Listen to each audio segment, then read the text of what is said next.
Oh yeah. Vector. Oh yeah.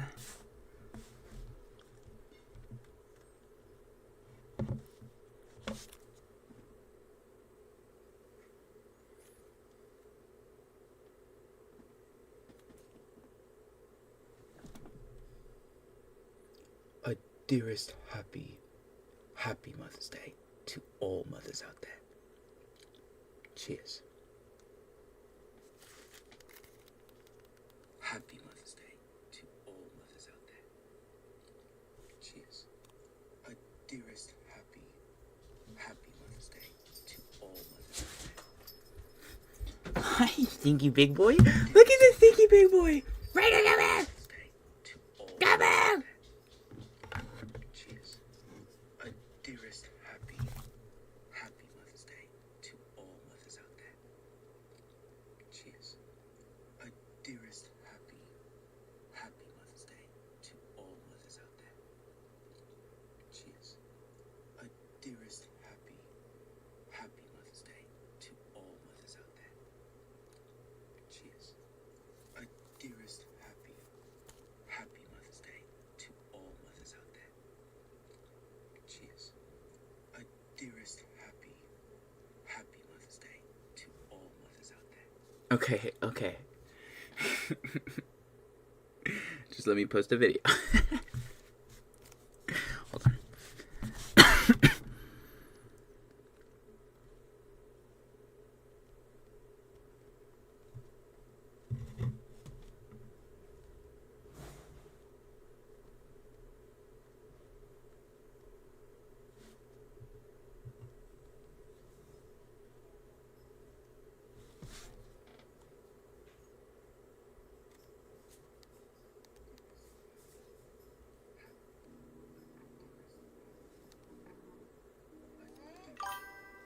Hi.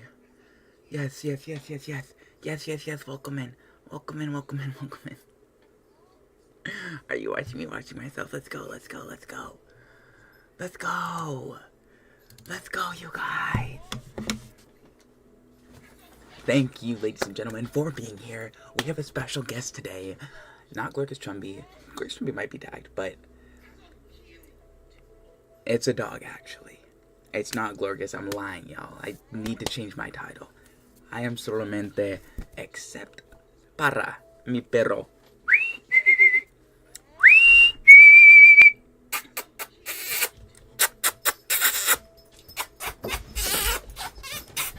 Oh my god, yeah, Quay.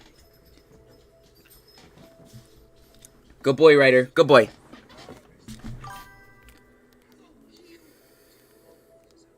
You can tell that he's a puppy, though.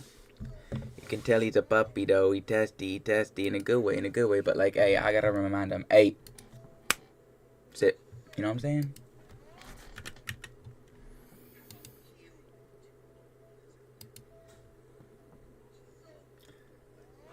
Goodness gracious, we have the... This is my favorite. This is my favorite in the chat, y'all.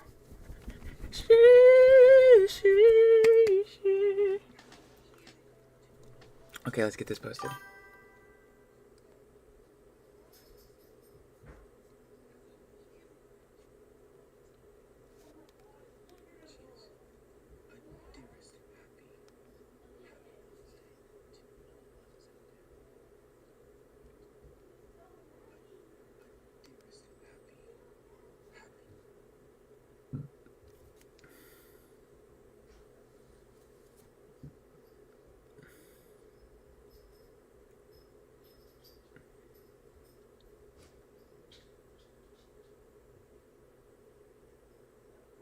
No, but I know you saw those, like, birth facts and, like, all that. I know you guys saw all that. Like, happy Mother's Day.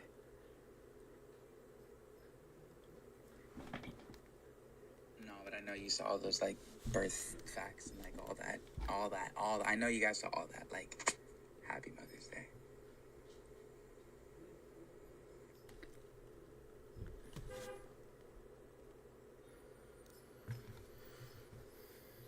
Gotta love it. Gotta love it. Hey, if you're here, make sure to stick around. We got some more coming out. Yes, yes, yes, yes, yes, yes, yes, yes, yes. Dude, thank you. I will actually, she's appreciative. She's gonna appreciate that. Little love from Lo. She might be thankful. She might be thankful. I'm not gonna lie.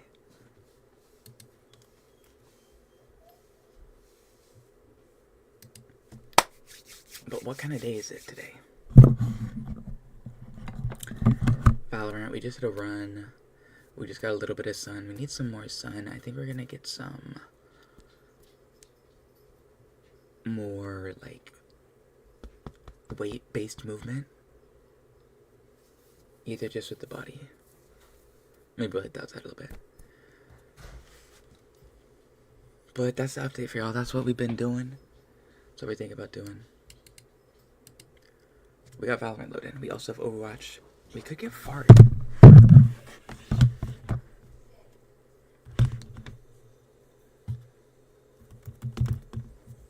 Laptop number 2.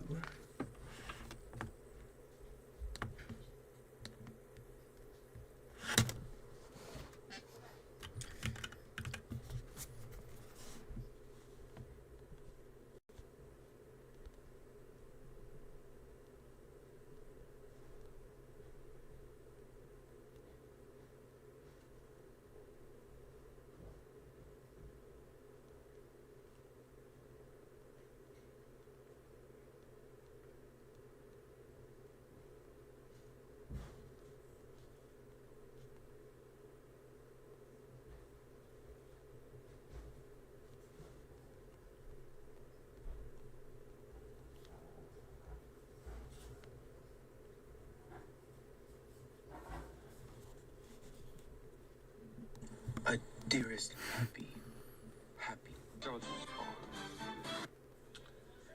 A lot of us, we have really big hearts. And we grow up in places that we really shrink ourselves. We don't want to, but when you grow up and your emotions aren't taken seriously. Dearest, happy. You know why I think they say prophets are never accepted in their hometown? I think it's because knowing someone, you make assumptions. I think it directly tests your ego. I think it directly challenges your narrative that you write about people. I think you watch these people, the hometown, and people that know them, they watch them grow up. They watch them make mistakes. They watch them, they make assumptions. They project. They see what they want to see. And then when the person one day awakens, it starts to step into who they are and their awareness and what they've learned throughout their journey, it makes no sense to these people. It directly tests their ego. It directly tests their assumptions. It directly breaks their narrative. And I think that's why this says prophets aren't accepted in their hometown, and by no means am I sitting here calling myself a prophet or a gentleman. What I'm trying to say is that after my awakening, you think it really is going to be the people that know you the best. You think it's going to be your family and your friends, and you think those are the people that are going to understand it the most. YouTube, you goats. You made the same mistake I did. Ramita Asol, welcome in. So excited after You do see Kirby. You do see Kirby. You do see Kirby. 1, 2. There's actually quite a few more Kirby's. Those are the ones that are directly tests.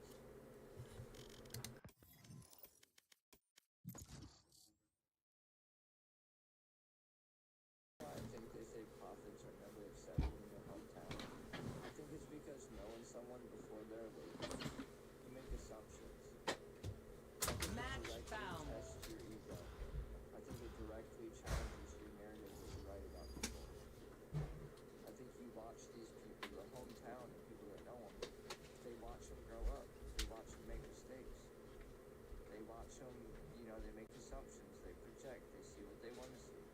And then when the person one day awakens, it starts to step into who they are and their awareness and what they've learned throughout their journey. It makes no sense to these people. It directly tests their ego. It directly tests their assumptions. It directly breaks their narrative.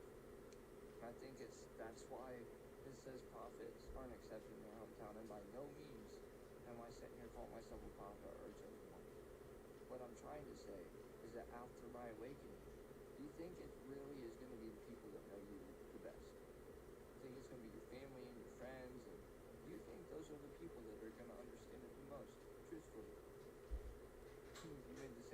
excited. I mean, am I right? You're so excited after your awakening. You want to share it. Exactly. Evil. I have the hardest time accepting it. Those are the ones that it directly tests. Because it tests what they thought about you from their own mind. You know why I think they say prophets are never accepted in their hometown? I think it's because knowing someone.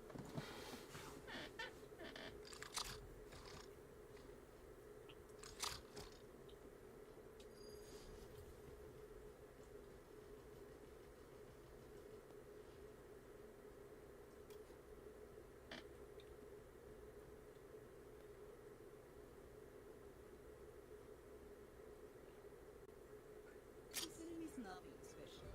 Still human. Still mortal.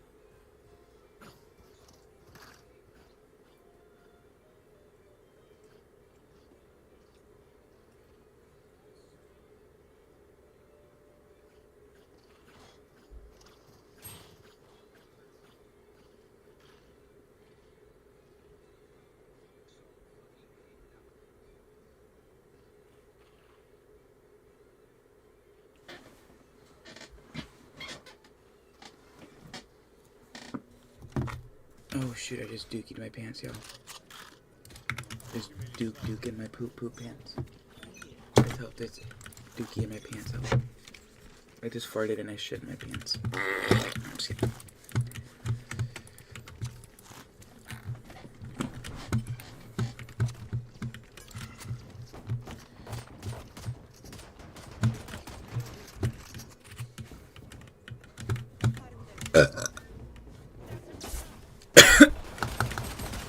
No way we don't get that. Spike down B. Oh my gosh. The triple peak?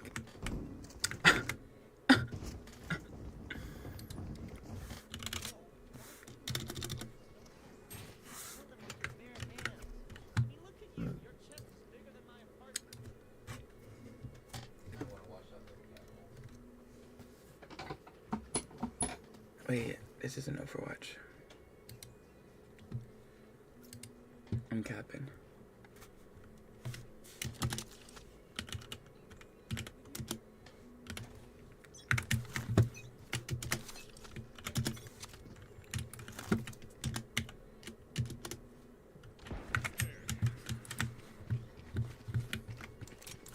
Who the fuck is this?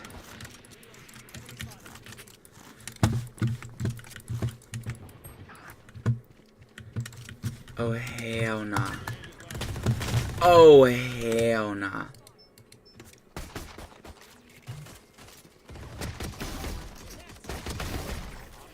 Say no.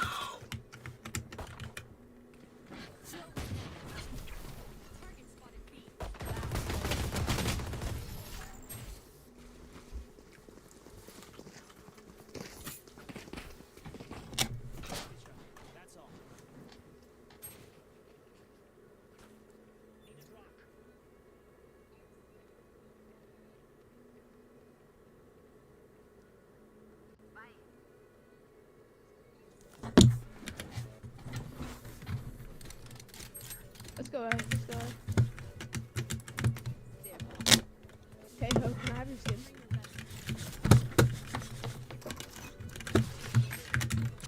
No. No, no.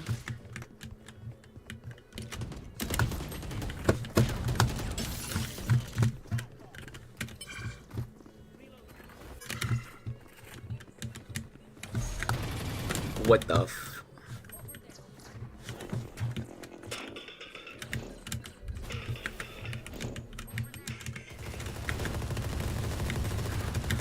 Good lord.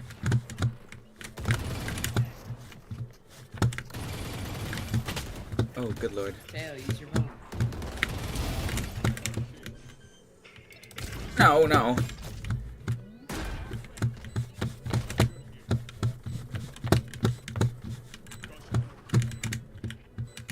On. Let's peek in 3, 2, 1.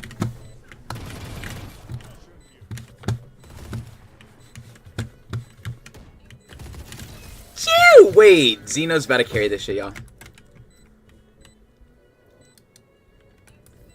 No. I'm about to carry it, but also I should have entered. I'll enter first next time. Thank you.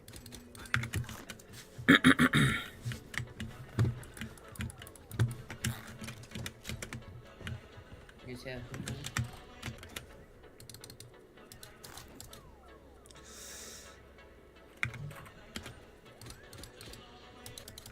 I can make something smaller.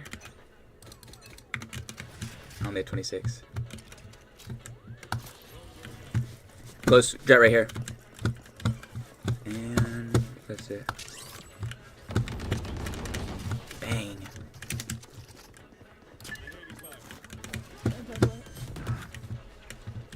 No fucking way. That's my beat.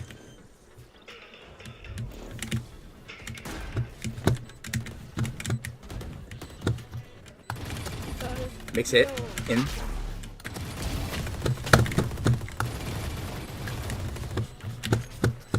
Numbers as fuck. Let's chill. Okay.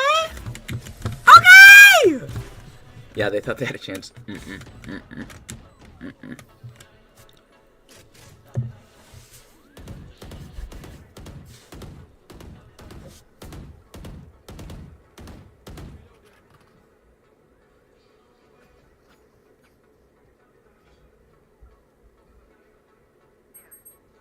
Wait, low-key, let's go mid. Let's go mid. Mid to B.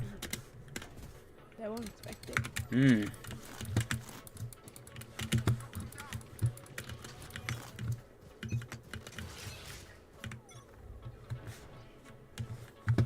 Oh, hi, Jet. One art, Jet.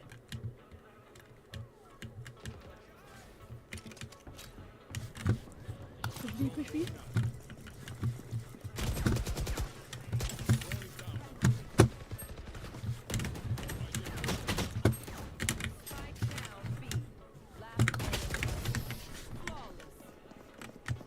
Flop around, we're fine.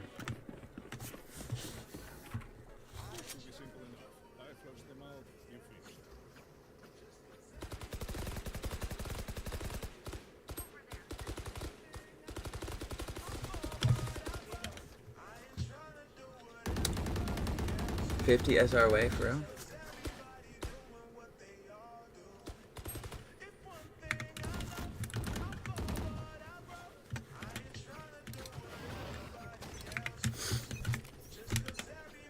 Yeah, well, we gotta kill our brick all the time. Okay, well, if you could like bomb right here, like a trick right there.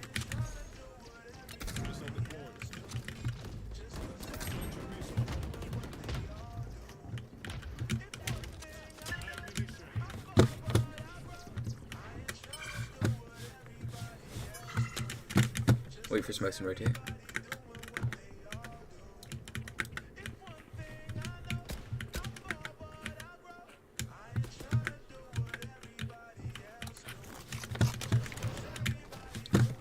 Nice. Bang.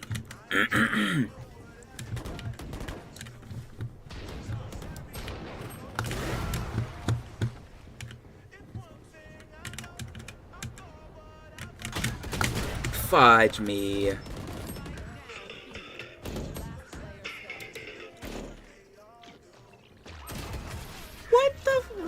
What? Okay, Reyna going absolutely off on us.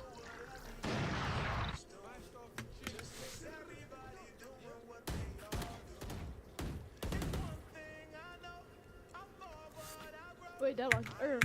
Give Spike the deadlock.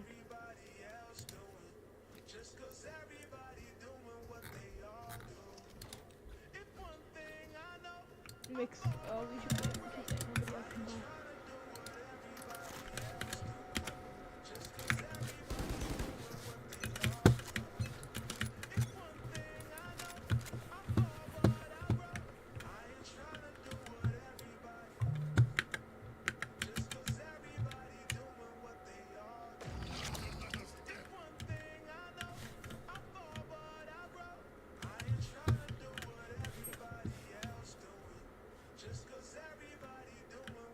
Be quiet still.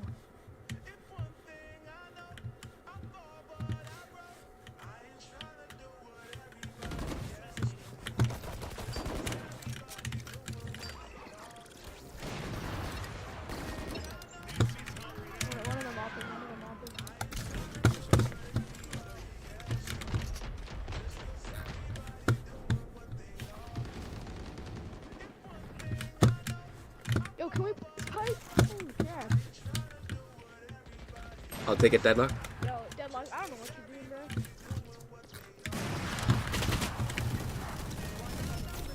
Last one's hopping. Get out of there.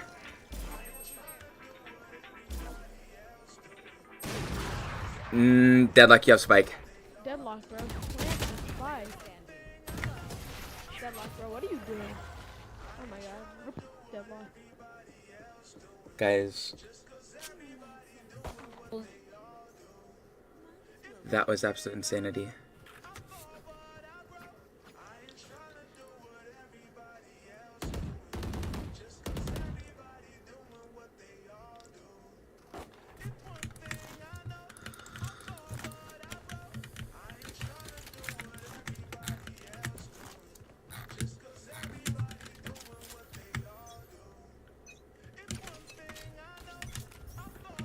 Close.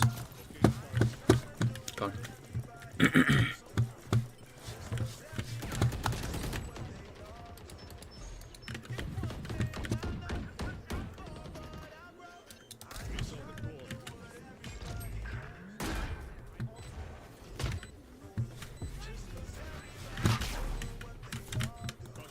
One secret. Or sorry, dugout.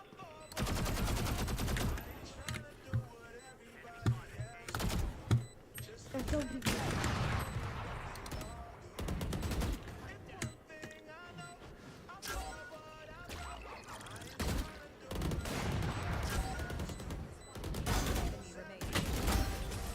Wow. Bro. Absolutely beautiful.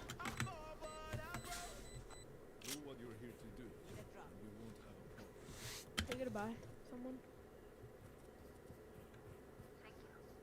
Thank you, Mix.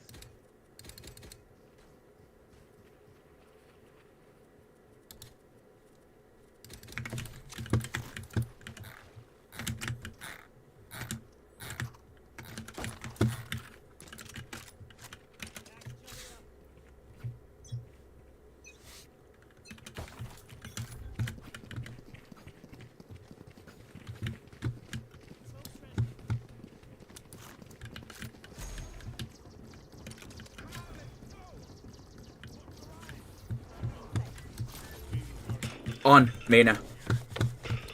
Running away. Flashing them.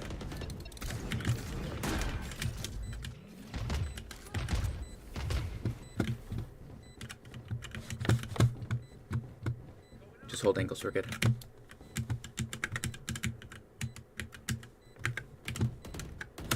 Flank. 127 flank. Bang. Hey, 80 mix. Bang. You're crazy.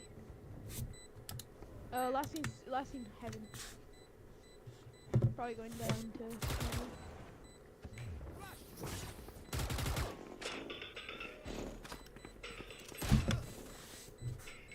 No time.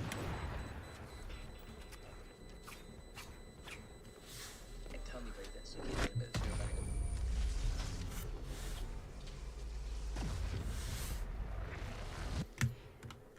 Remember, I hit them with explosives. Then you una vayan a cagar.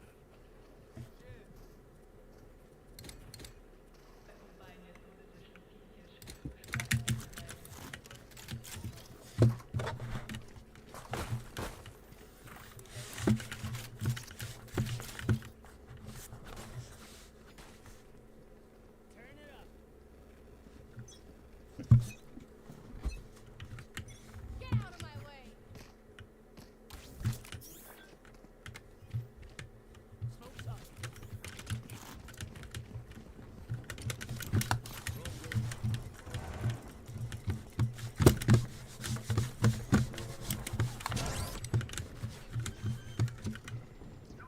Launching missile.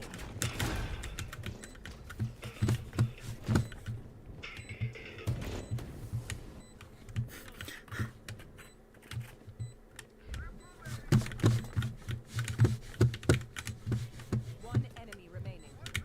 Yep. Get it. Oh!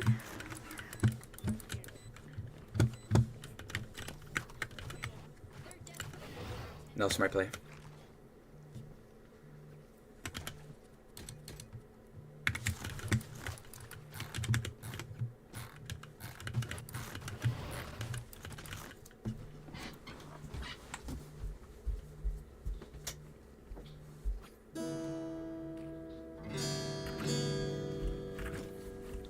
Oh, you want the? Oh, you want this? You think you get this up, bruh? Take it. I trust. Oh, was I supposed to buy? Hey, Let's one go. day, KO ultra. Yeah.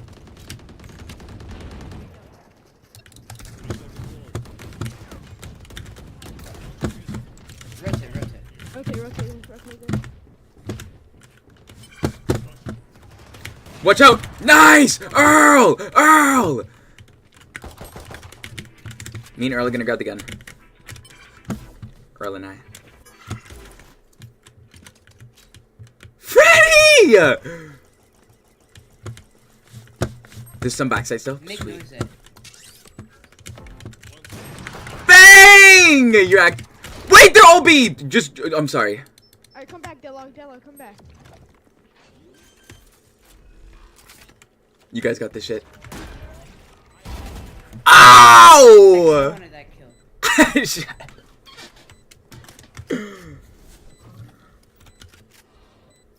There's one. Go. Dugout. Watch secret. What? Oh, you both. Play out. Bruh. I don't like their top two. I don't like the top two at all. Good shit, you guys. Seriously. Last round before the switch. I didn't get any kills because I didn't have a gun. For realsies. Dello, can you stop ulting, please?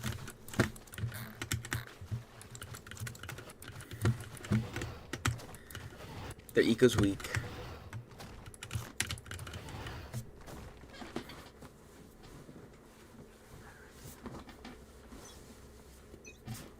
Should we go quiet? Quiet. I'm gonna get a pick B. Yes! Cool, man!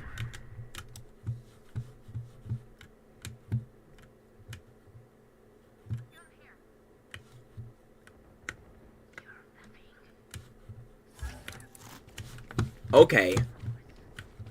One enemy remaining. 80. Yes! Yes!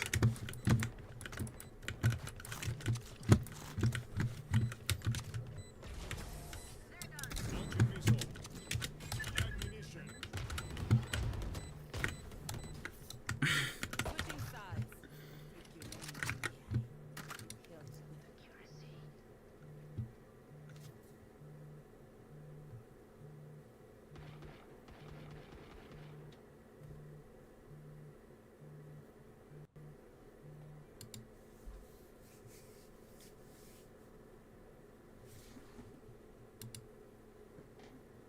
Joopy! Yo, Surfer Joop!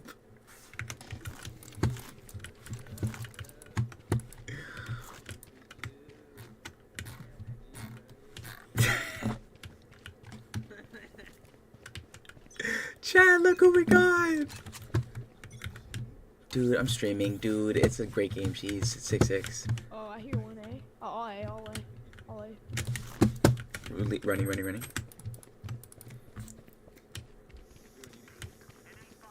You Tizzle, Twitch Tizzle. Nice! You got spike. Down A. They literally can't get in.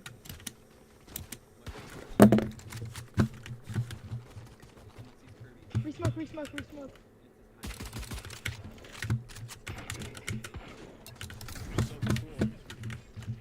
Guys, they can't win this. Don't peek.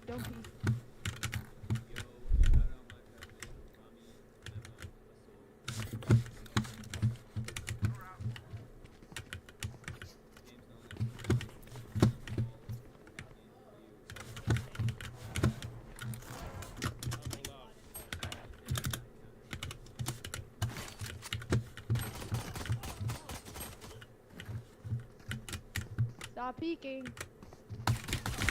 What the fuck?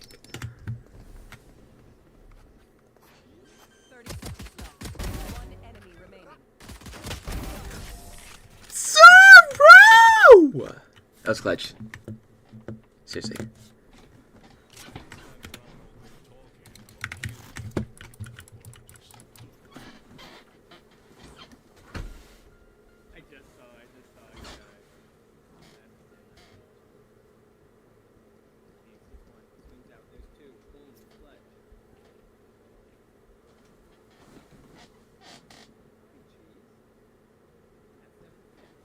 Yes.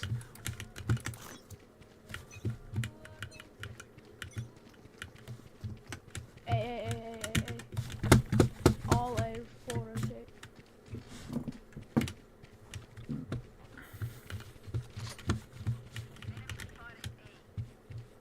What is that guy doing?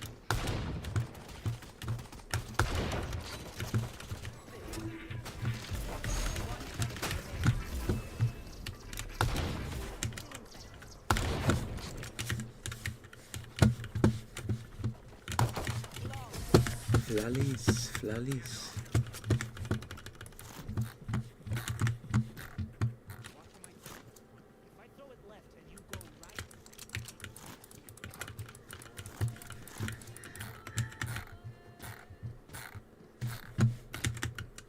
They're gonna go B.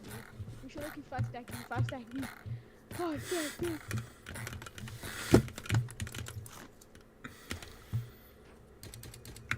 Here come B, guys. And then if they're A, we play great retake. 140.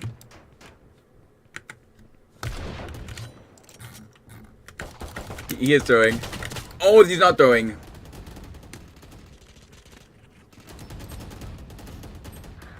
How did he not fucking die? That's actually crazy. That's terrible.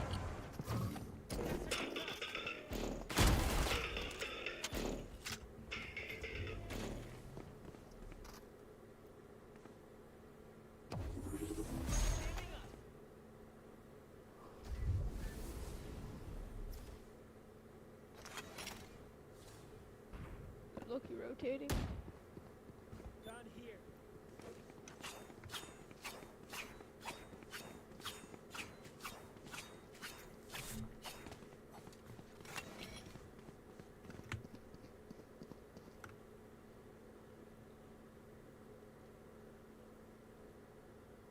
They might go B.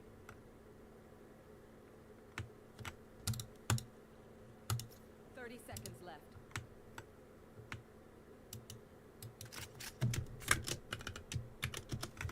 Wait, you go A.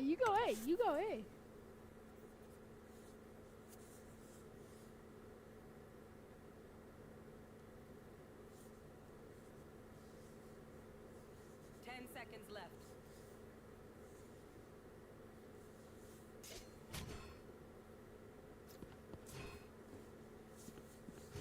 They're during your game. What, does he have spike? Nothing is guaranteed anymore. But I like drugs.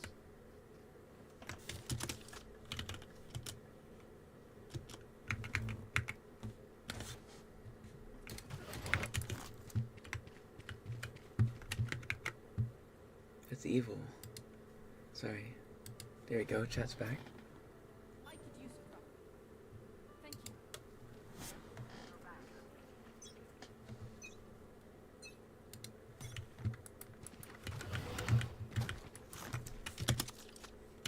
Mid.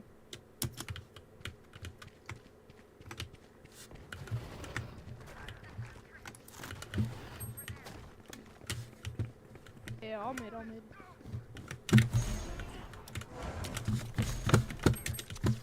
hold me.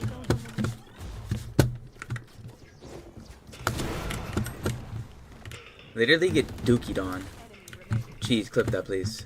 That's the close range op at 1 point now. Jeez, clip that, please. Jeez, clip both of those, please. Please.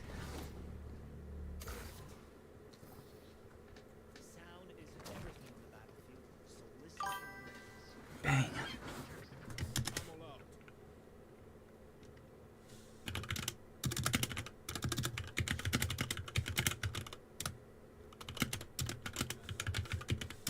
you, goat.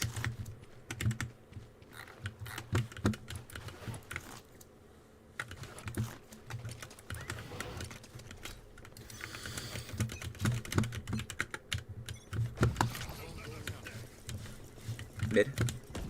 Mid. They keep running, gunning me. 108 Cypher. Remember when you said to report me, bro? Bomb.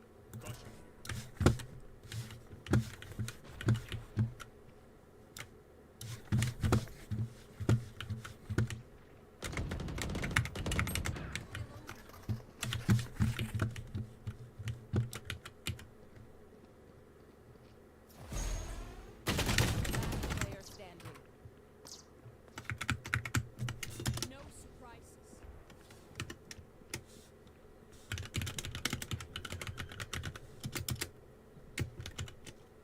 Spike planted.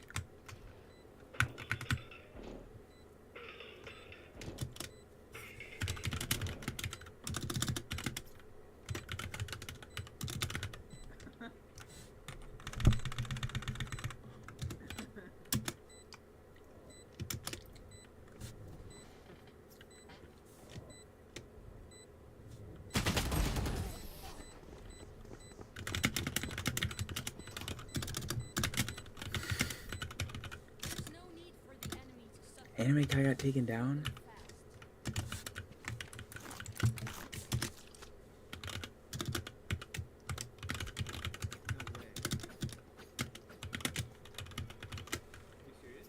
Yeah. That's what they said.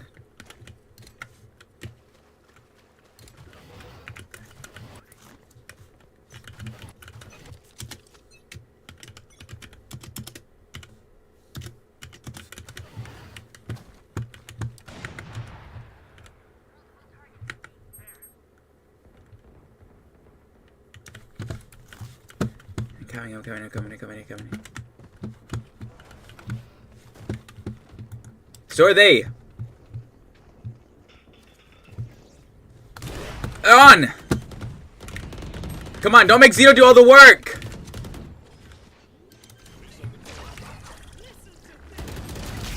Gosh darn. Yo, what are you doing, bro? Bro, shut your bitch ass up. Like, on God, you little fuck.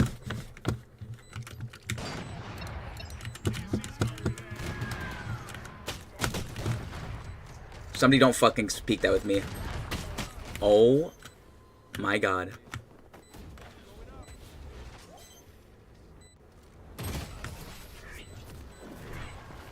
Bro.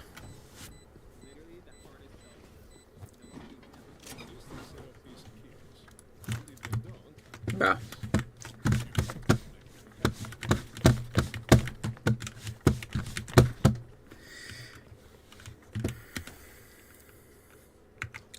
It is now a 5v4.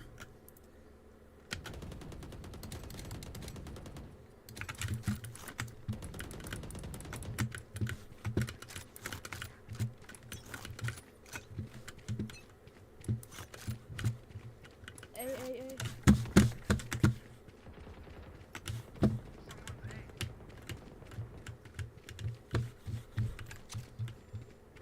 What the fuck?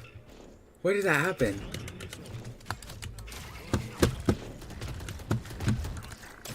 Main.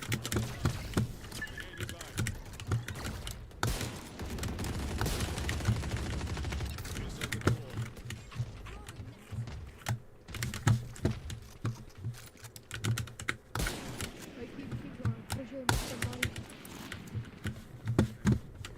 They're rotating. I hear one rotating. Planting, planting. Spike planted. We got this. Let's retake.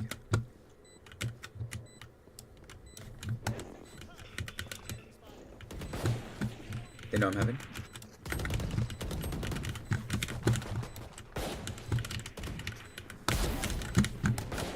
Here we go. Player standing. was out of ammo. So winnable.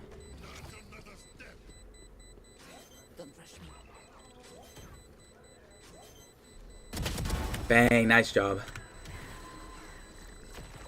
Somebody gotta tell me they're heavy, bro. I'm just walking into a map of unknown, bro. They think themselves are equals. They are mistaken.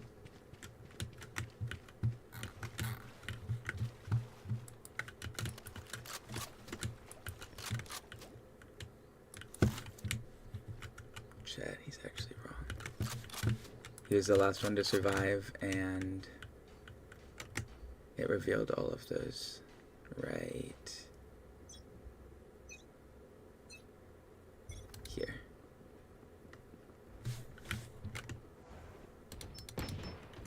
They're here.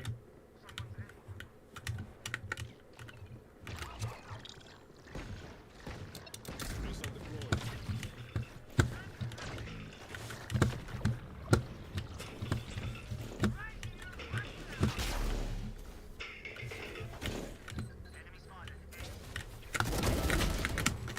Oh, don't. Yeah, I can get all of these kills. Okay.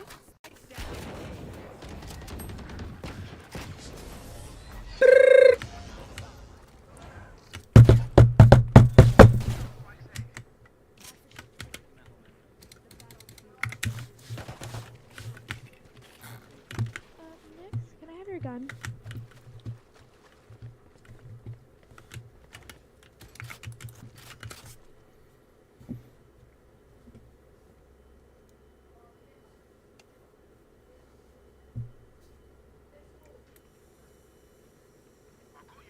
Bro, buy a damn gun, hey-ho!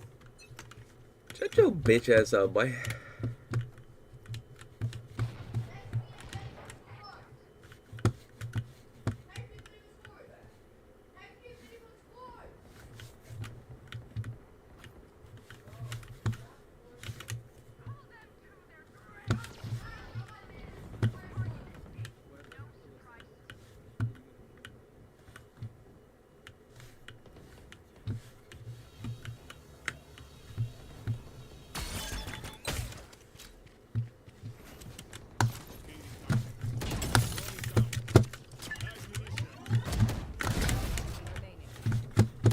Oh my god, he was closer than I thought.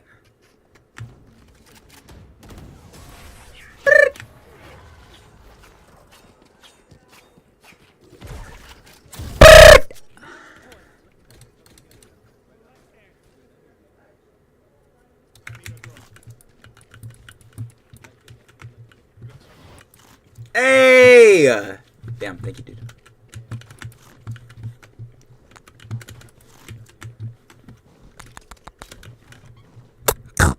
No, I can't do that, Mike.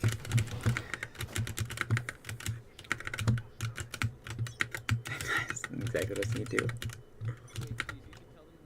Hey, hey,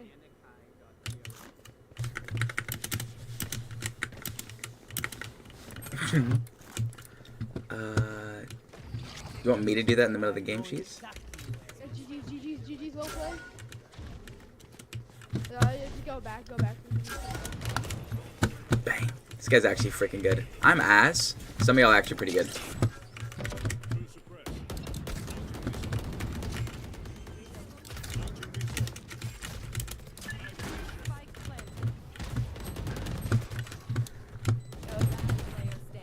Watch this. Watch this. Click homes. Click homes, I said! Fuck!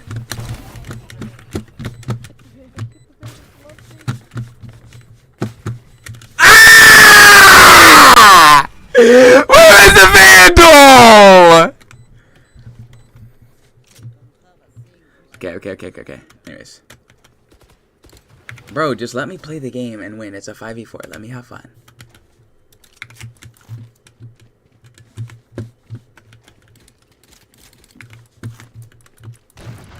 Fine, guys. Yo, Mixie, press. Mixer quest. Buy a heavy fuel.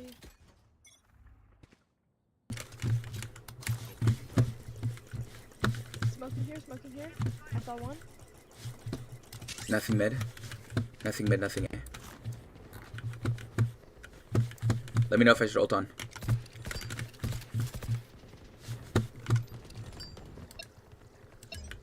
Beware, beware, beware.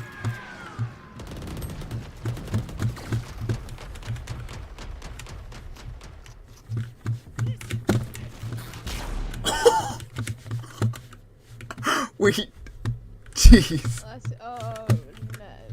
Cypher last time. They're gonna rotate, guys. Just get 2-2. 2 on A, 2 on B. I'm scared though. They're planting. Spike planted. One enemy remaining.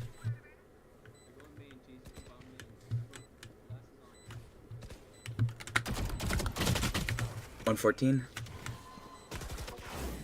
Beautiful. Nice 4. Happy Mother's Day. God bless you guys. Yo, Molly him, someone Molly him. Defenders win.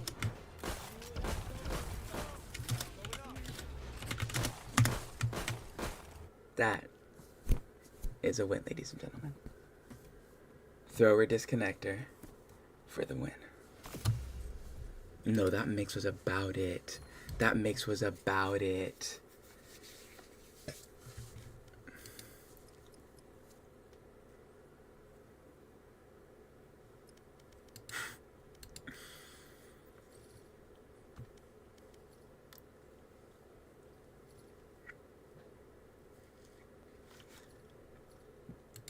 Let's do it.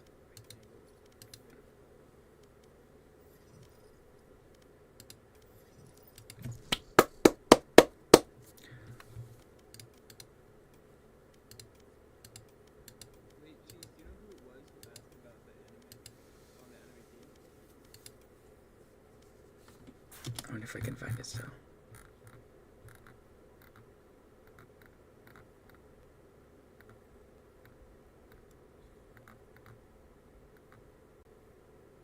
Brian Moser.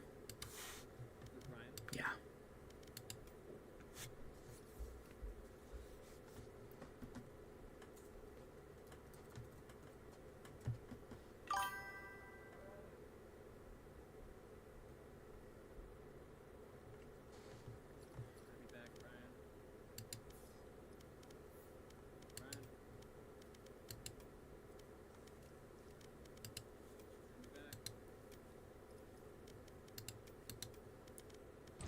Gosh darn it, I was so close, yo.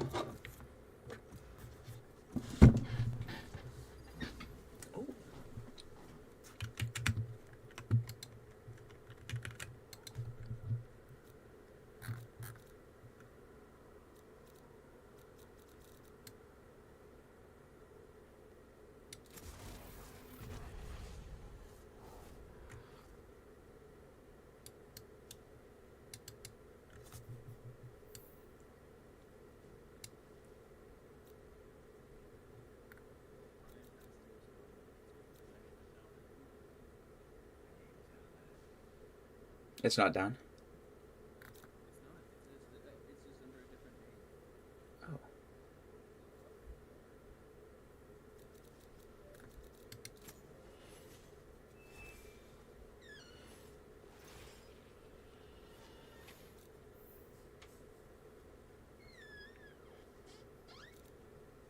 Hello, who's that? Hi.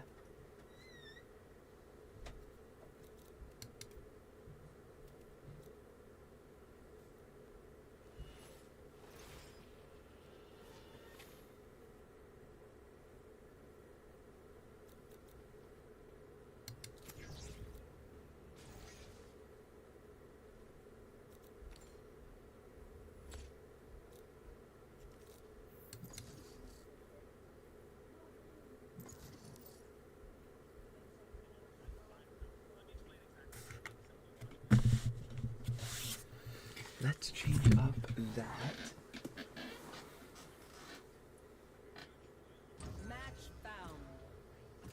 That's a lie. Stream is a lie.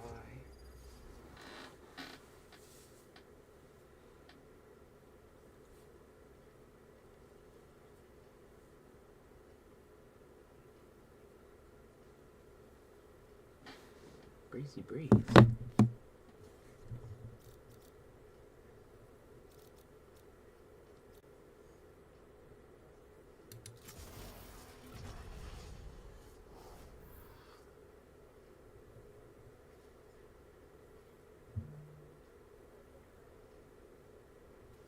Chad, I'm kind of wondering.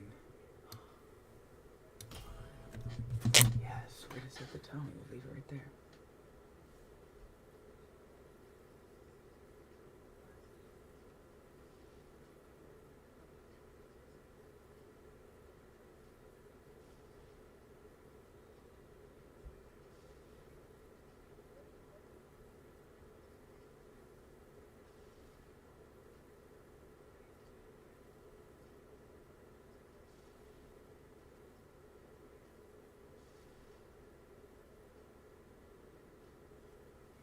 Guys, we got new GLORGUS CHUMBY on the way.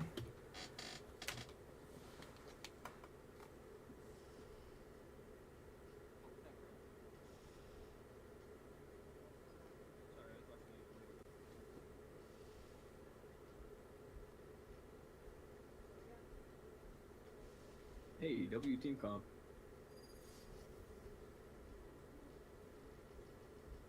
Wow, are you kidding me? And you get raise? Are you kidding me? That's insane.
Fuck my pink.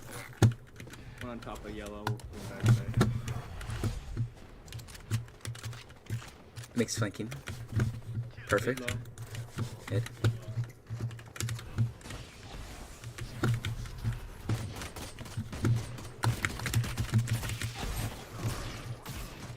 Spike down A.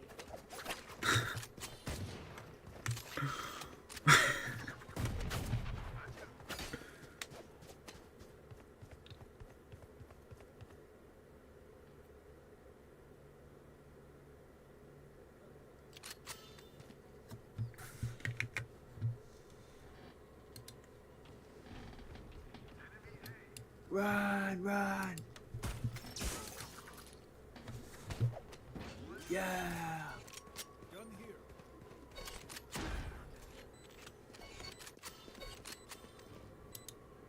Wait, cheese, look at chamber. Look at his knife. His knife, you only could get if you bought it. Only a fan could get it. Enemy remaining. Damn. Holy shit. Shoo shoo.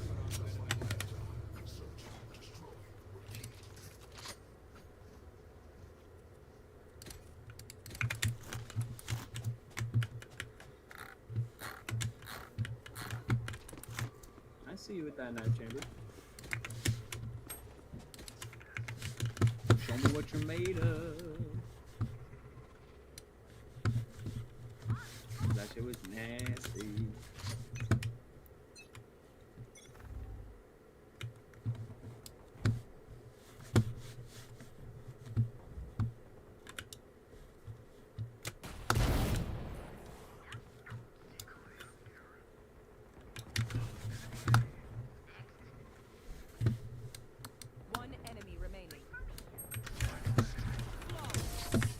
Gosh darn.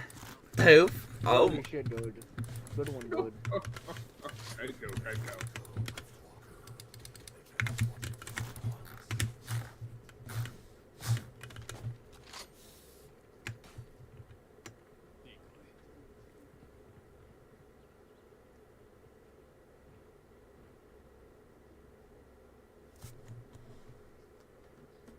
I just watched it on your screen. What you can see here on the other side. It's just 1, 2, 3, 4.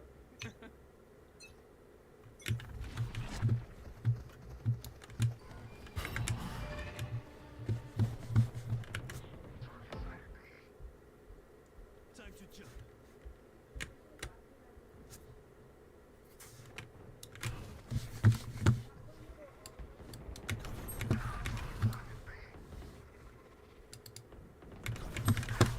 Backside.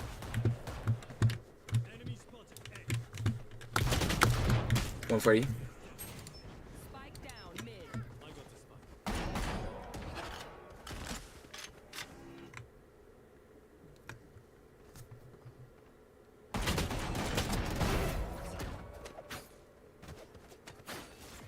One 40 jet A. Last mid.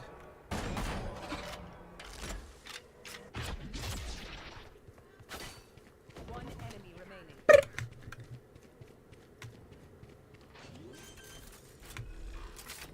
Last player My standing. bad.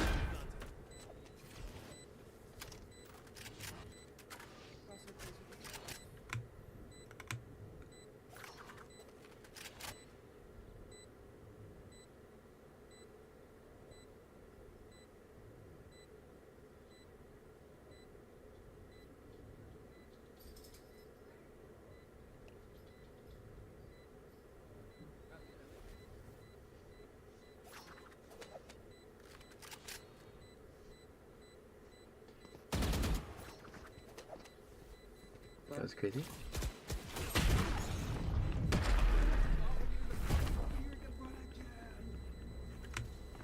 I think they're 140. That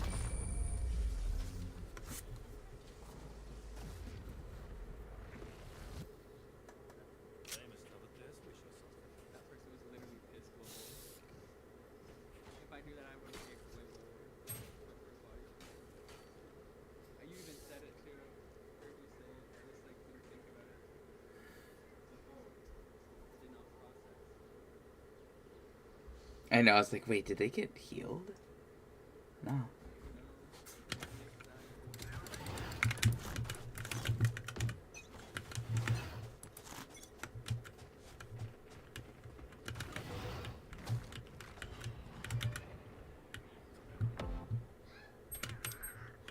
Cutting through.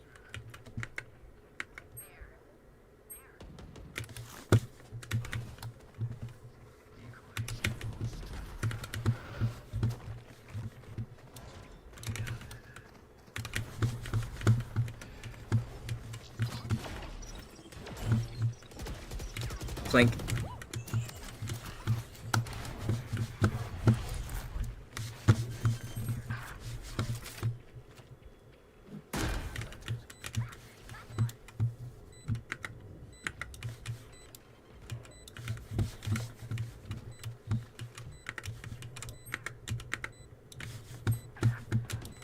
Oh, I thought he died.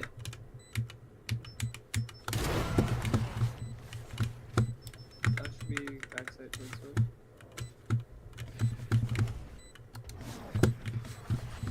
Oh, some. Where'd it go?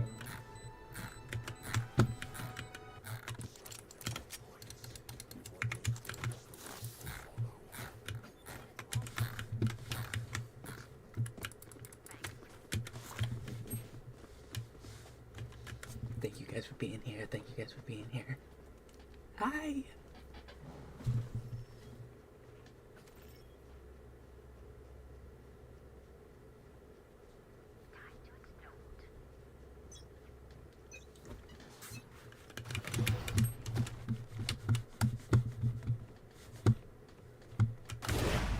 Back right.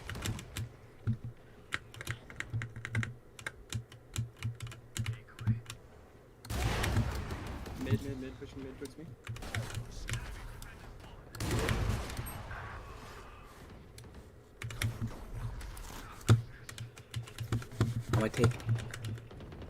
I'm gonna take it, A. Let's go A.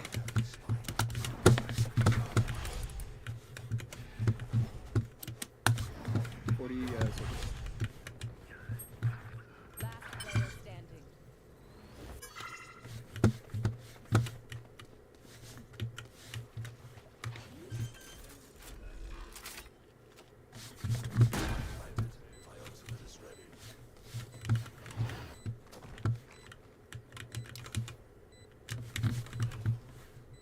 Oops, that's a terrible one.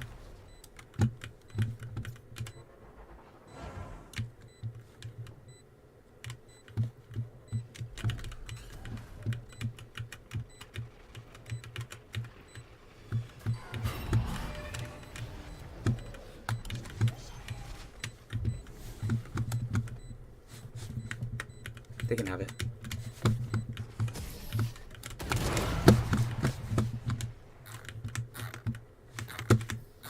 I just want my hop.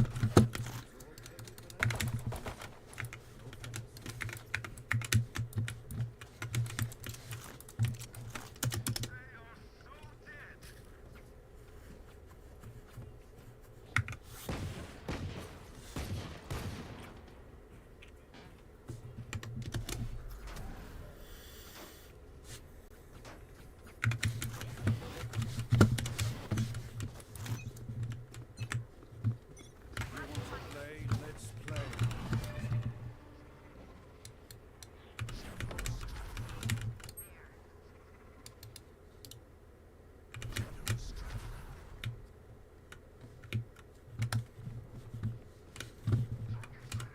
Fade on B.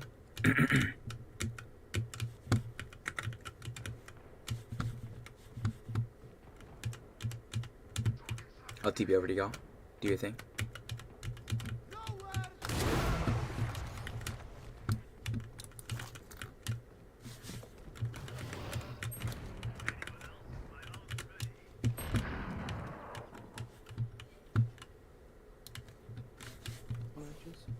He's dipping.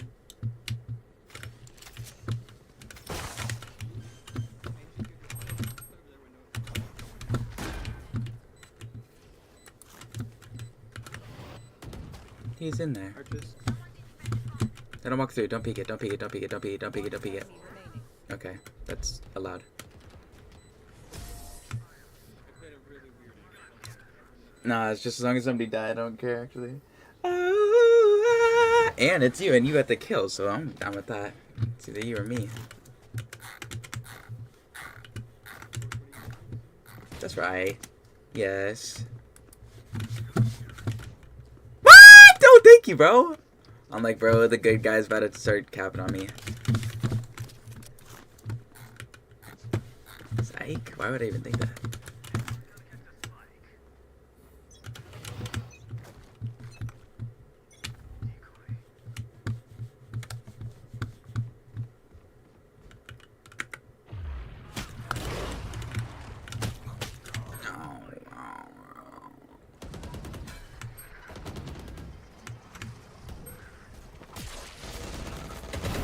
Oh. One on B still was.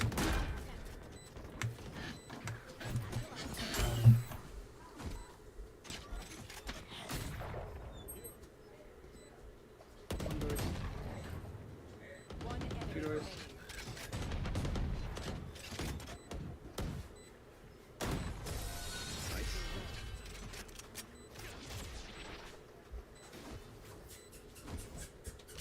remaining.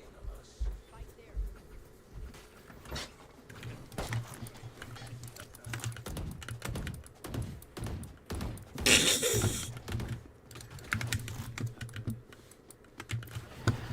Bro, I love planting spike. I just don't want to get yelled at if I accidentally drop it.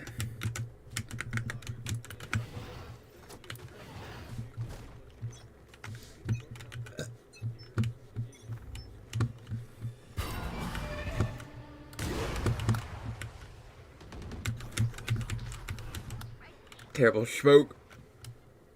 close.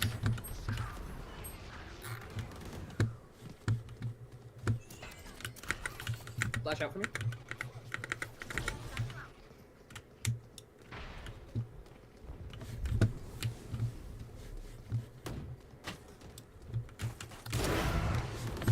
Nice one. Two archers. Please just let me teleport.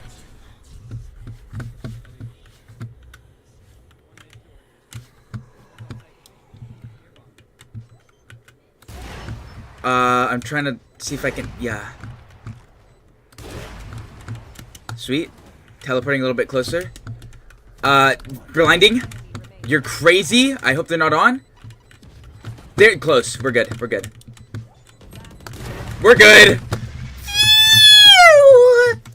Ow!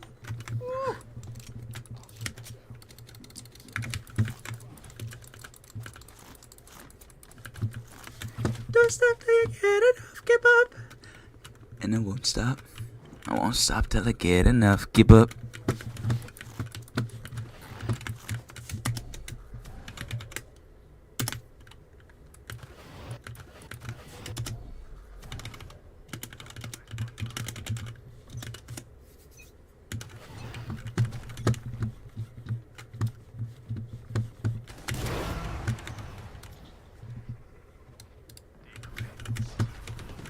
Damn, bro. I saw that. We're dunking on these kids. One enemy remaining.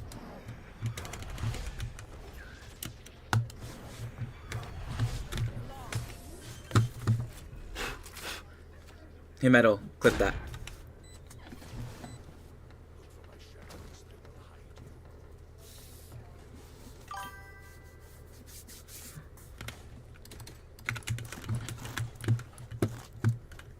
I thought they had 4 people for a sec.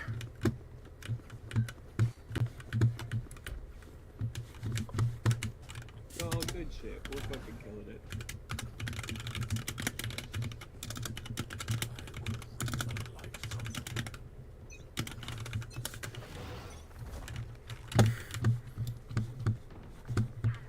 I was like, bro.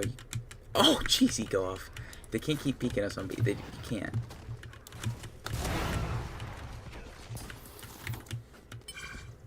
Sit and be shot. Very well.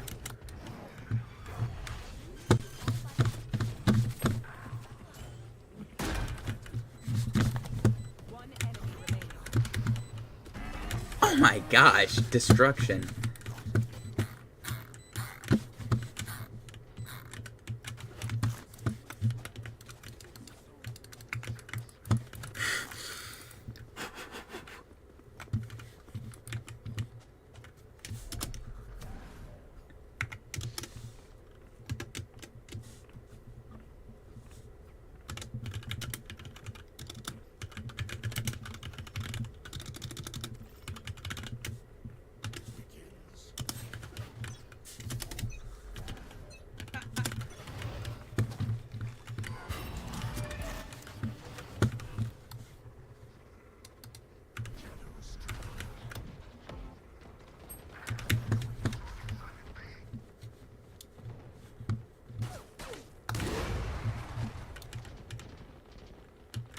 Two nest. A's clear. Let's go A, let's go A. Spike down mid. One enemy. Look at my ace. One bullet. One bullet. I'll go plant. Oh. No. That's dirty though. Dude, stop shitting on me. I'm gonna get picked up. Now we definitely just work B. Go fast B. Go fast B. The Fadus archers working A. Fadus archers. We heard them archers.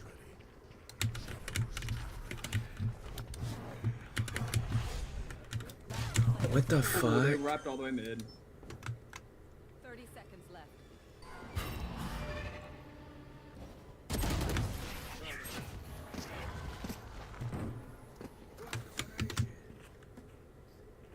Last round in the half.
god.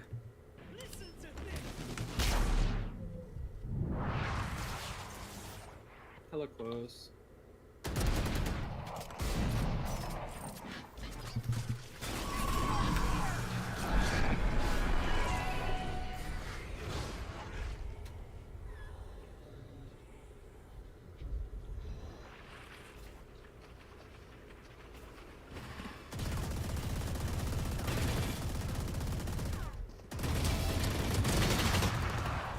Player standing.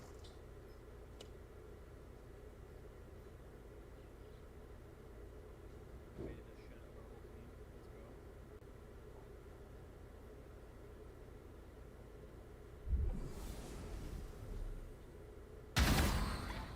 10 seconds left.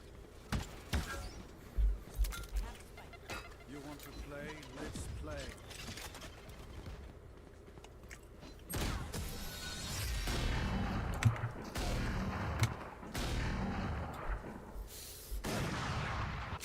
Switching sides.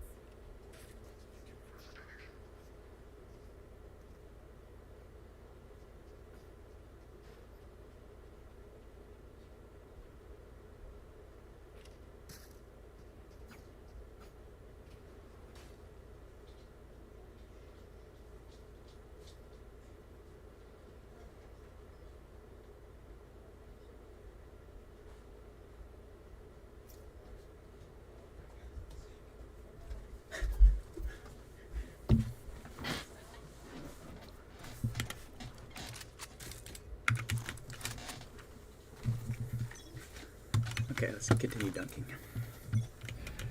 Chat ch1ll. Nice.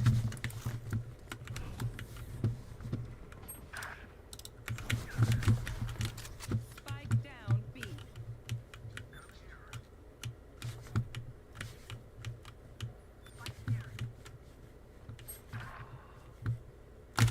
What the fuck was this dude doing over here? One enemy remaining. Makes Tech 26, man.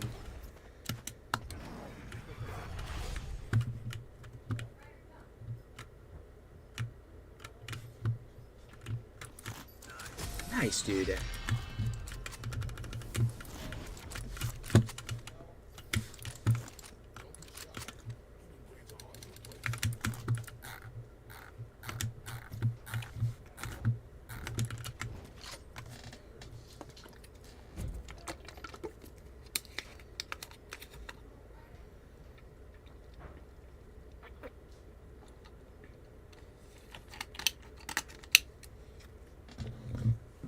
It feels good. 10-3. It feels good. 10-3. Something mid. Good here.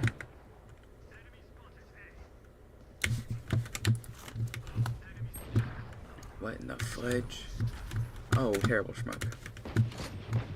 Spike planted.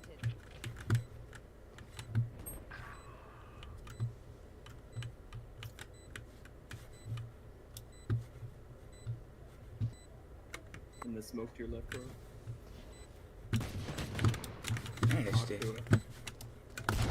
Are you fucking kidding One me? right nipple. What was that? Nice try.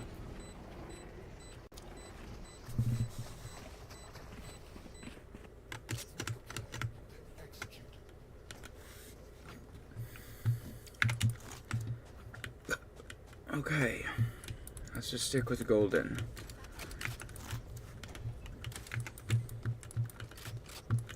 They should not be getting through and planting. Simple as that.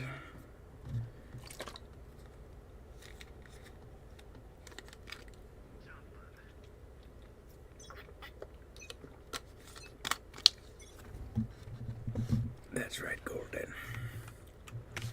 A. Hey.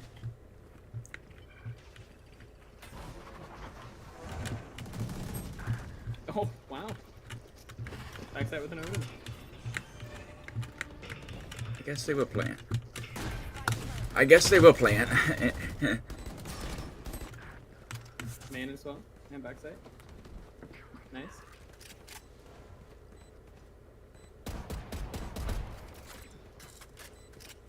Probably cubby.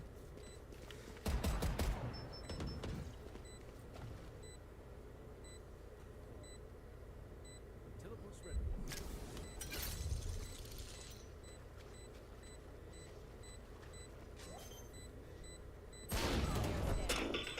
Last mid. Remaining.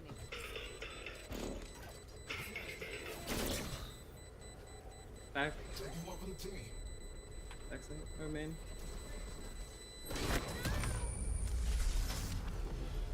Wasn't So well backside or played. main. I was just fucking talking out of my ass.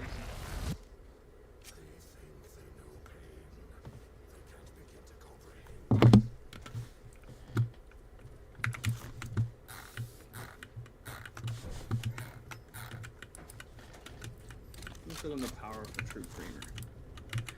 Indeed, indeed.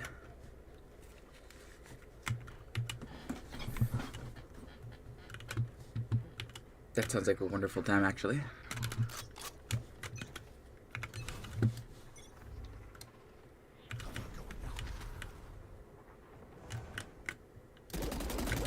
Yeah, we got a little action mid. Seems like a mid or a B push.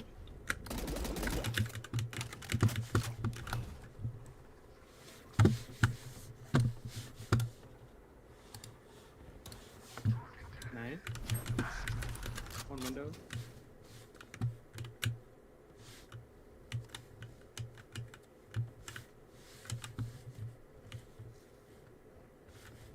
Rotating. Pushing B. Face your fear. Oh my gosh, the timing on that. I literally, there's like 3 up here. Oh my gosh. Oh my gosh. Oh. Planted. Last player standing. Fuck.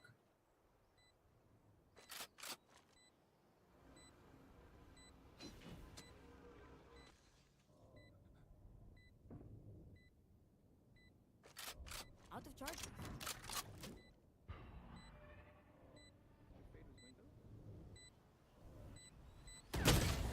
Oh! Oh! Oh! He just tongue punched my purple starfish. Block it out, Omen.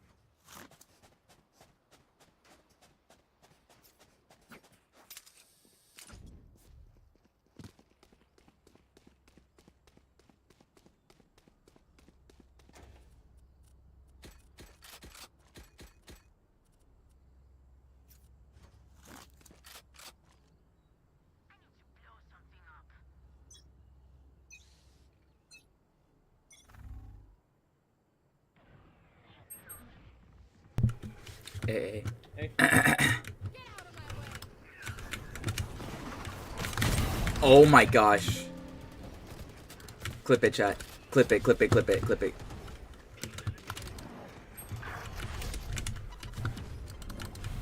Mid doors. No, cheese, if you don't like Jet, you're in for a treat. Nice. Nice.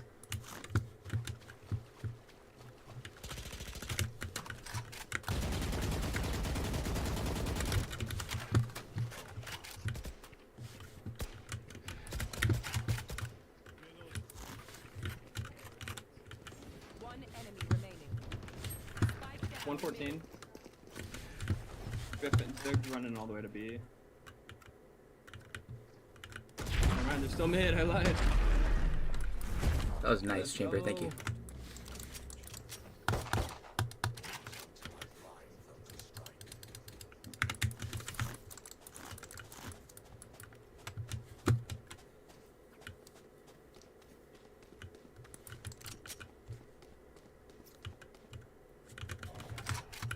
Jeez, you gotta check this Jet Gun clip.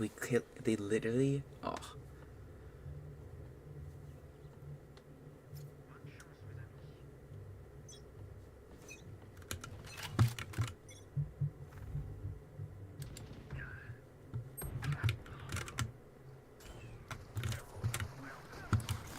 Nice. Spike down B.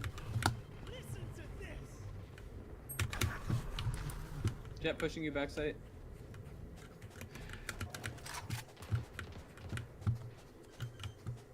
Planting. Spike planted. Wow. Last player standing. Are we cereal? 80 fade.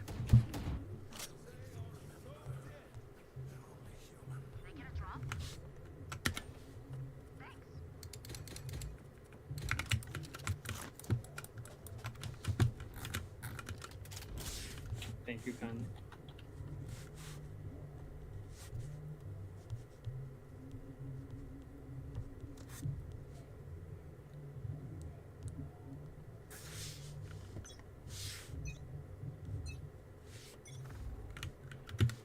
Hey.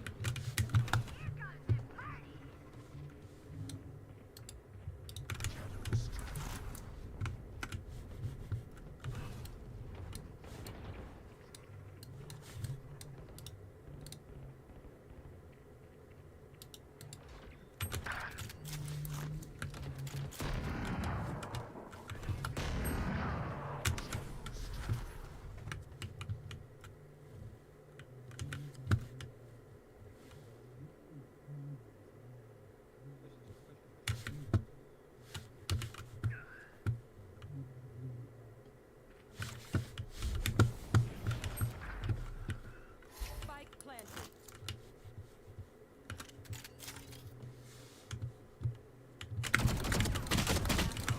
120. Pulled up my fucking map. The one that killed me. It's over. How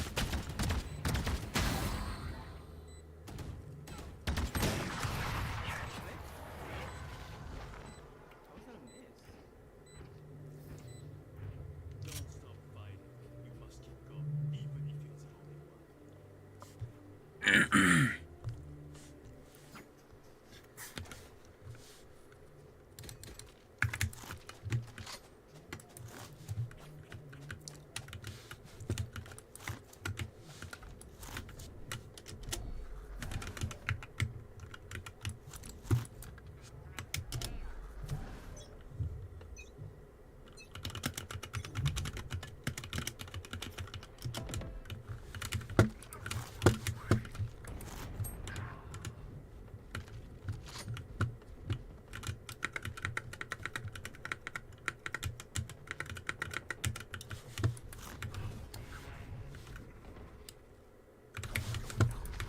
Get ready to push. No, no, no. They're on B. Got one on B.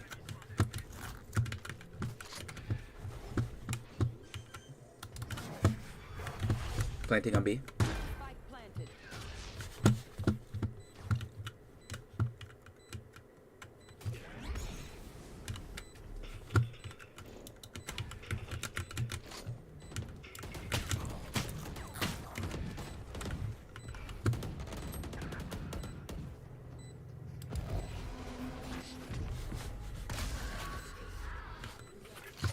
Two. Another window. Two window. Last player. Two window, two window. One side, two window. Last two are window. One has an op. Good try.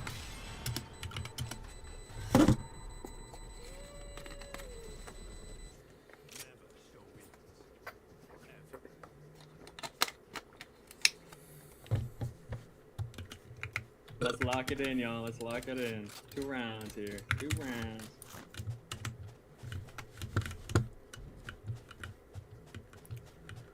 Pushing up and dying is stuff we shouldn't be.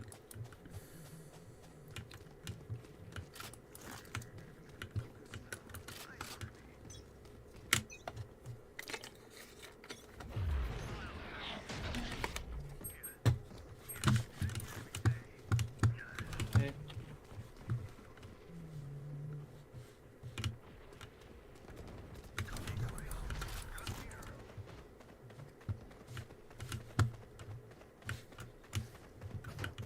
Spike planted. Cubby, cubby, cubby. Nice. Probably main. Go for that now. Oh, you serious? And there's Two one. more main, both main. I should have said on copy. I should have said on copy. I should have said on copy.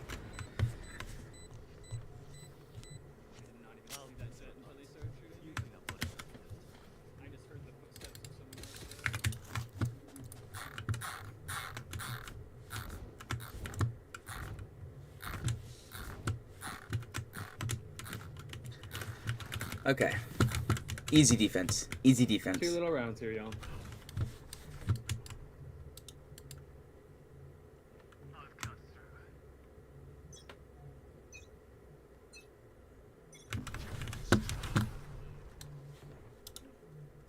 Face your fear.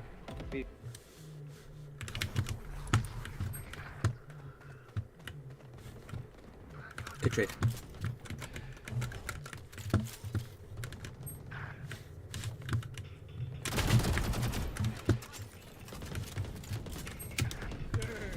Player standing. Backside.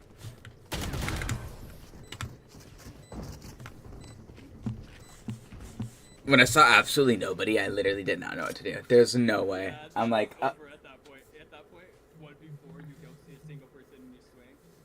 It's like footsteps have been made. You know your position is known, but no one else's. It's like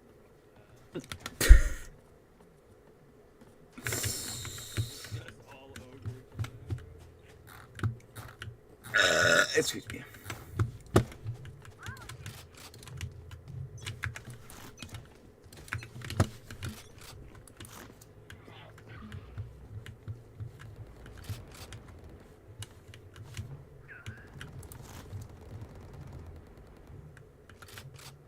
Like, what is going on? 78 jet.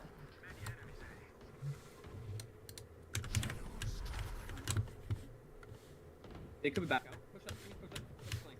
What about the? You can grab that if you want. It's keeping the door open. If you replace it like that, you don't never know. They're dipping, they're dipping. Grab the vandal, grab the vandal. You're right. But they're gonna hear it. I just grabbed it at this point. They're probably dipping. Watch B main and mid. B main, B main. Already backside.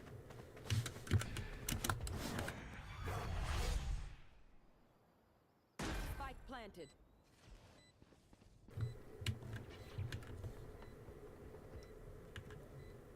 Two watching their flank.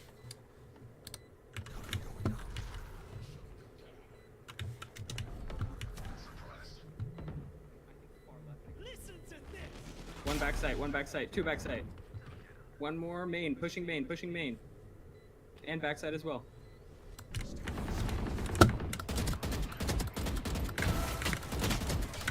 Another one window tagged 40. Last one's window. 40. Last window 40. Or close left. Someone stick now. Aw, auntie. If only I got that Sova. That's crazy. Only I didn't die to the jet. Match point. We got this, guys. 3 rounds.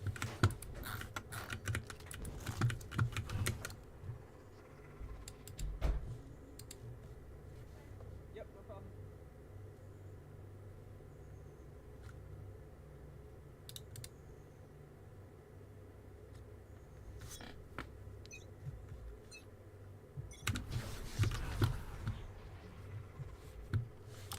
It's bitter, eh?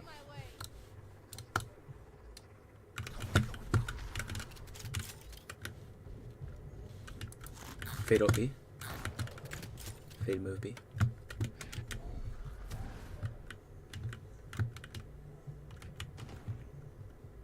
Two window.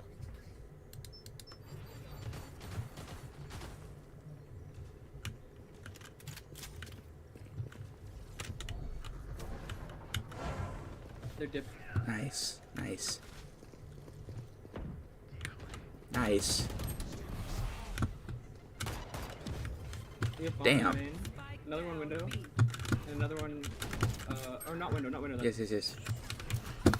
Go get her ass. Window, last window. Just play time. We got bomb. Want to play? Let's play. We also have ults if you want to ult that KO or knife it, then you get rid of his op. 30 seconds. Good shit, y'all. Little shit. Way to go. OT, that much low, Switching go sides. OT.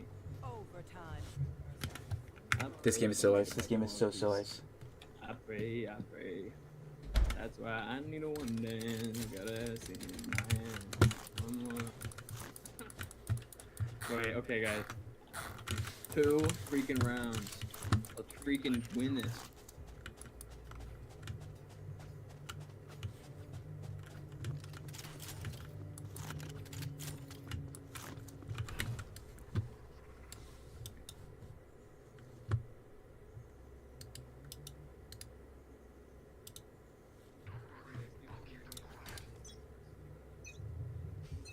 Sure.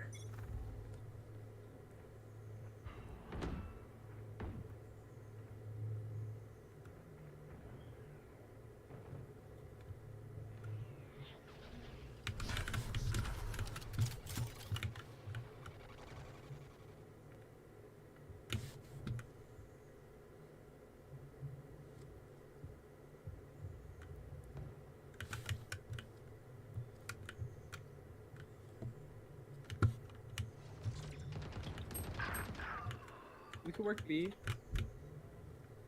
They're coming back archers actually.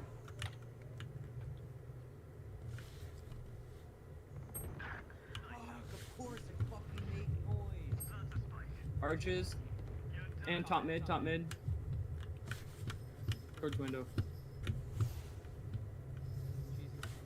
I know.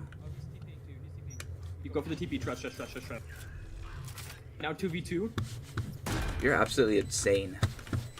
Yeah, that was a huge fucking play. One's gonna come mid off that.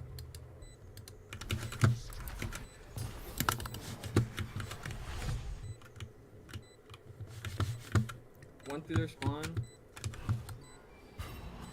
We have ult too, yeah.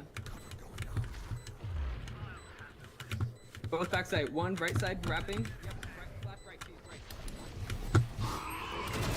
Oh my gosh.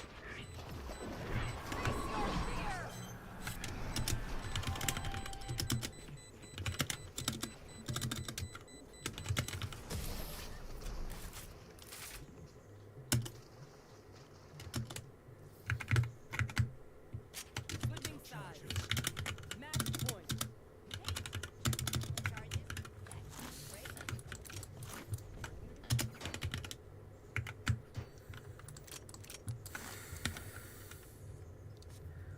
They just played that like literally perfectly because I had the chamber on the blind. He's literally shitting his pants in the corners, but the Fade just played it well. They covered their fucking homie. I saw them too, but I thought that they were engaged with the Yoru. And that's what I thought, so I thought they're engaged with the Yoru. That's that. I knew he was in ult. That's that.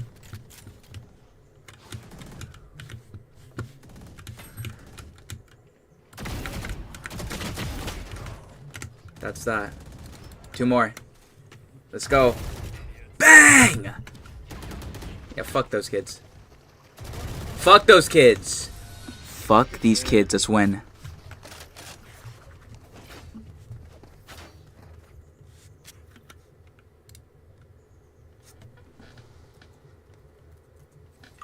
Switching sides. Overtime.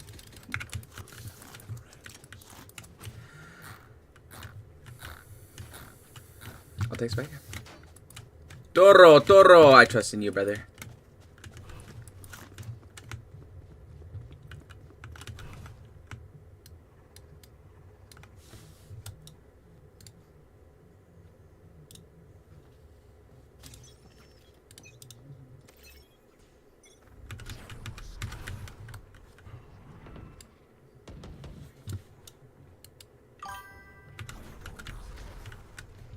What's up, Dropline? Oh. What? What a weirdo.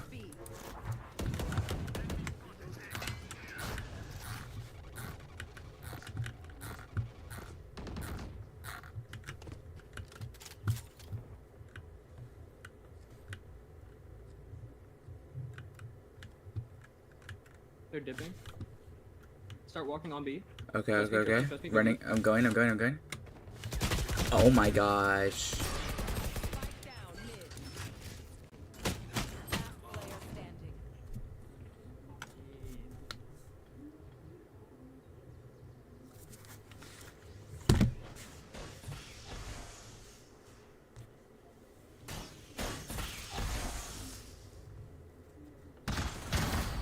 Beautiful chat. What the fuck was that, like 0.1 centimeters? 30 seconds left. Definitely holding bomb. It's 1v fucking 3 now. Let's see it.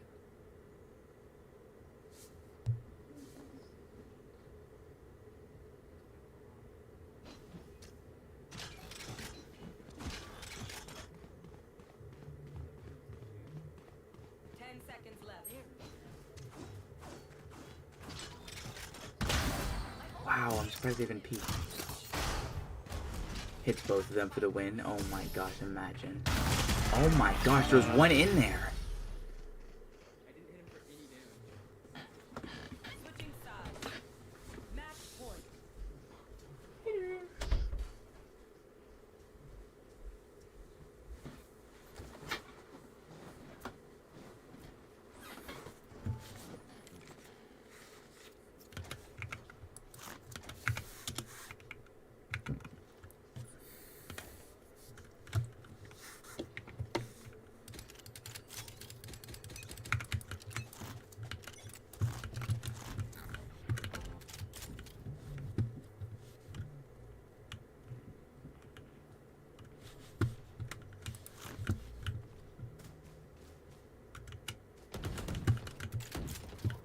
Silver's still A. Whoa. Spike down mid. What the fuck? Pushing up top mid. Could come to your left, your chamber.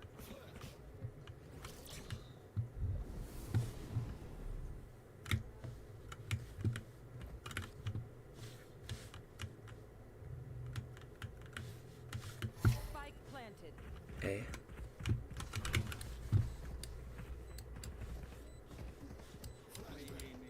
Yeah.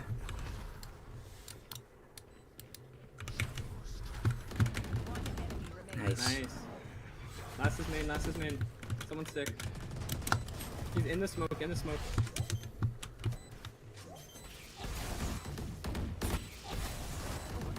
Thank you.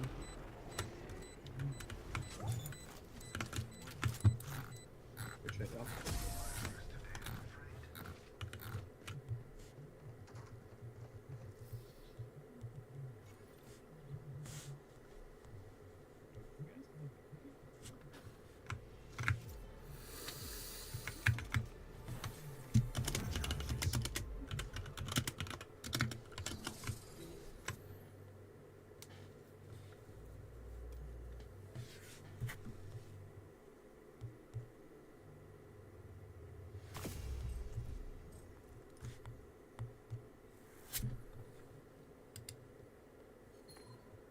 Hey. You got something off of that. And you? Nothing. Oh. You was a match MVP. You're gonna be out of here in a flat lobby. Come on. Okay, let me try it. How back up?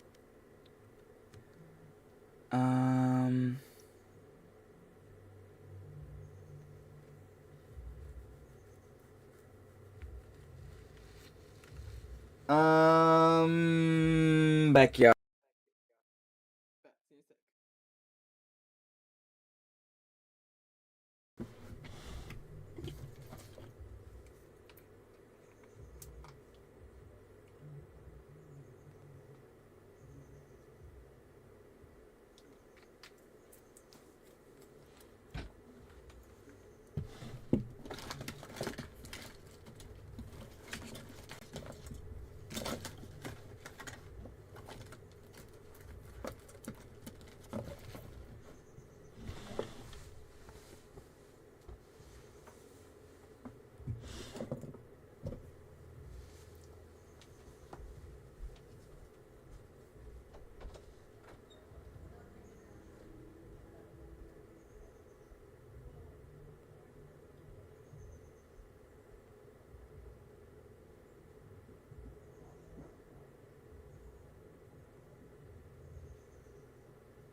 Basil, Basil, Basil, Basil, Basil, Basil. Hover your character. Hover your character. Hover your character. Don't click. Hover your character. Actually, I'm gonna press B dodge because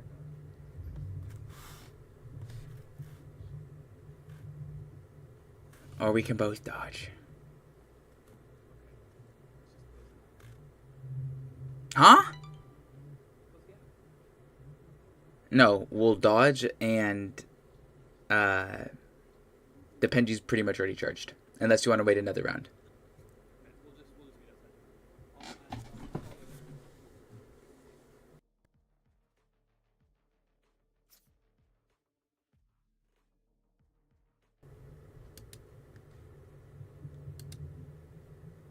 Hello.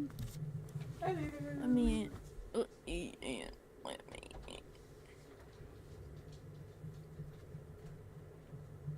Oh, okay.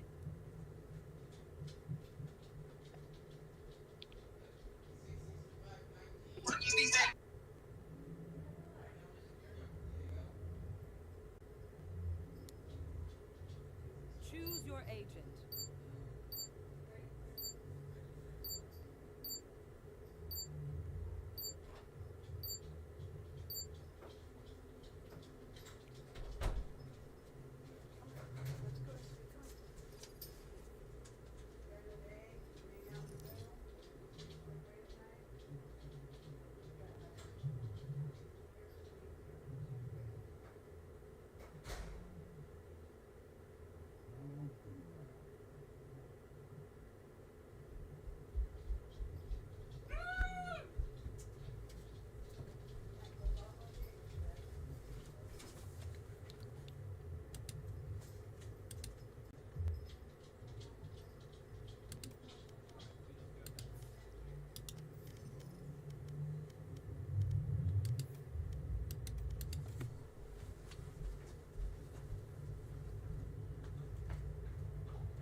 Match found.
Select your agent.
obeying is crazy.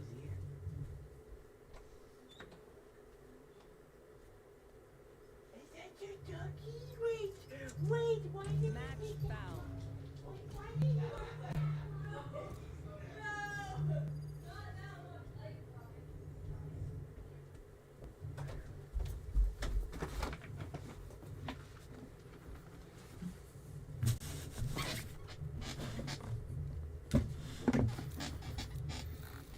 Hello.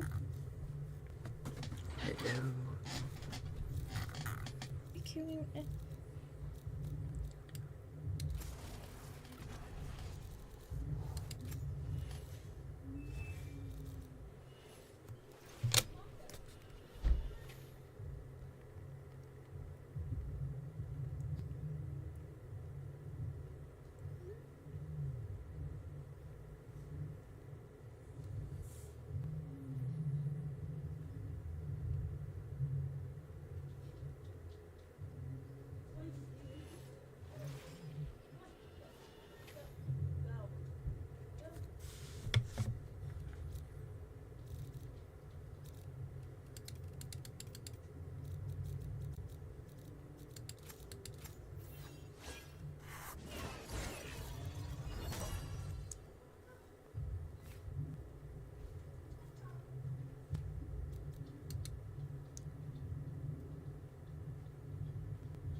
Why is no one wearing the pulse monitor Oh. I gave you?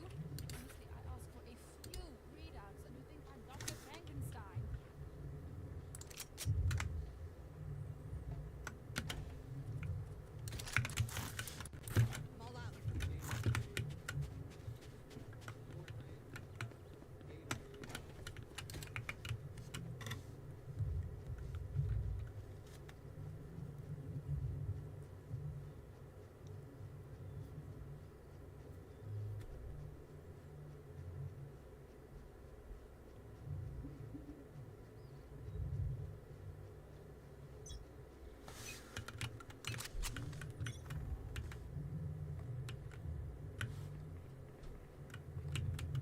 B.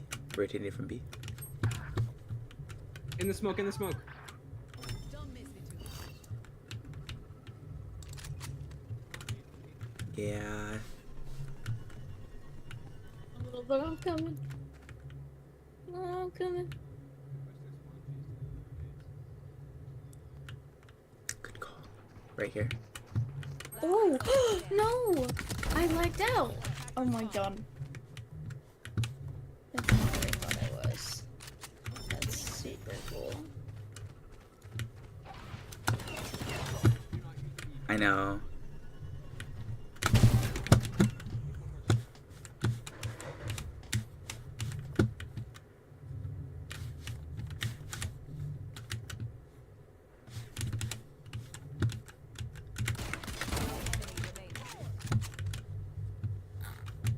Gonna fall back here. Oh shit, he heard me. 30 seconds left. I have the spike. Chase, would you mind clipping that for me, please?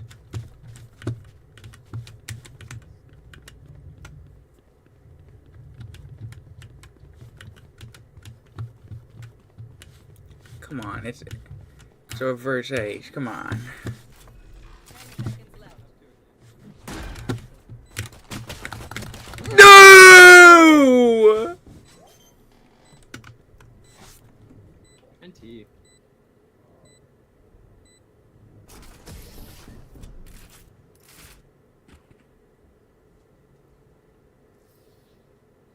are we going this time? Remember what worked in the past.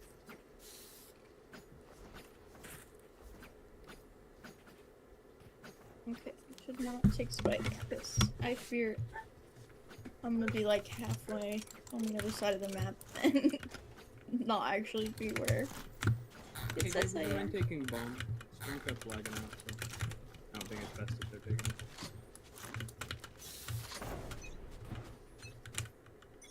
Be right back. Let me see, Jet. 81. Spike down mid. I'm sorry, guys. Holy Jesus. Okay. Oh, Oh my gosh. I'm lagged out. Holy shit. Holy shit, where am I? Oh, I hate this game. Thankfully, it was like 2v5. But probably best to play as a team. What's the plan? I would just love to be able to play. First game and it's this bad?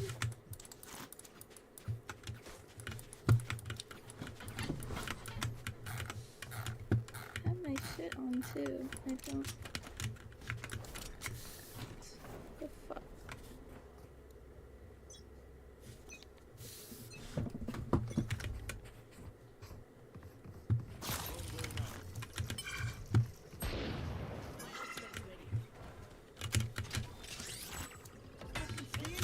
We have fucking 4 rifles. It's fucking peak.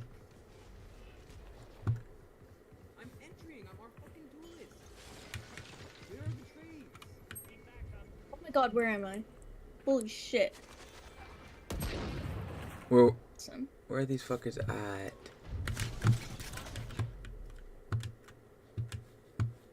Was that you, KJ? Was that KJ? Is there a flank? What the fuck? Spike down A.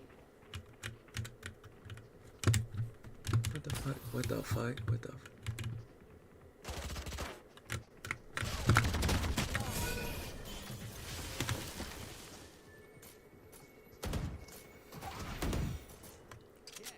Okay, so I have bomb, and somebody else can get bomb too. We have 4. Now we have 5, and I can't fucking buy my own shit right now. I'm sorry. I don't mean to be mean. I'm dude, just no. here. Try it. Did it work? Oh, I'm sorry. I didn't. Fall back here. I can't. That, yeah. Really? Spike down B. I can't even place a smoke. That's so sick. Holy fuck. Nice, Phoenix lit. Sage, so, oh. 144 on Sova and 128 on Phoenix mid.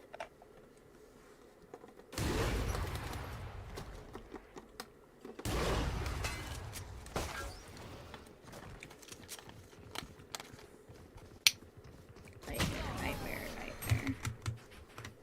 Yeah, it's hard. Just gotta play around the slow field and we're fine.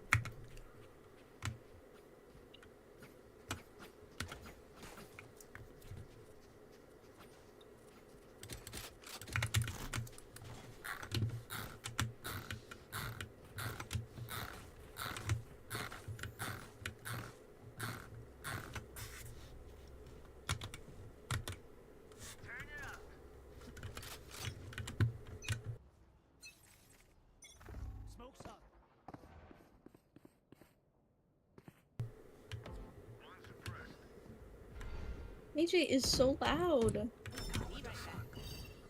Oh, cool. I don't know where I am. Yeah, sounds about right. Austin here.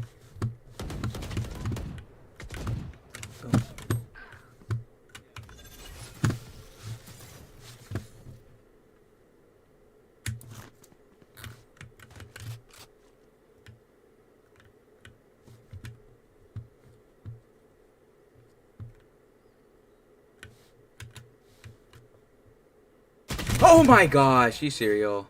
Spike down mid. I'm so close.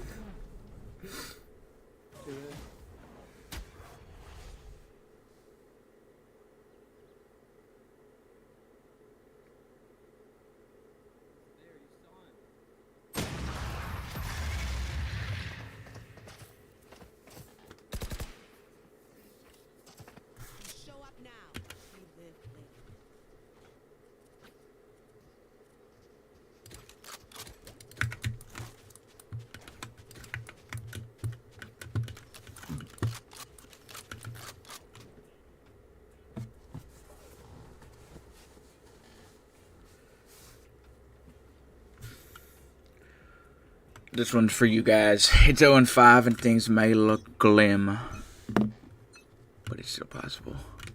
Yes, come this way. Holy shit.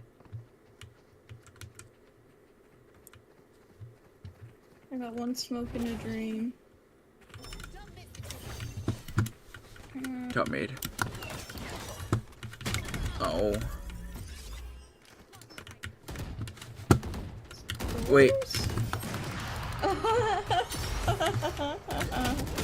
22 on Sova. Holy.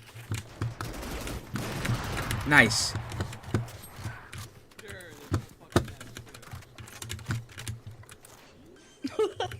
The skin is really. I thought it was gonna be way faster. Way faster. Fast as fuck, boy. Wait, he's not fast. No. PP Master 37. I believe in you, dog.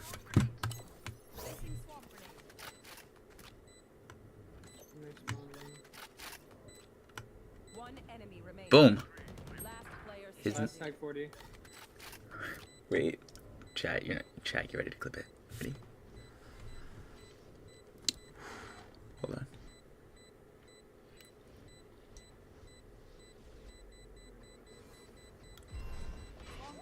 Bomb grenade out.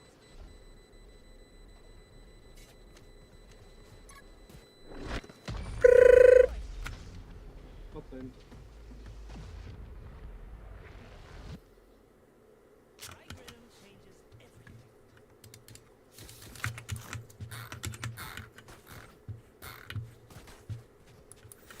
The ping's looking good. The ping's looking good. The ping's looking... Switched over to the. Somehow I switched over to the shittier Wi-Fi, and that seems to be working slightly better. But we'll see. Make it make sense, though. We shall see. Yeah, exactly.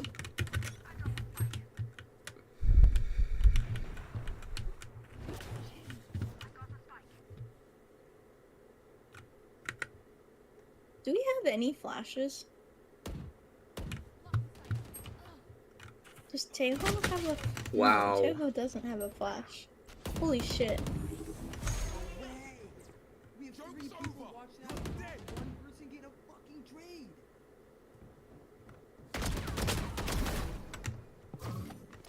Mm. Can I please shouldn't have used that. What am I doing? Whew.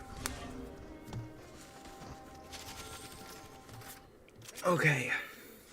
It's still possible.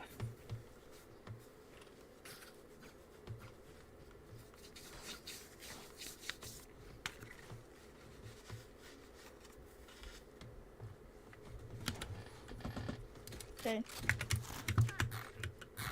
I am going to smoke, and then I'm going to flat, or use my ult diagonally to get us onto A, and I will actually push with you, Pookie.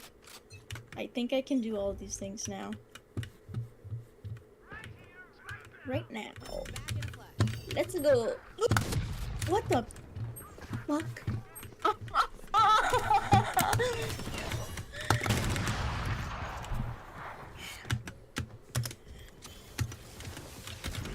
That would have been so beautiful. I already hit them once with the shotgun, too.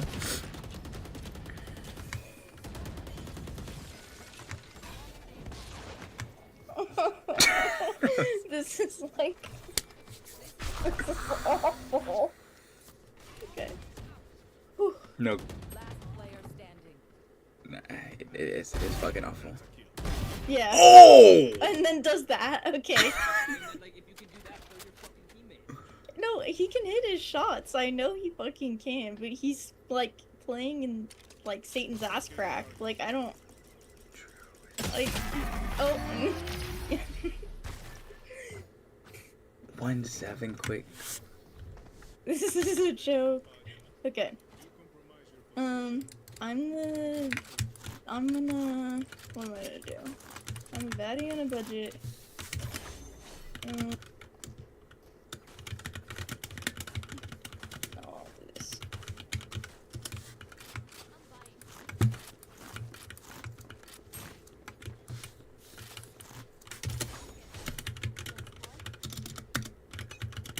Okay, I won't push up. I'll let KJ go first. Bye, KJ. Stomping everywhere. Yeah, it's... Left side of B, and close of B.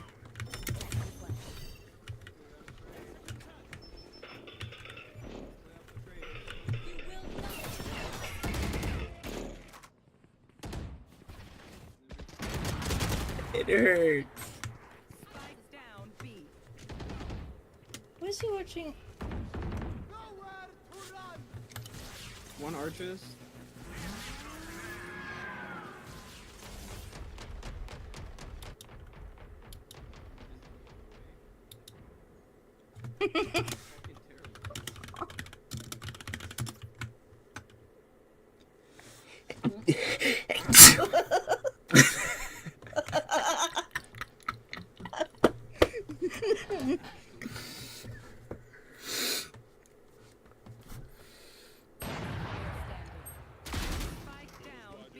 Do they like all have ops? What's going on? What?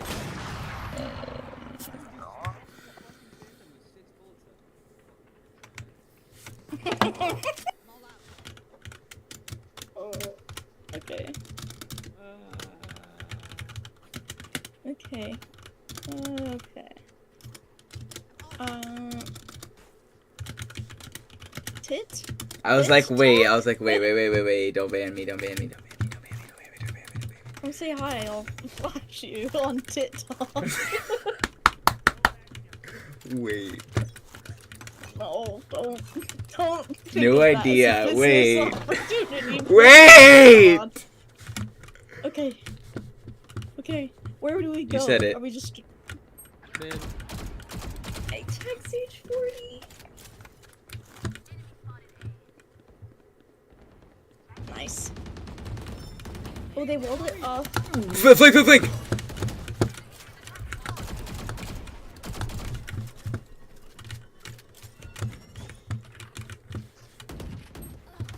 Yes, don't spawn.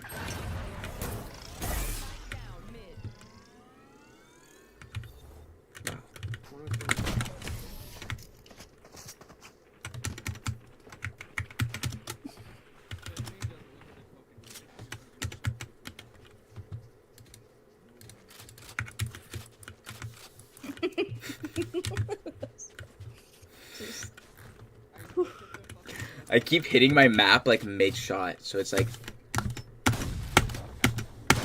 Yeah, it's fucking caps lock. Should I change that? I feel like...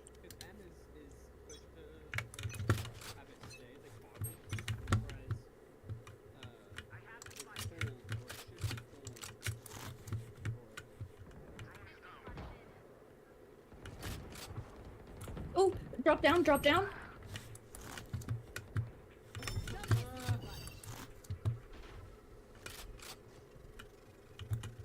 Get ready, mix to your left. Oh, you're chilling. You got the wall. Give me that up. She's mid. Okay, holy shit. Okay, I'm I don't know how'd that happen. How did you do that? God, this game is enraging. No, why? He's fucking sat me. He sat me. Fousey? Okay. Everything's fine. At least it's 11-11, ch1ll. Yeah, we have two It's 11-11s it's literally in our unrefutable. decks. Literally unrefutable. Except for Jeff, because Jeff sucks. Jeff Main. Just kidding, that's really rude. Oh, uh-oh, chat. I can't pull up my Close. Chat. Chat, they're blinking. Alright, 125 Clove. That's insanity. 130 on server.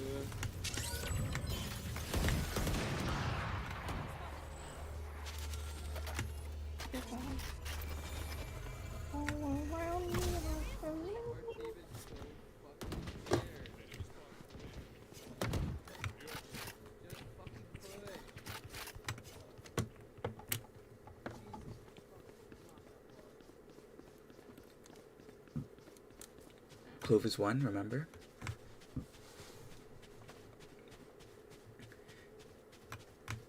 (10-2) into a ginormous comeback. They're like, wait.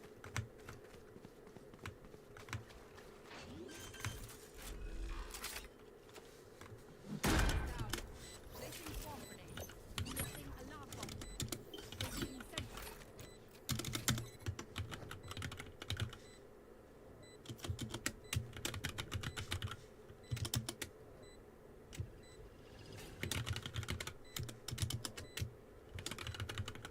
Supposedly I'm the biggest, the largest.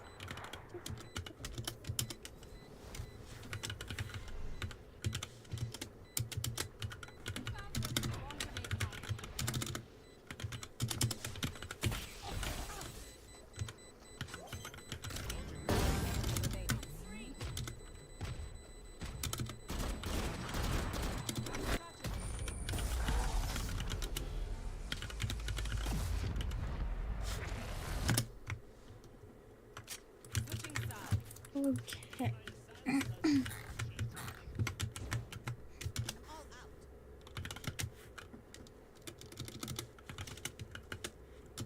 Yeah, I'm about to turn it on.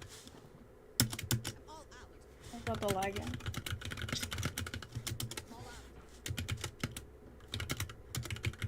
$55 subs, crap.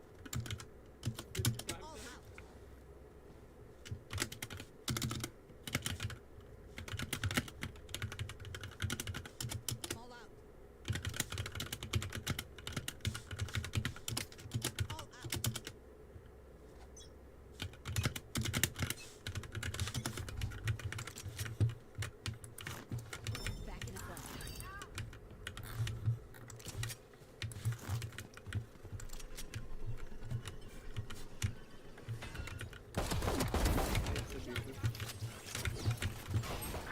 Spike down B. Spike spotted B.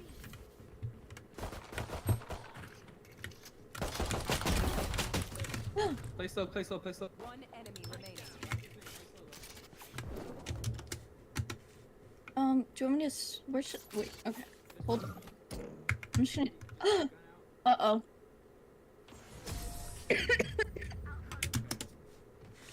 Goodbye. There we go. Oh shit. Let's force it here. I mean, pretty much if we lose the round, we're going down either way. So I feel like we just force it and start shitting on them here.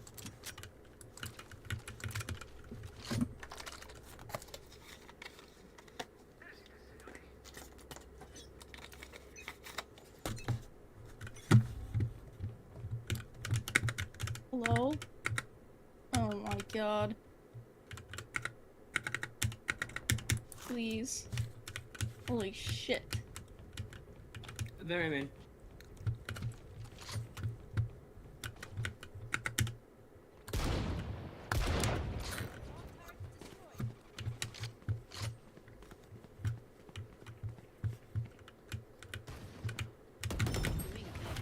Please, someone grab my vandal.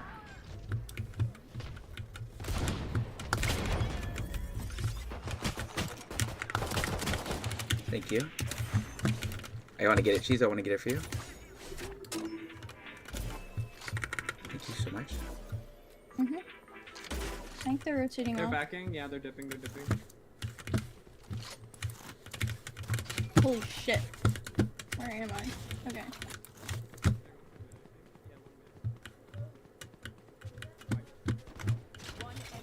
Oh my goodness. Let's actually go. Hallelujah. Holy shit. I was so afraid that I lagged during that. I was like, oh no. Thank you, kindly. Welcome Phoenix in. peeked out and I was like, it's the end.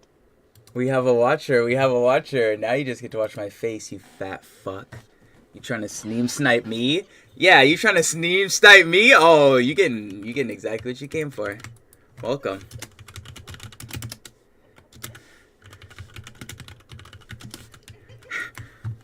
Come on. Jeff main. Let's fucking go, dude.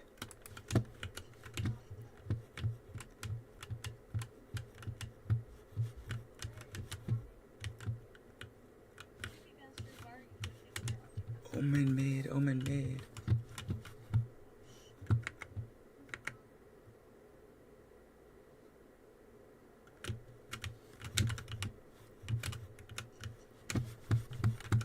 He's backing towards, he's backing.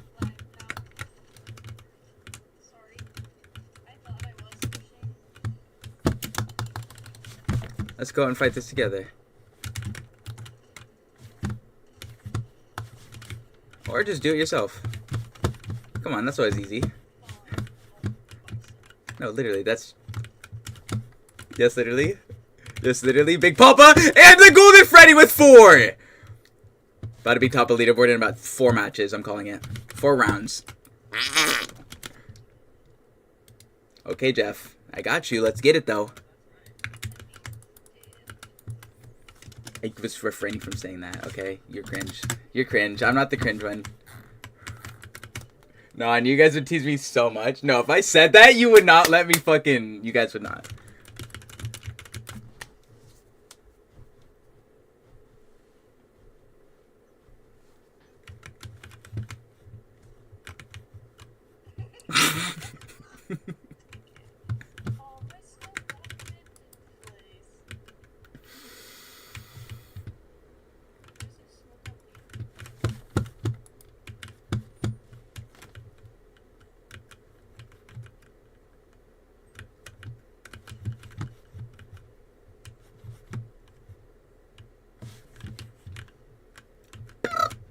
No one's watching mid. I was gonna say that.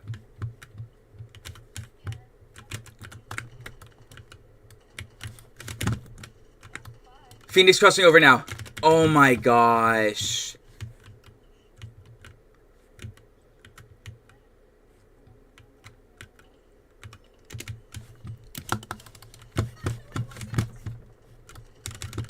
Tagged, Silva.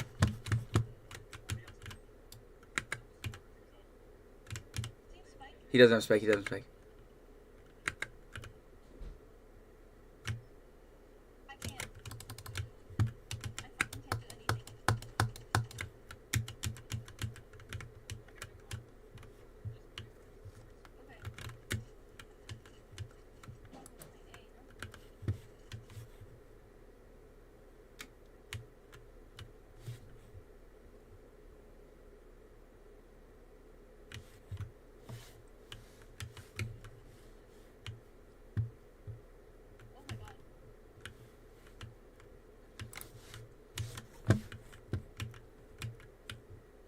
Let's freaking go. Let's freaking go.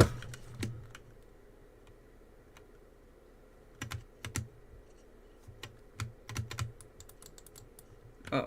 Settle down, buddy. Can I say that in chat?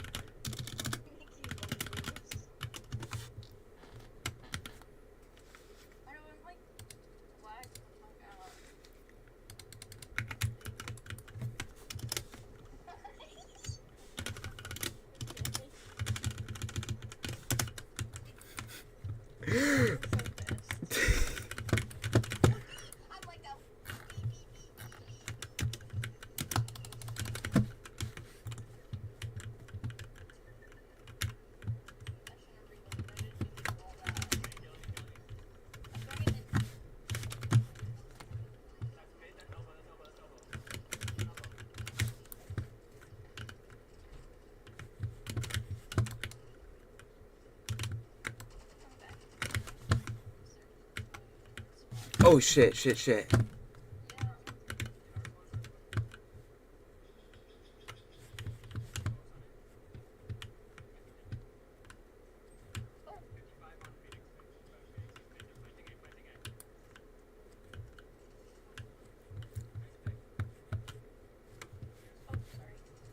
Up, up, up.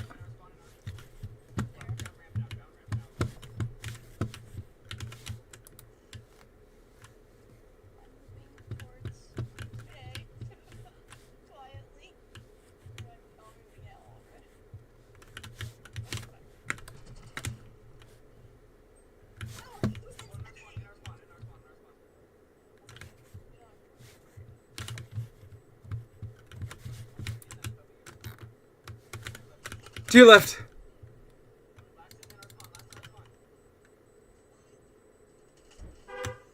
Well played.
Are you serial? I wasn't ready.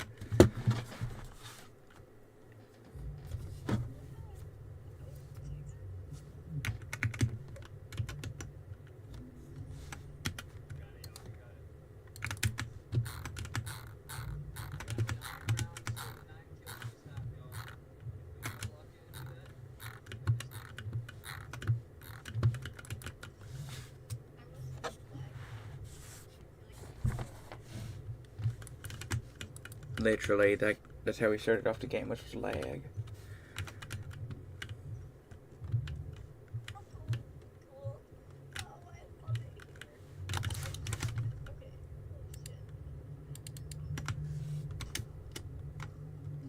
Pushing with that Bucky.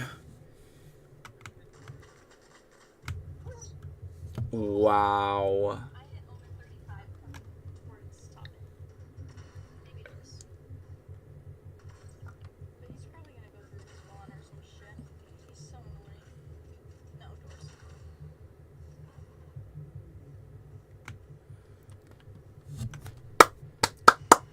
Oh.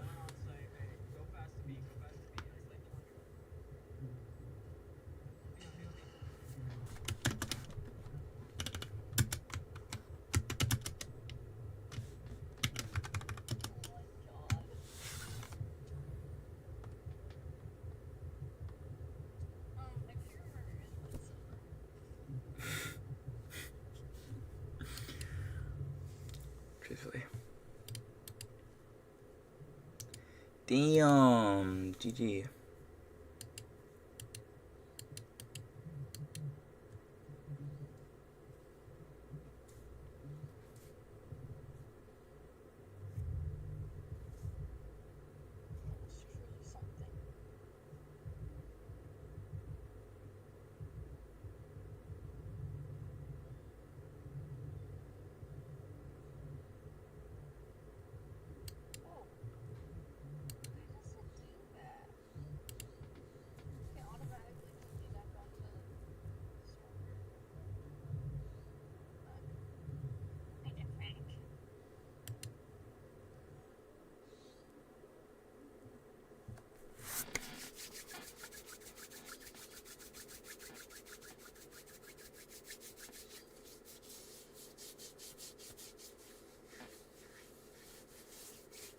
No, we made them lock in for a sec.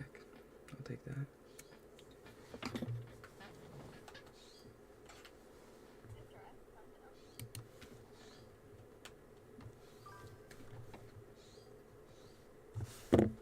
GG's, you guys.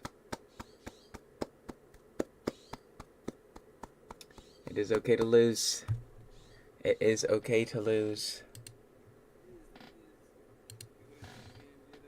No, we should not be losing these games. Y'all, we made a beautiful climb almost up to gold. Almost up to gold. We're very close. And then losing indeed we have been doing.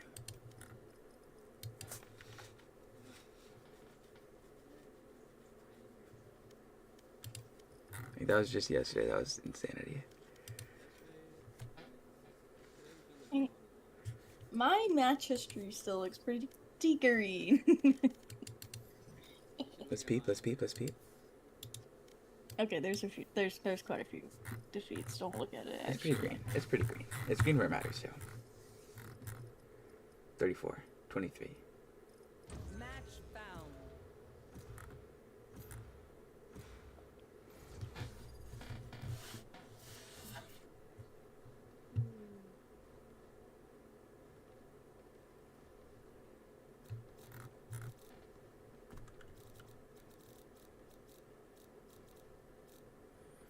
I think it's hard too when the like random two teammates we get don't really talk either. So there's no like actual like comms, which is a stereotypical like silver bullshit thing, but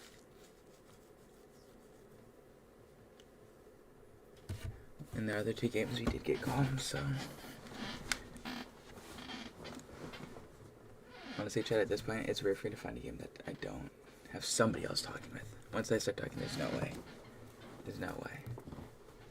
It's not about me, but like once people hear a talker, usually. Like I'm okay. I love it when it's like on comms, but it's just I just wish there was some meaningful comms. Even if they were just typing them, it'd be like 40 on this one, you know. But that's never the case. It's only ever me commenting for other people when I'm checking. I don't know who to play. Go Fade. Fine. Sorry, I panicked. She yelled at me. She said, "Choose your agent."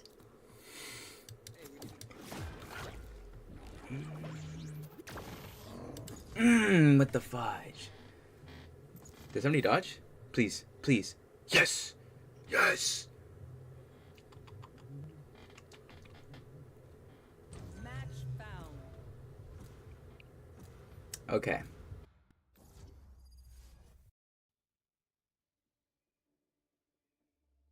I get all comfy in my chair, I get my feet like in the chair, and I like lean back, and I'm like, wait!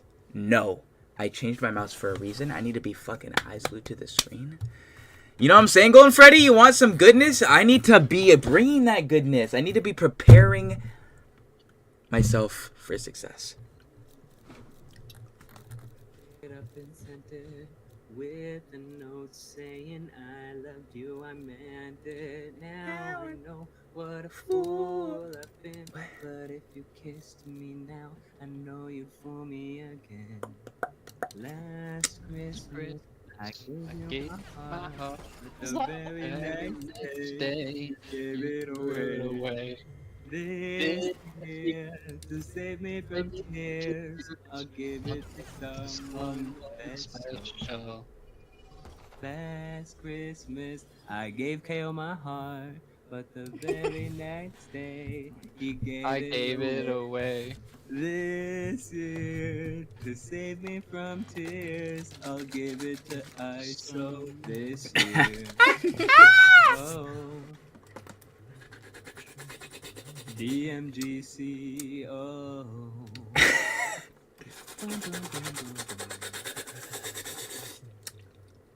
Chat, clip that.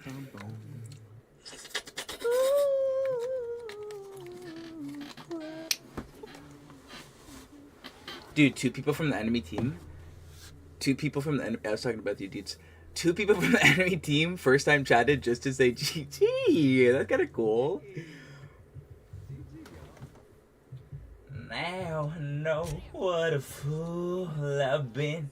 Cause once the cheese gets dirty, the cheese is our twin.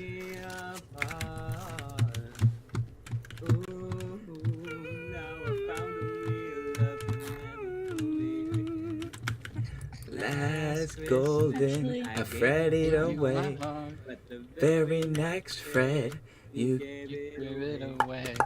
This year, to save Ronnie from you, I'll give it to someone special. Oh. I gave you my heart, you gave it away. Oh. Can I have Spike, please? Special. 50 champ. Give me a Fine. Oh.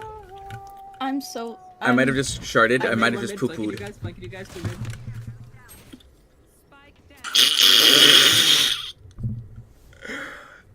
That was love terrible. Someone. Oh.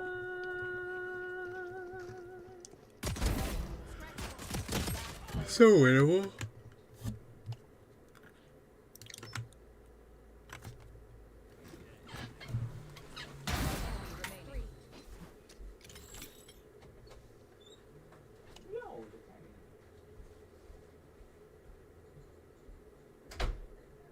Wait, is that full? Was it full? I didn't even see it.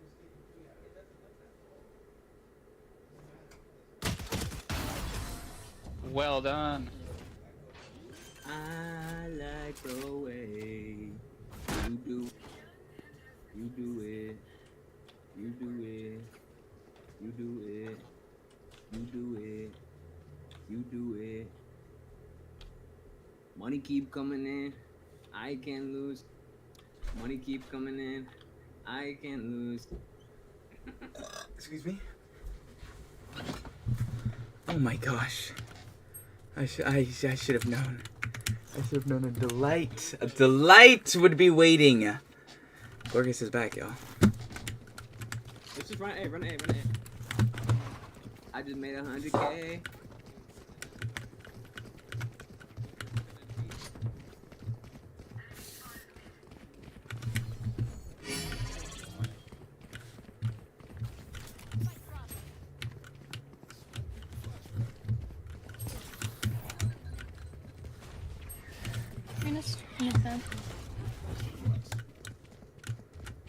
She just keeps jump peeking me. In their spawn. Nice. Wow. Nice. Screen. That's right, y'all. Bulldog on me.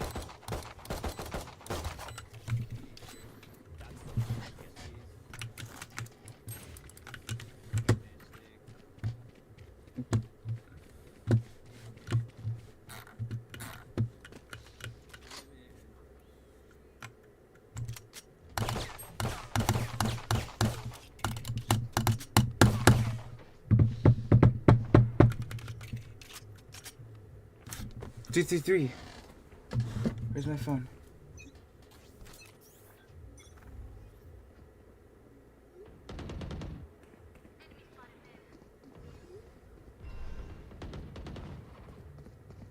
Wait, where are we going? I don't want to use any.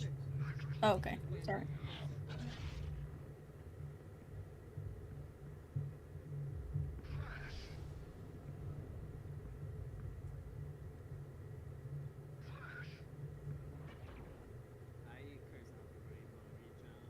Let's go B.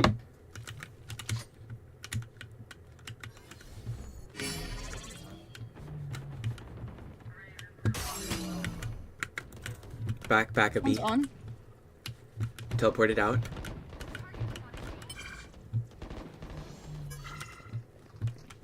Chambers be back unless he teleported. He teleported somewhere. Oh, he's probably back there then. He's dirt. Heaven, 34. Chamber grabbing a vandal. He's heaven. Oh, here he has one. Heaven. God. Nice trade. Last unknown. Could be on the flank or wrapping heaven as well. Those are the main guesses. Oh, they're dirt. Blink. Nice.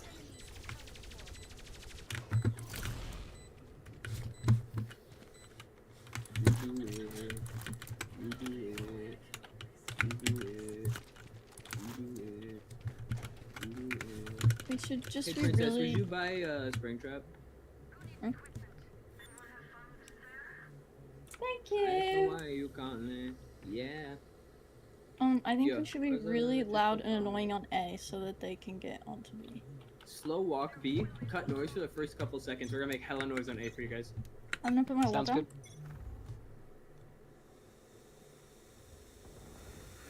Close. Wait, I missed what you said.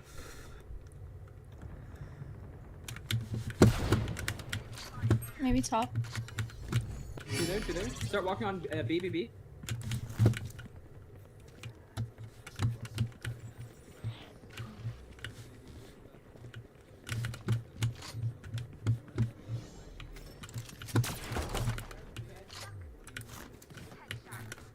Dirt. Oh my gosh. I lied. I misheard him too. 20 more minutes until I'm free.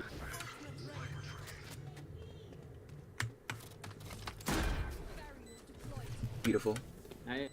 Numbers 3-0. 2-2. 40 on fade on 100 A. on fade and 74 on jet. Both are hella low. Just play time. They're gonna have to come from heaven.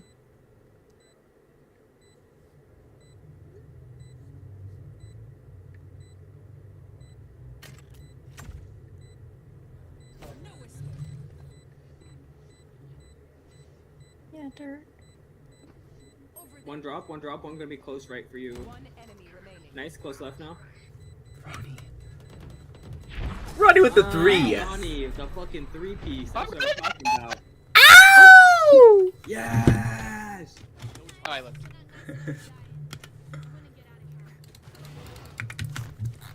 So like my Princess cutting with the out really added. No, he's literally buzzing right now. He's literally stimming. He's getting stimmed so hard, guys. I'm not even kidding. 20 more minutes until I'm on. Good luck.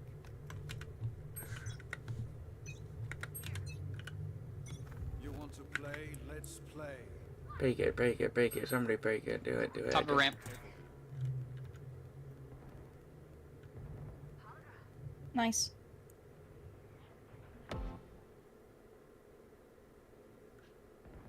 My screen's going down. On platform. Spike down A. One more heaven.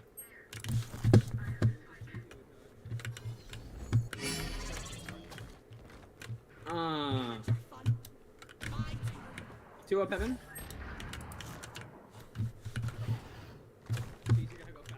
I heard one like close as fuck.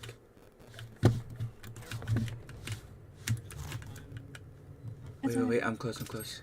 How did I make One noise? dropped. Please, please, please. Sabrina Carpenter, please. Sabrina Carpenter. Outside both. Sabrina Carpenter. That's right. Last backside. Let's freaking go! We like that. I literally just had to say, thank you, ch1ll. Preach, for real. You know I preach. You got me hyped for a sec.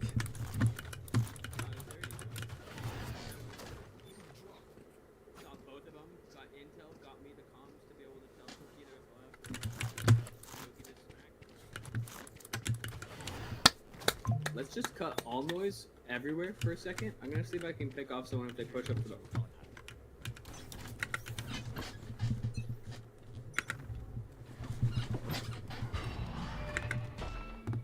Not bad. Smoke spray. Ooh. Okay.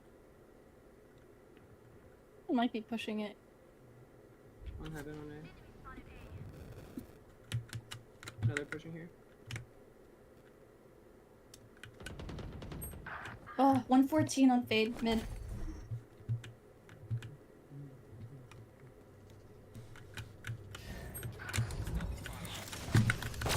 Get on B fast. Heaven, heaven, heaven. Flashing. Yeah. One dirt, one dirt. Oh, sweet, sweet. Good try.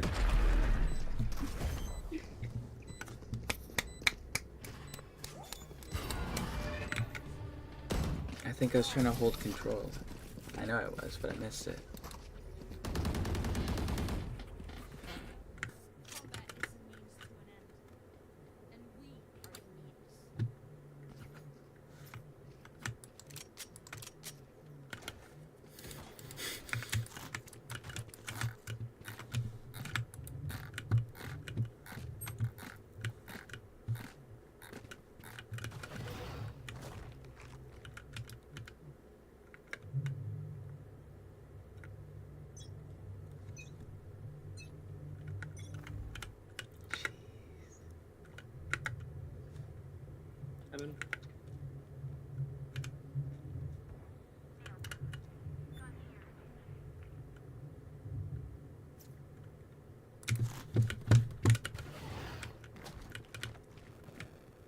Rotating from B.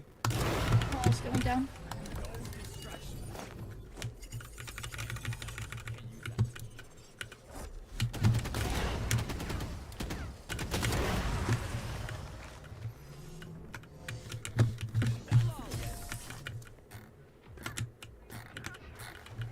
Fizzy vid.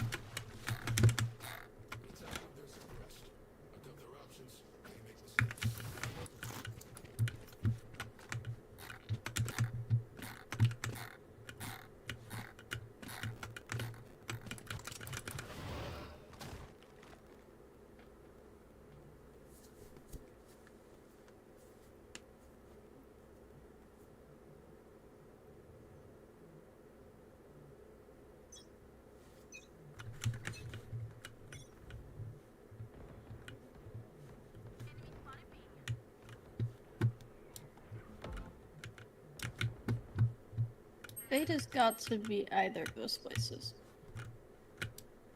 Shit. Nice. Yeah, heard their fucking footsteps. Oh, I was reloading and yeah.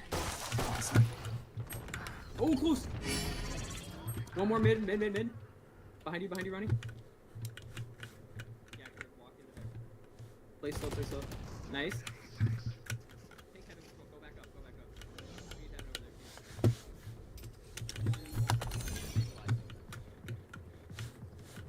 Nice. Oh, okay. I thought bro was gonna take fall damage. I was like, Ronnie, no. Don't do that. Heaven one. Are you serious? That's tragic. There we go. Nice. Last screens. I think still screens. Yep, out screens now. Nice, Ron. Good call, Tucci's. Good shit, y'all. We're fucking stomping. Let's do another A push. Let's do a hard A push.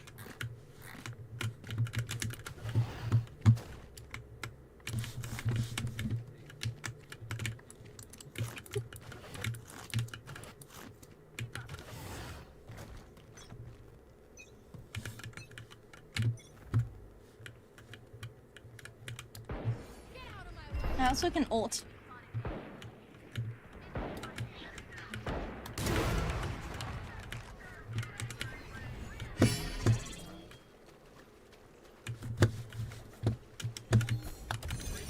One more mid.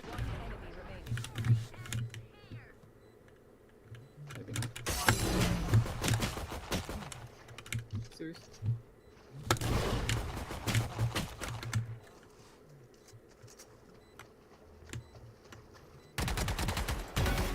Good shit.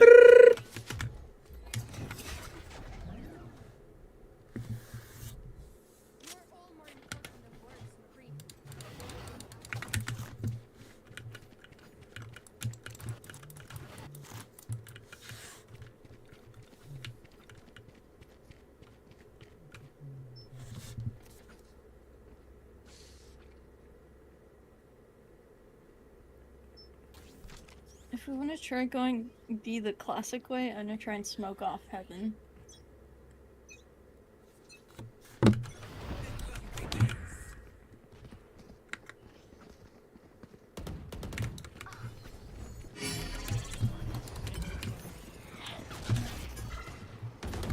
Heaven. Screen's going down. Right side. Fade right. Could be left. What happened? One draw dirt.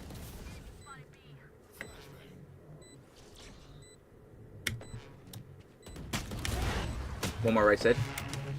Aren't another heaven? Yes. Bang. Yoo. So. Let's so. There.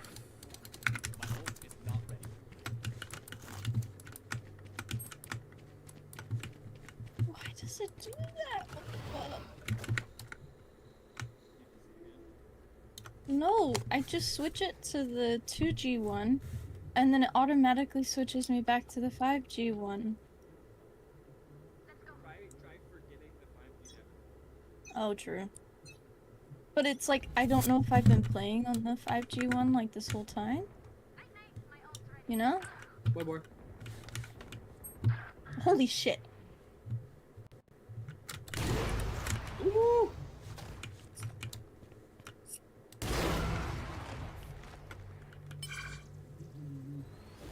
I was just like talking to myself internally. I was like, wait, what the fuck am I doing here? Like, and then I run into Arena.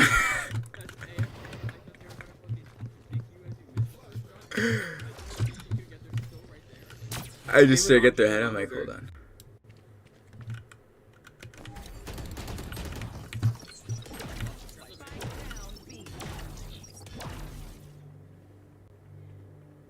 Watch out, princess.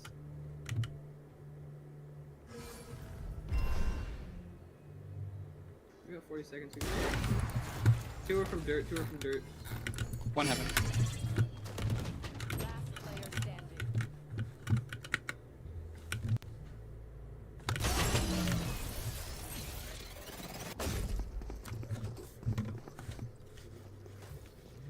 I think my mouse ran into my phone a little bit.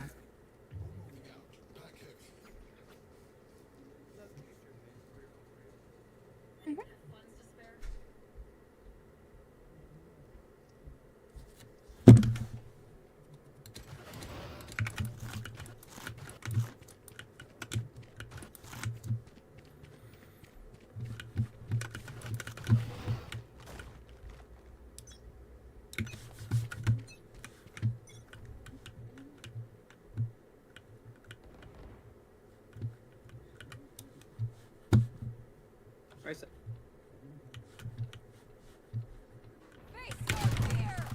Oh, poopy. Cool.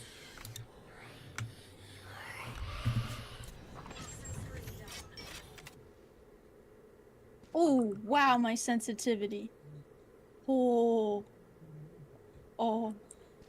Oh. Okay. Okay. I didn't fix it, but... It's low. I can't, like...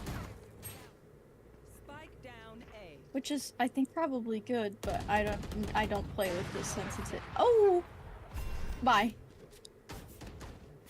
Bye. Bye-bye. That's okay. I'm gonna save. Oh, no!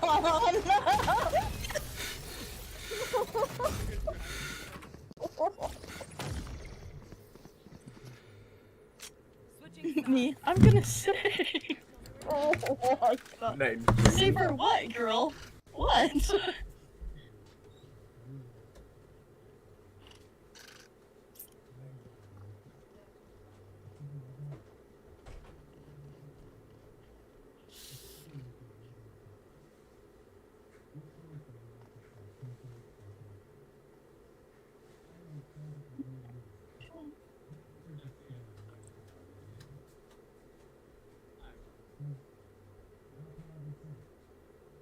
I fucked. Oh. Oh. Oh. Hey. Thank. Wow, I think it's 6.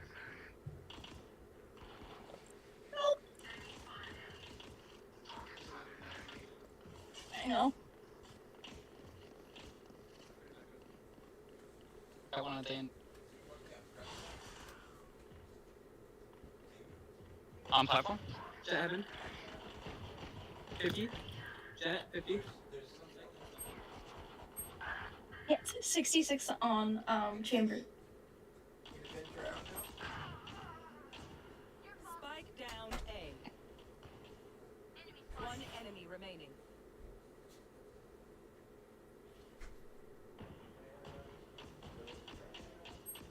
On site.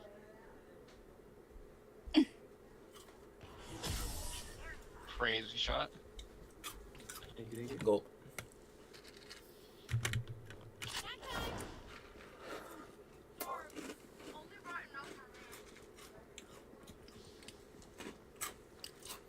Jeez, I'm sorry if your blood pressure spiked doing that so low. No, I didn't realize you were AFK until it said after I killed them that you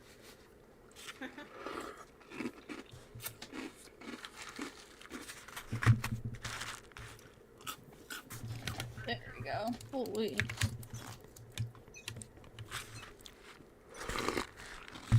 Okay, well. B, shoot that for me, please. Never mind. Yeah, they're here.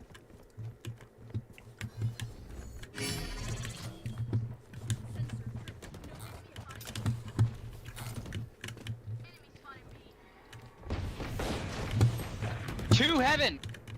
Oh.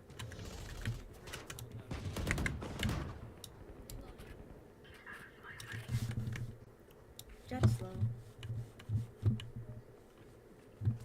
Pushing up main too. Better be there.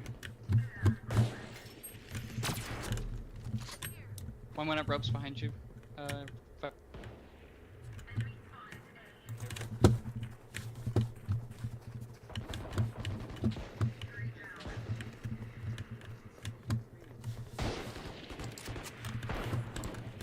One main, one up.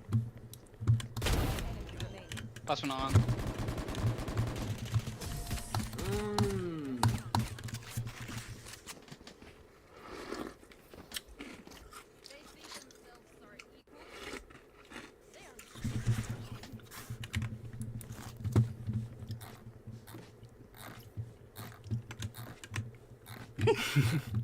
So true. So true.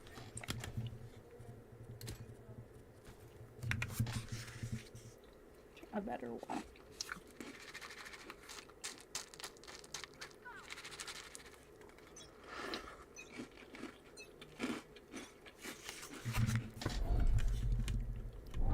Hey. Ooh. Wow. Jet on platform.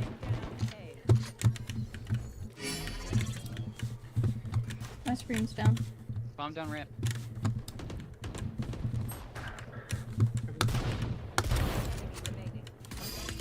Last is water. Last one. Oh yeah. Last is water. Wait, cheese. If you're available, will you clip that, please? Oh, no, you're not available. You're chilling.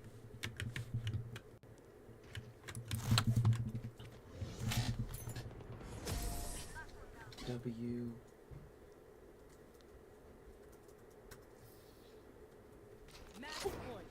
Boom. I feel like they'll go B or mid. Or split between. That's my guesstimation.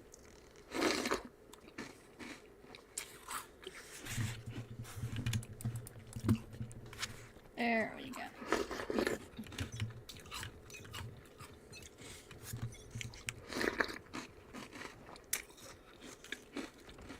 One's here.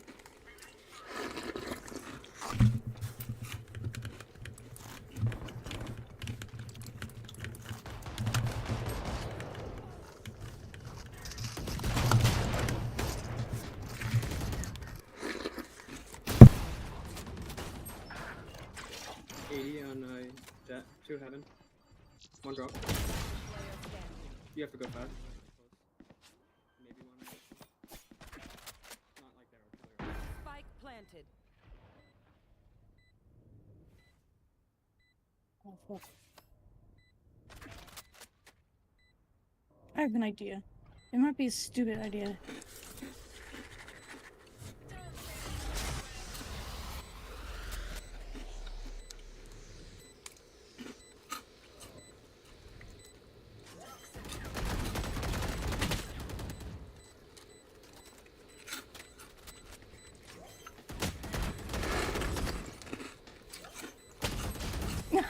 My bad.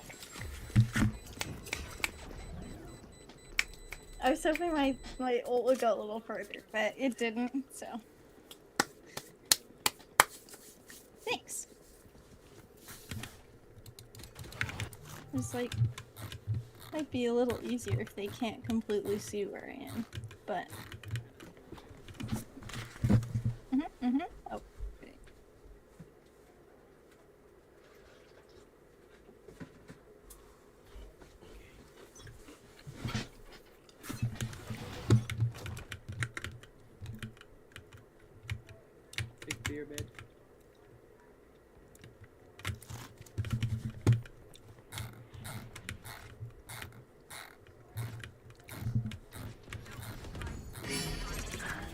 shit.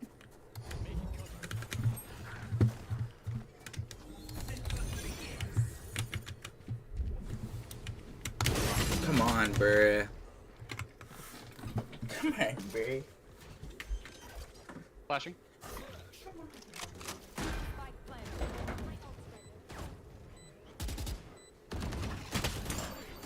You got it. Nice try.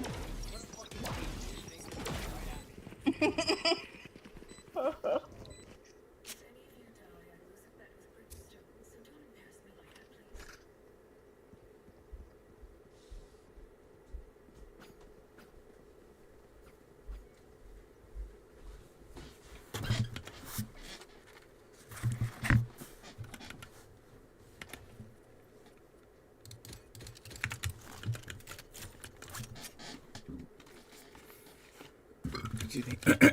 Wait.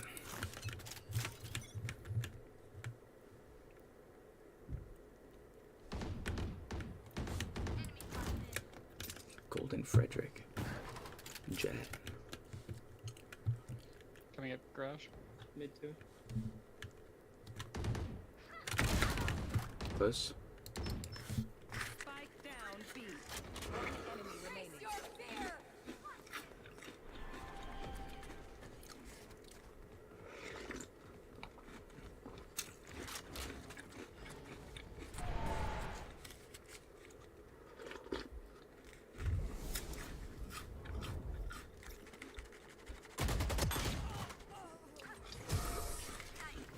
Nice forward. Whoa.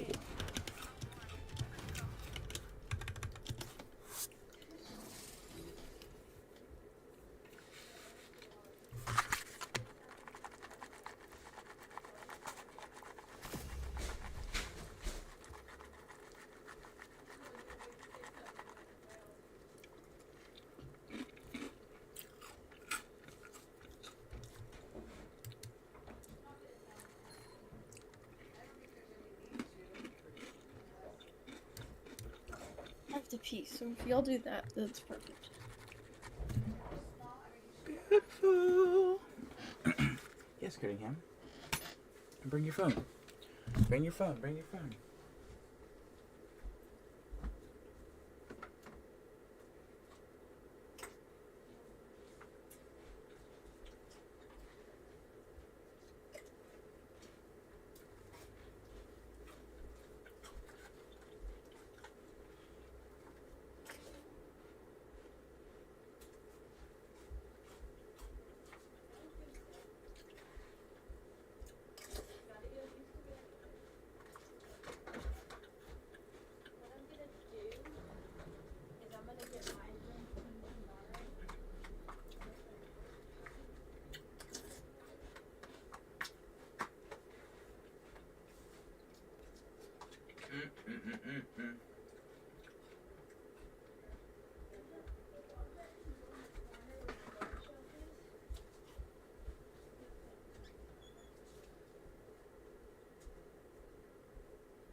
Yes.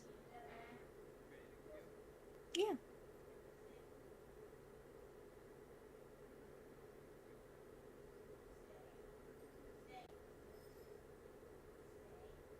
I don't know.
Match found.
Fine. It's probably good anyway.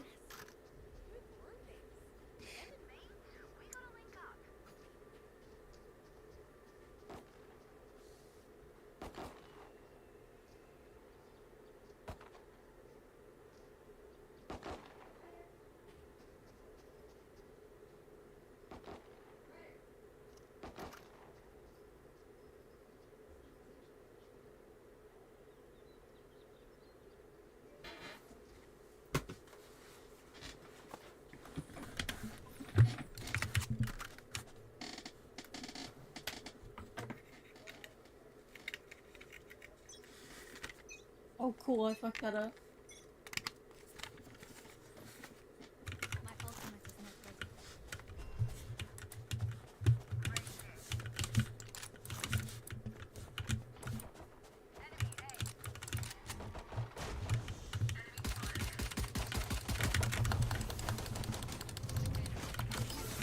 Thank you. I. Wow.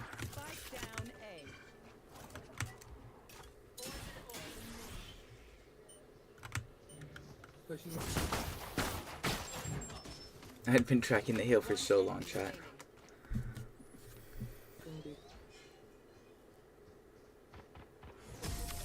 Bang, bang, bang.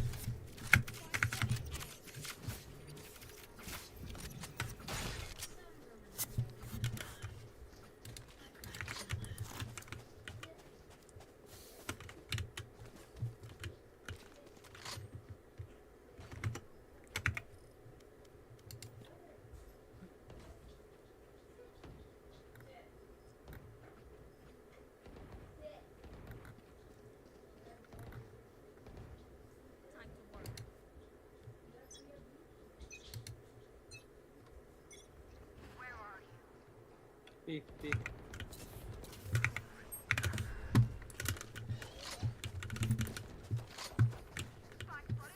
down B.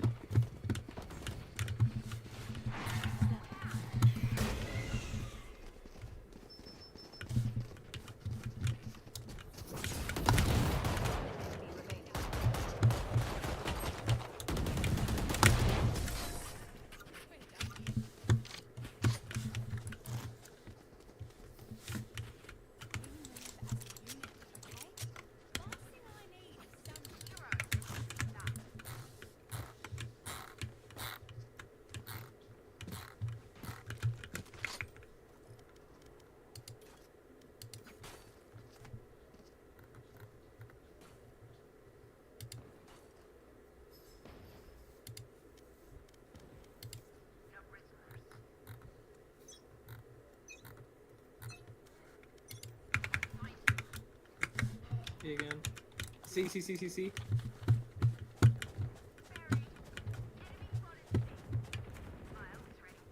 One enemy remaining.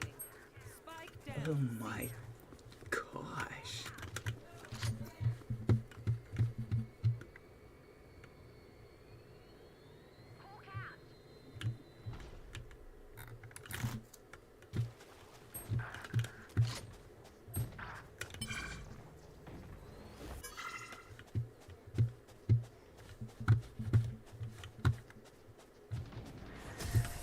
I'm sorry. Bro, we're just gonna murder me. I'm sorry. Continue on our path. It is right.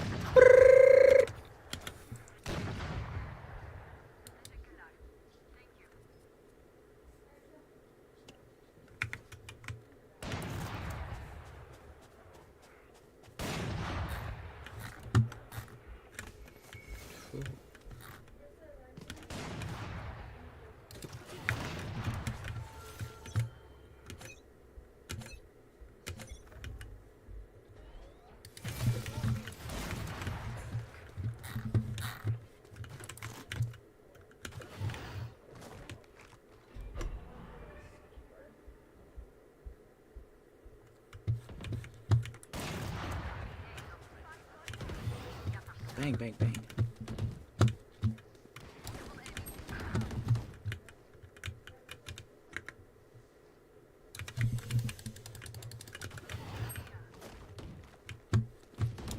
One enemy remaining.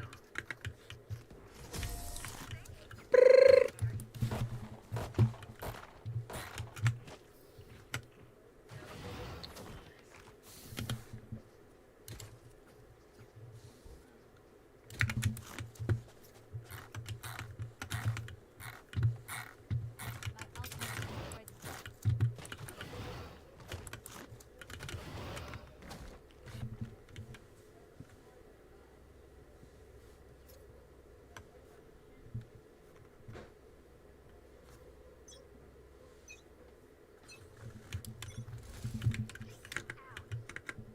B.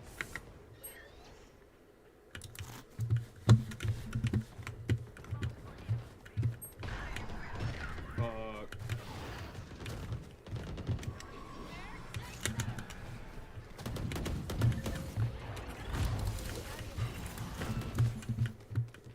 They're just gonna dip off that, someone else rotate.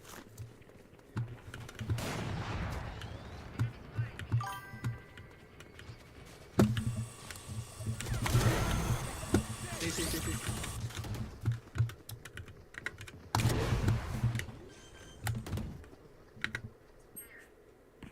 Spike planted.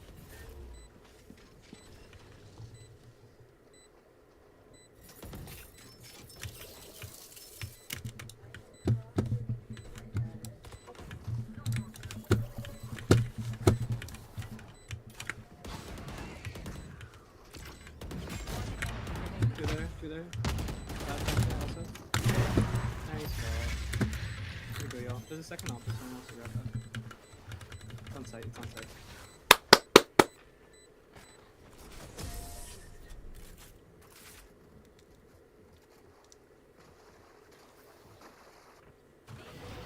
Your weapon. Or use a gun. Whichever. Yo, give me the up, bro. Ask nicely.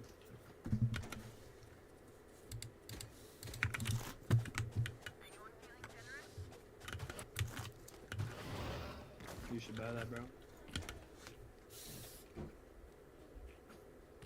Nah, Viper got money. Yeah. I know I'm not gonna put him back. I don't give a fuck. Really not. You're fucking terrible. Cry about it. I'm not crying. I'm laughing about it. Just smile.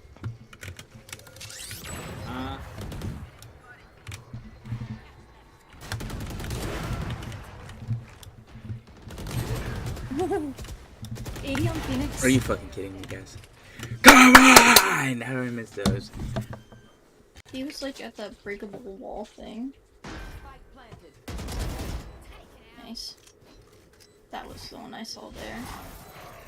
Scout destroyed.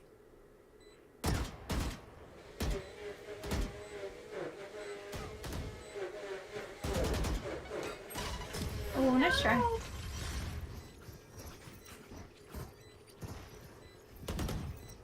Stand tall.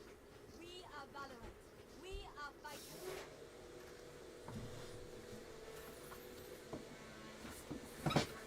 It's over. I honestly, we might as well just FF at this point.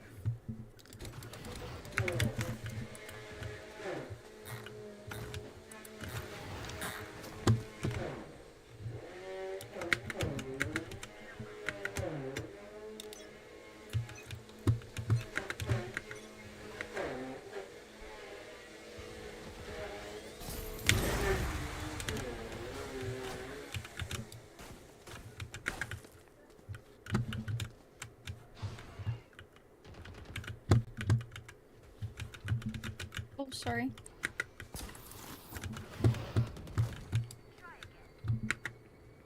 Bang.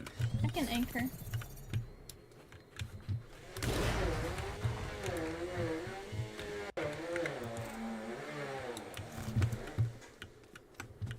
Left. Planting C. Spike planted.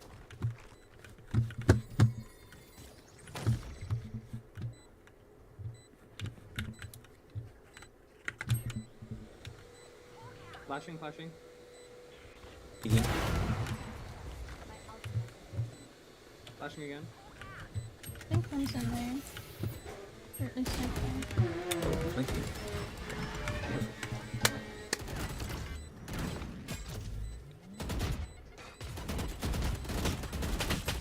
Two on fade, both outside. Last player standing.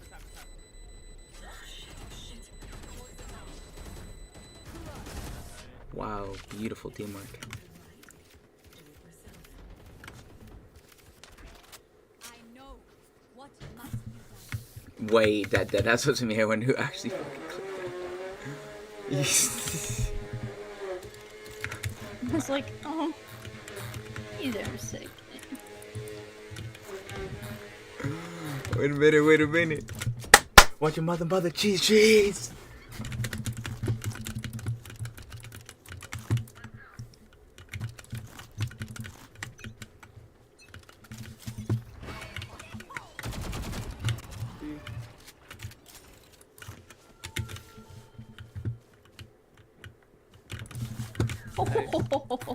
That was such a good shot. Nice.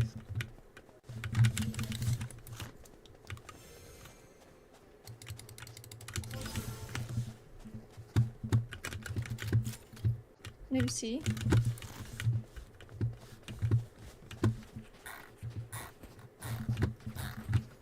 Maybe. I just heard footsteps. Not like. Am I crazy? I'm stomping. There is one. But further.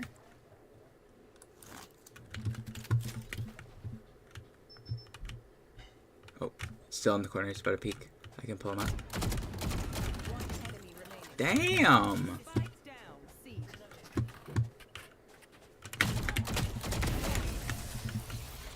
Flawless. Flawless.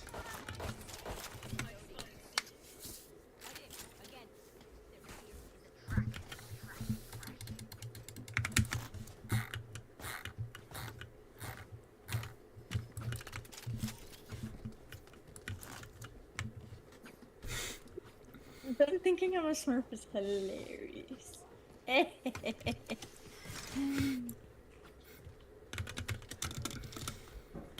I fear this is my only account, except for the one that's not ranked.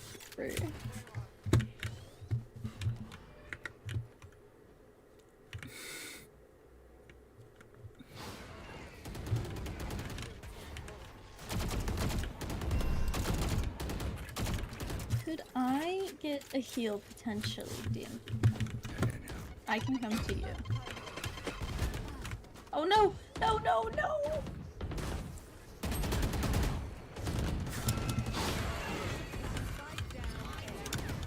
Or die!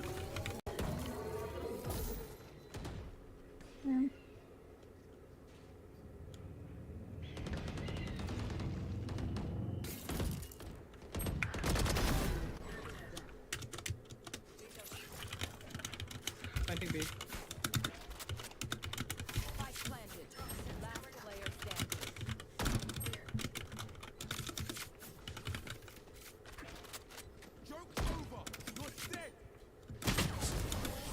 I didn't. Oh my god. You must fall, then fall near me.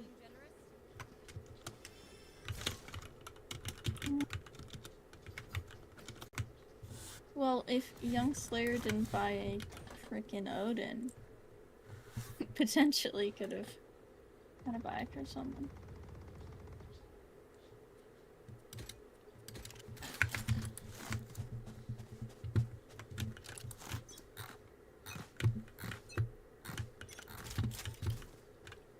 B.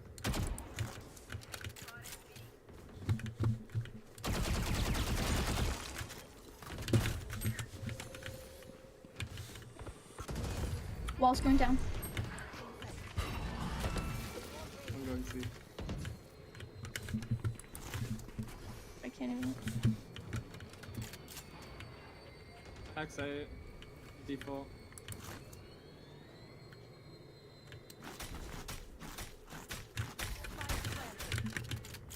Was that A? Yeah, that's it. I thought so too.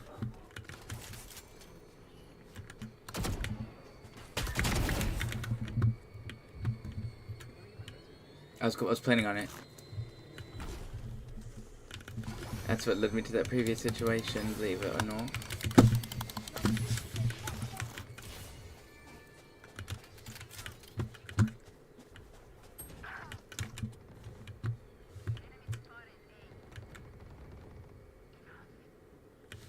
One enemy remaining.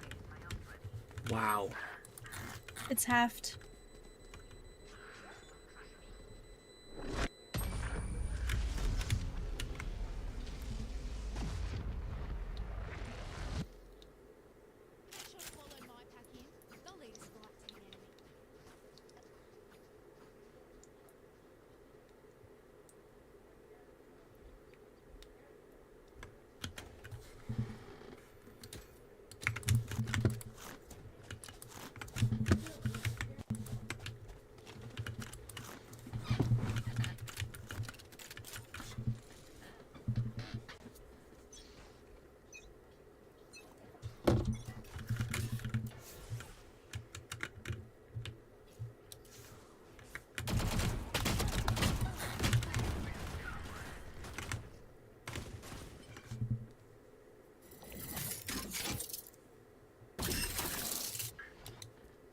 I messed that up. Cool.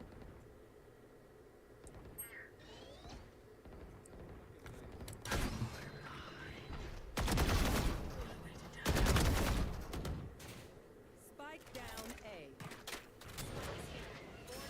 One enemy remaining.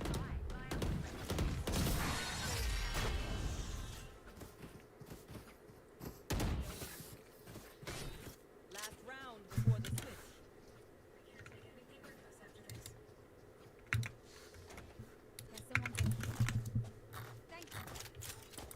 Don't say. Of course.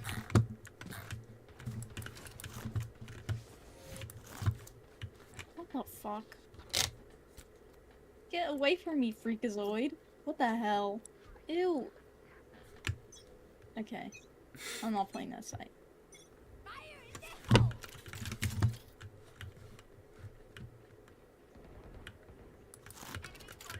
I got you.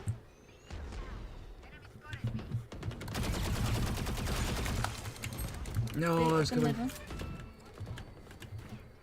Wow, I came. That was cute. Ow,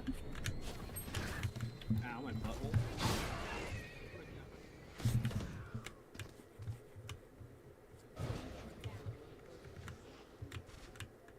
Could be going A. 40. Nice, last right side I think too. Oh no, last should be towards A? Yeah.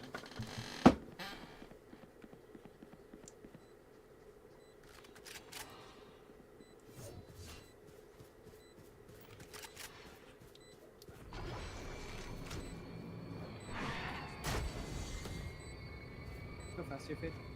They're gonna be backside. Probably drop. There. Or stairs.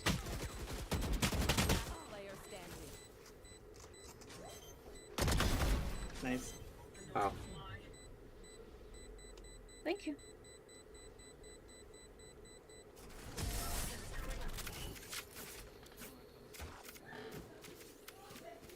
You can do it when we win. Switching sides. Let's go.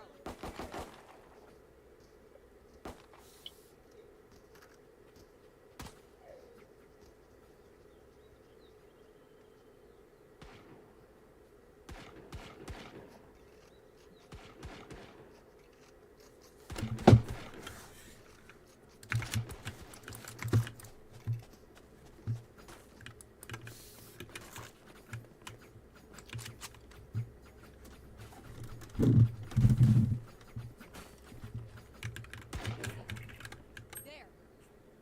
Here.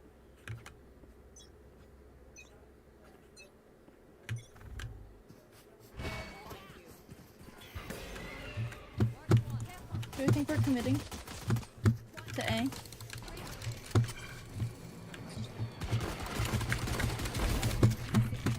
Kill Sage.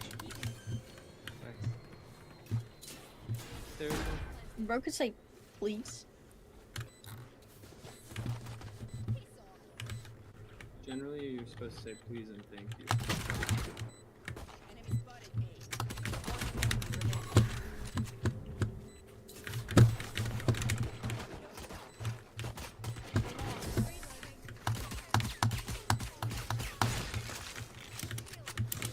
God, what are you talking about? Heal me, please, Sage. What? It's just good manners, bro. I don't owe you anything, bro. Just like he's not on the heel. Just like he's not on the heel. Just like he's not on the heel. Thanks. I don't know what you're on, bro. You haven't done anything for me.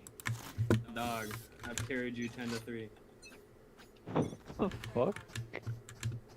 That's on some complex type shit. You're miserable, dog. No, that's on some complex type shit.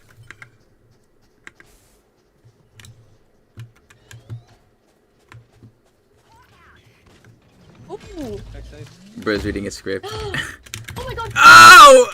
Oh, wait! Because the wall went up. Creed's running away with Spike.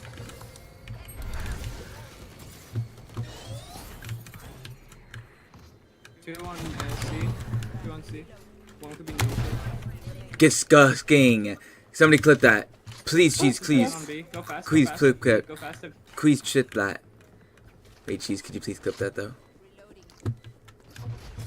If it's just a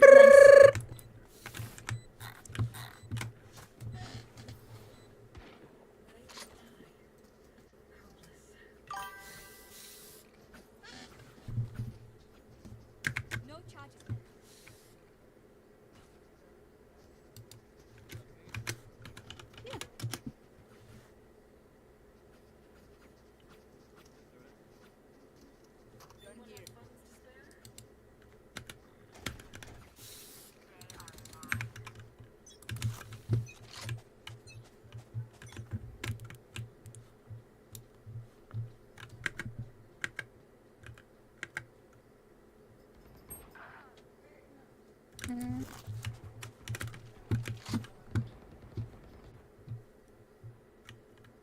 Ooh.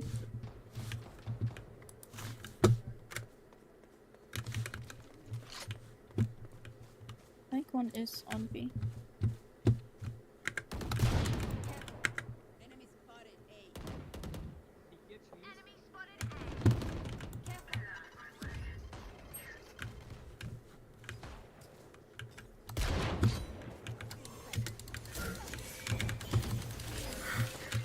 Ooh, Lexi. Thank you.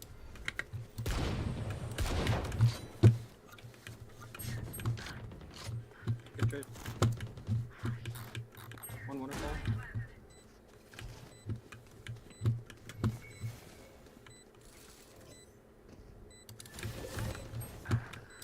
One lane.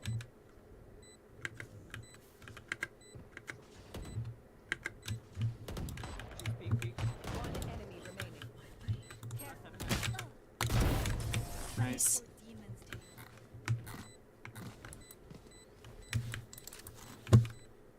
Match point.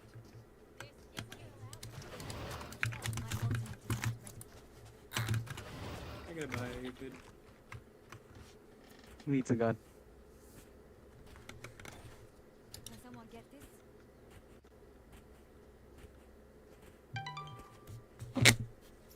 Wait, take mine. You say please, guy? Manners? No. That's fair, that's fair. You can suck my big hairy No, no, no. Randall for your bad girl. No, you can suck my Ew. big hairy Bad girl. Jeez. Cheesy. Should we start throwing?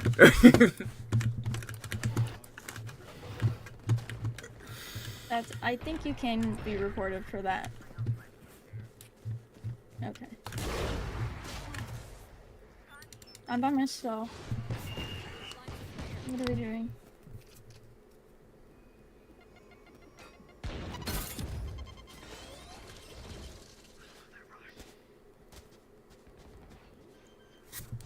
Ace. Enemy remaining.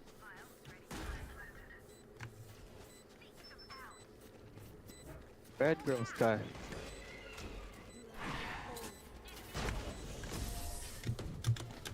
Attackers win.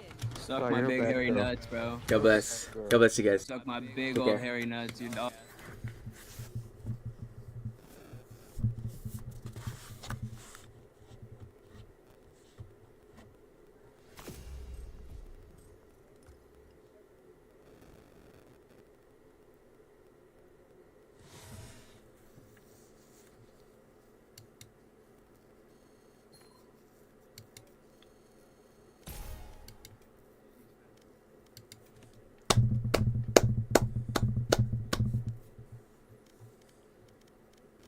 You going out to dinner? Awesome. What you guys getting? Oh, a surprise. Fire.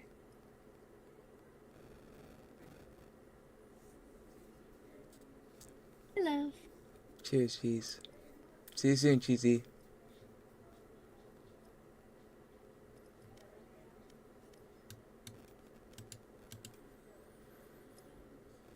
Not too shabby. Do you want to try another one? Let's do one more, mate. Let's do one more. Okay, fabulous.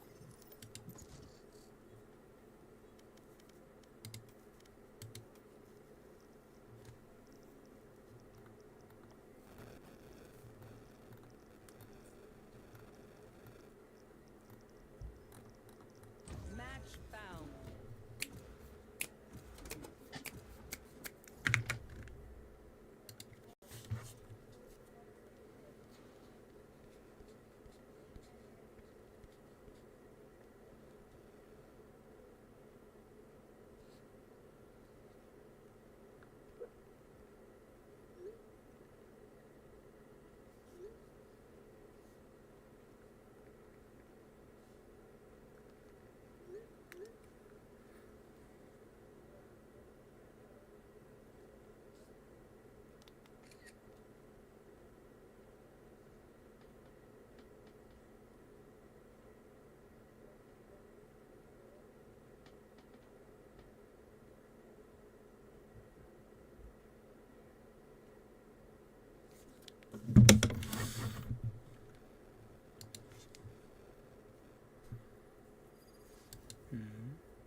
Choose your agent.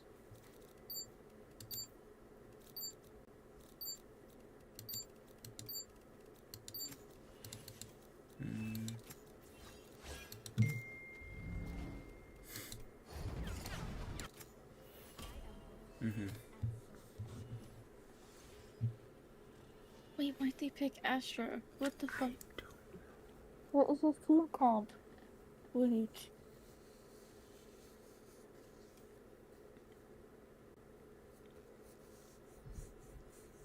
I don't know about this one, chat. Oh, do we have a challenge now? Oh, do we have a challenge now, chat? Do we? Let's check. Yes, we do.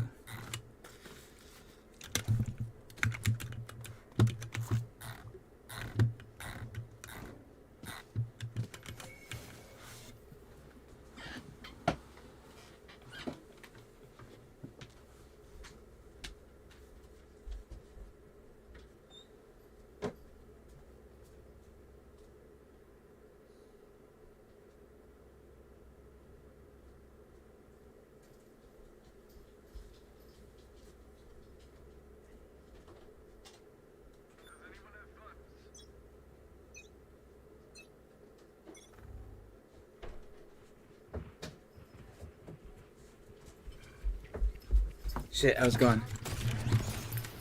Oh my gosh! Hi, Mikey.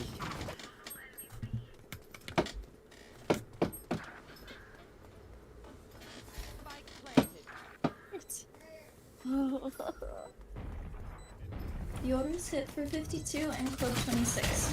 Player standing.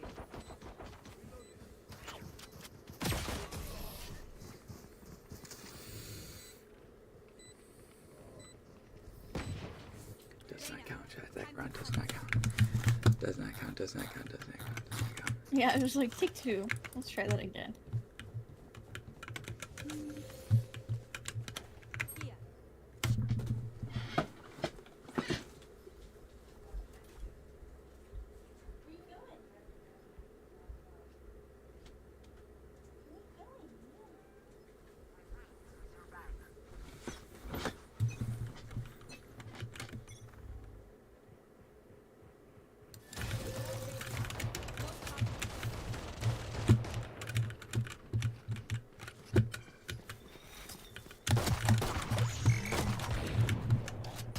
Okay, not peeking it.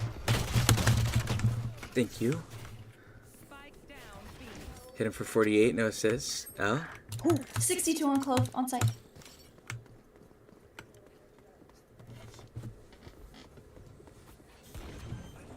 Ooh.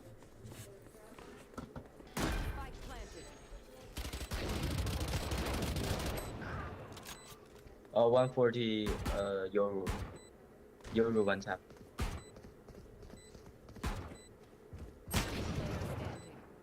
enemy remaining. Nice.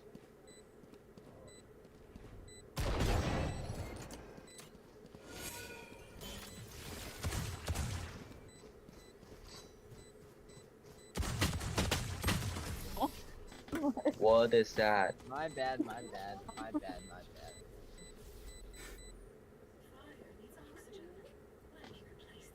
Wow.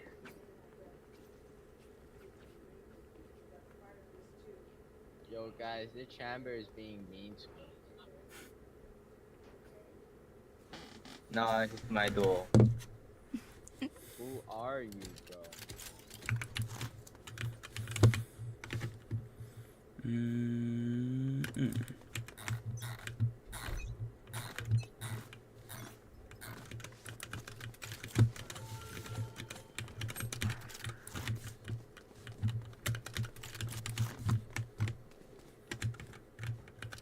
Clove is 52. Who's next? Spike planted. Oh my Nice gosh. shot.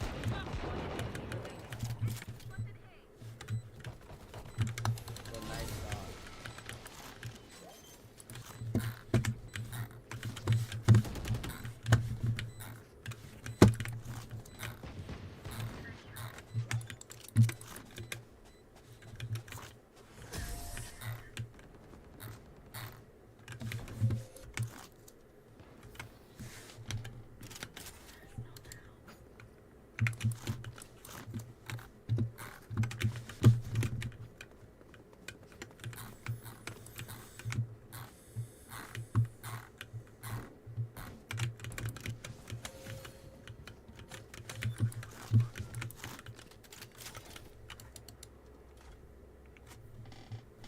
Anyone need anything?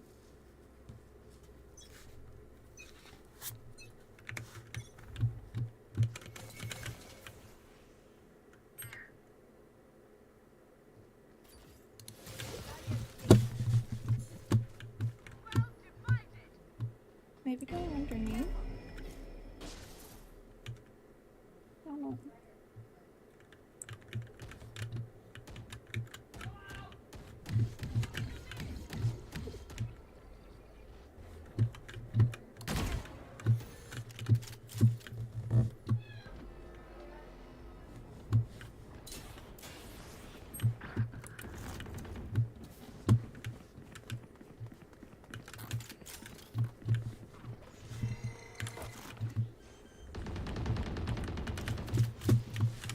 Spike planted.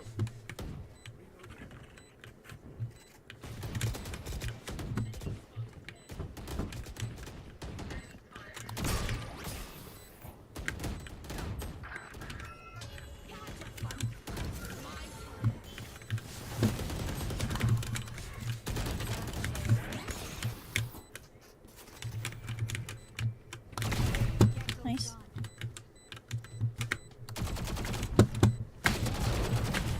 Oh, nice try. And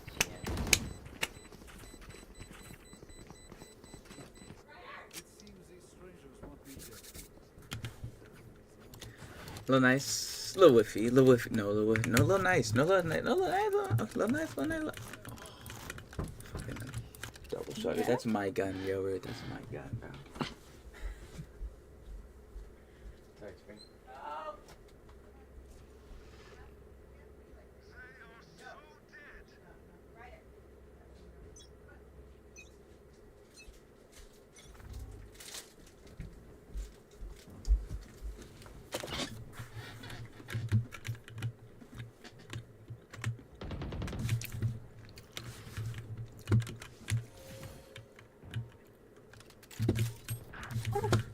Arcade. At least one. Spike planted.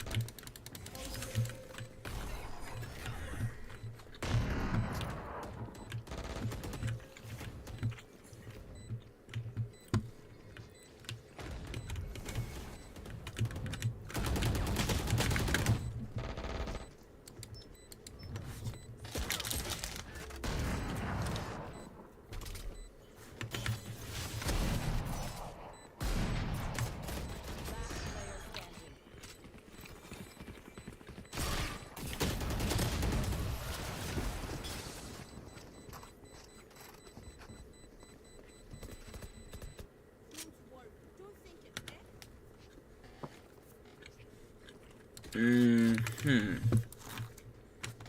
Mm-hmm. Real.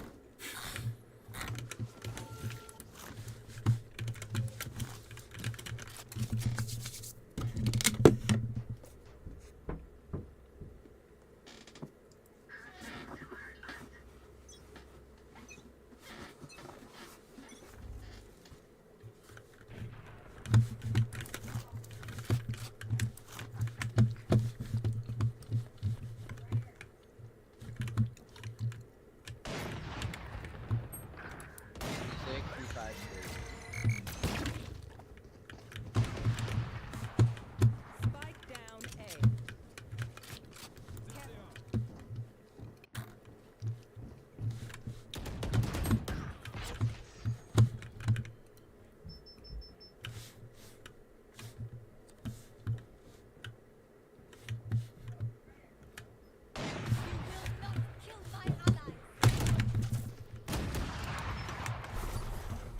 Can't believe it. Terrible timing.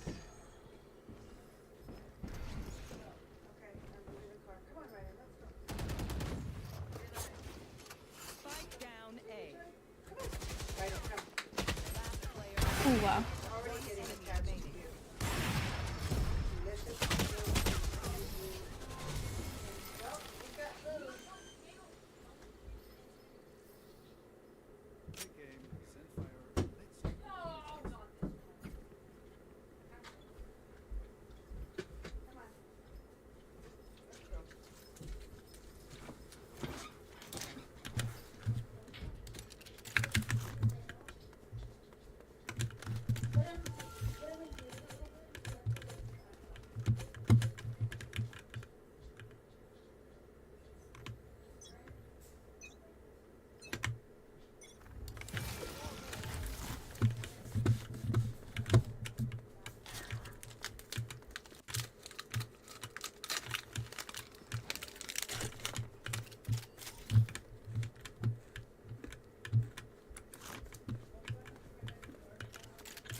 Spike planted.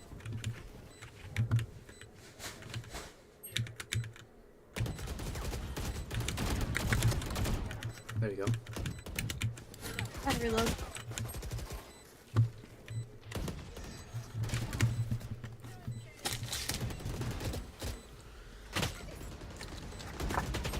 Oh. Player standing. Bro.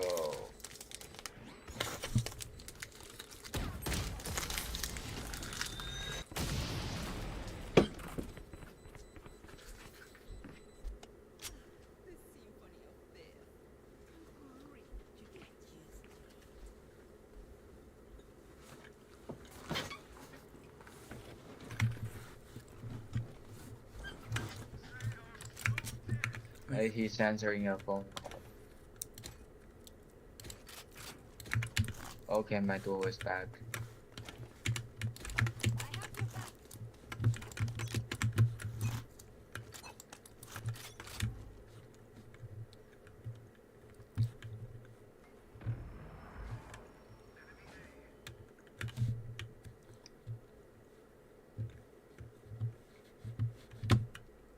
Joke's over. You're dead.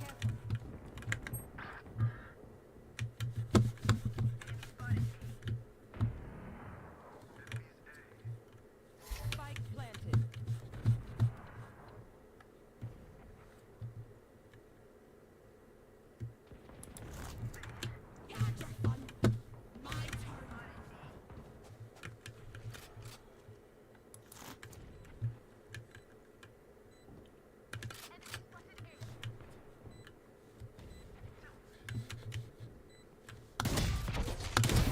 How did that not kill him in one shot?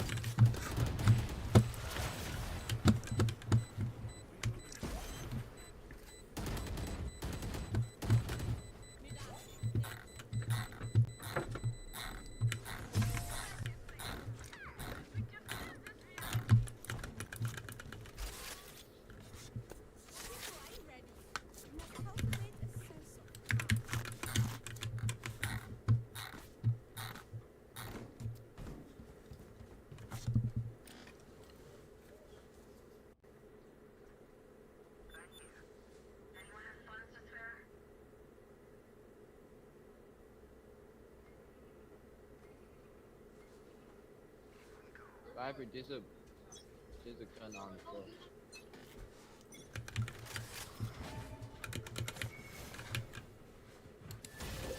Over here, heavy. B.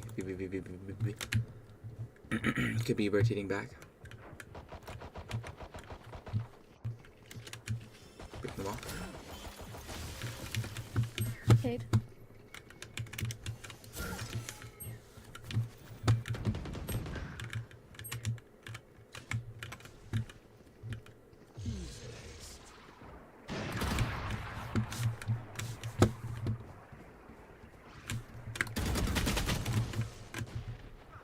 Get go heaven.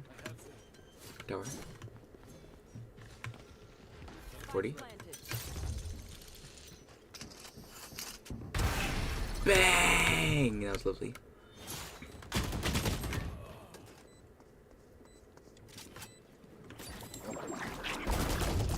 Go defuse, go defuse.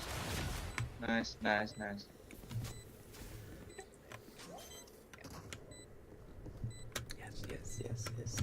We're still winning it.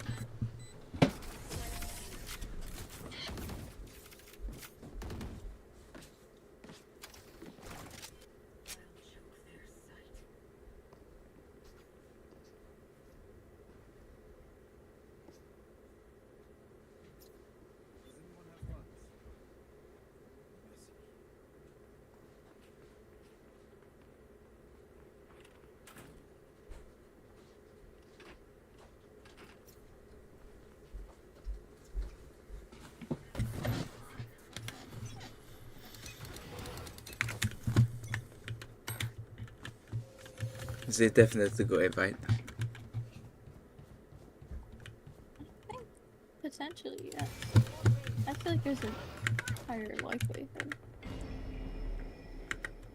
But this is the guarantee. I could play retake.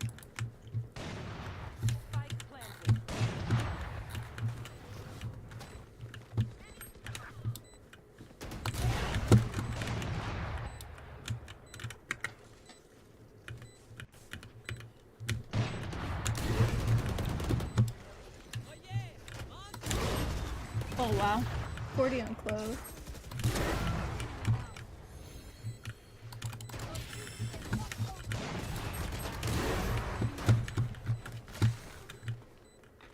Just stay raw.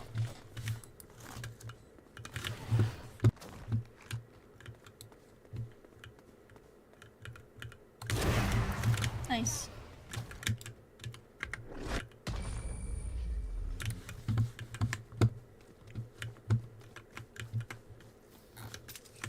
What will it be this time? Have any patterns emerged?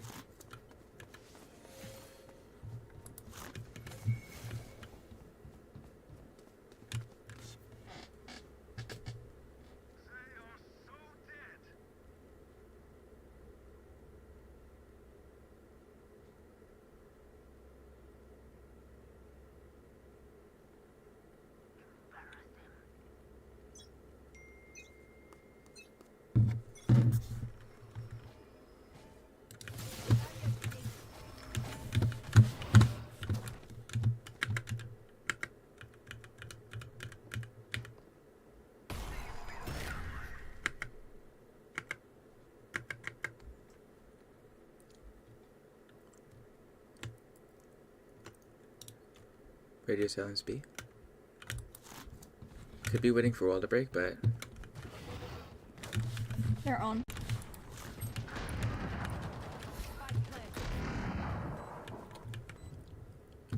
Clove, I think, is top of site. Maybe. Yeah. oh no, One's over. main. Oh, sorry.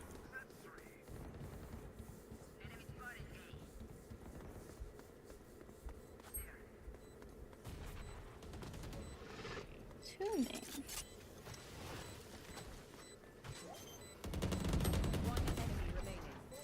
Dang. Whoa.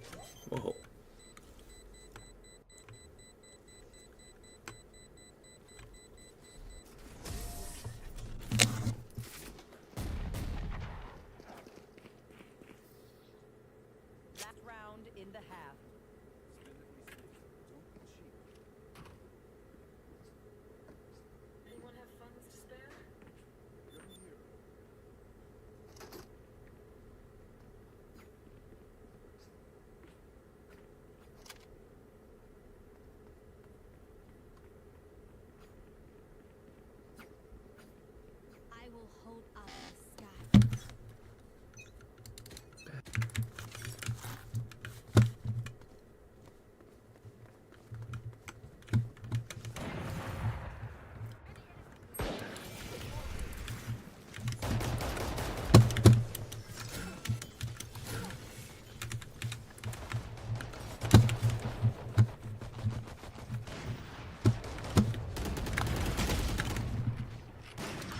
Get going.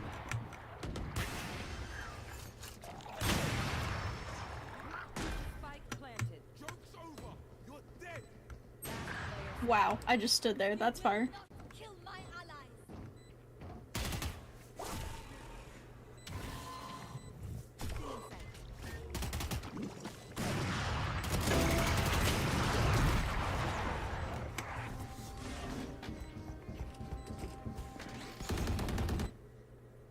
Switching sides. I call you Charlie because it means you're my friend. But maybe I should call you Marcia because you follow. Guys, let's lock in.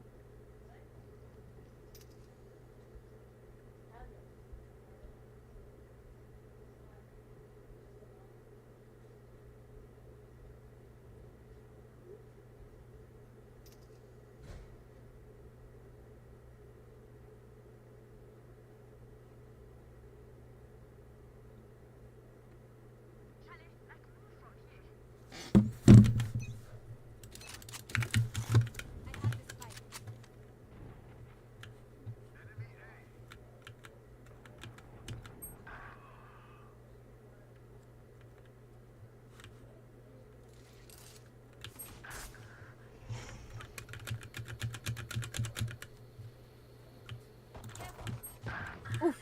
Tag 26. No fucking way. Tried to move. I was standing up and running as soon as I saw the person. Oh my gosh.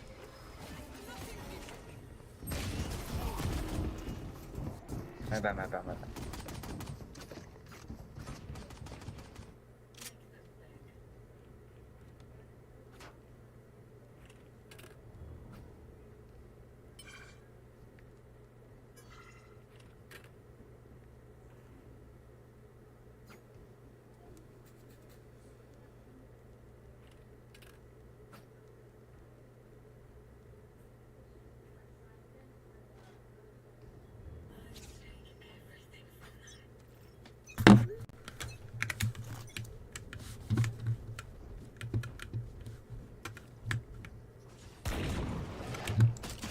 Oh, cool, sweet. No, sweet. That was very smart of me.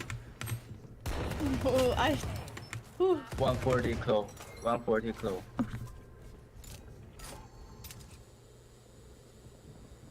I should have said something. I just watched that all happen. I'm so sorry. Oh. No, like.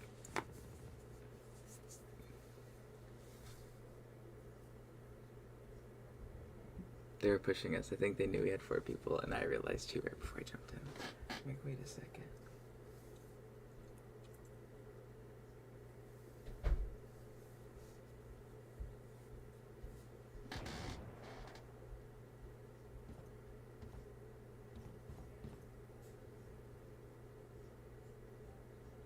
They could be walking behind bro right now. Okay.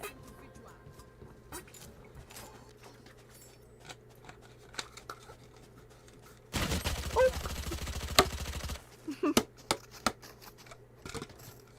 Jump scare.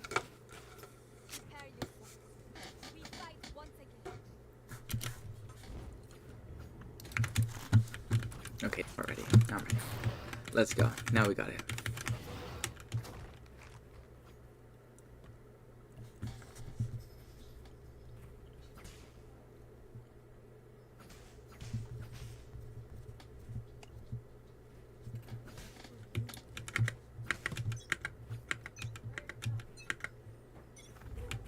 What the fuck? What did Aster do? Oh, let me take it over. I'm sorry. No.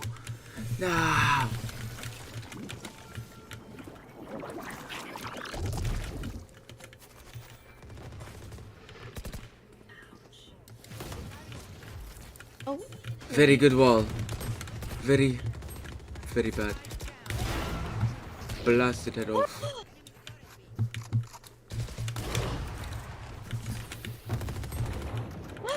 I'm not peeking that again. Oh my gosh. Thank you. I'm scared. We're rotating. They're both over here. So tight. He sees us now. Yoru? Yeah. Let's just try and play together. Why, Paul? You have to help that say. 30 seconds left.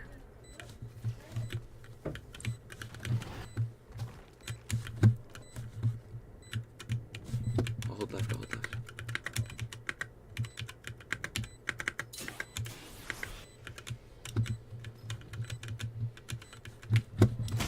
I didn't hold left, I didn't fucking hold left! I moved, I moved, I moved, I I'm moved. bad. Holy. No, it's just.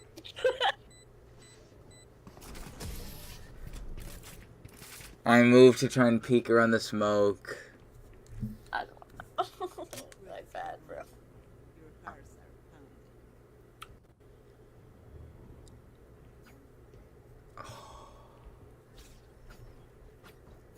I was going to fucking clip those. Oh my god.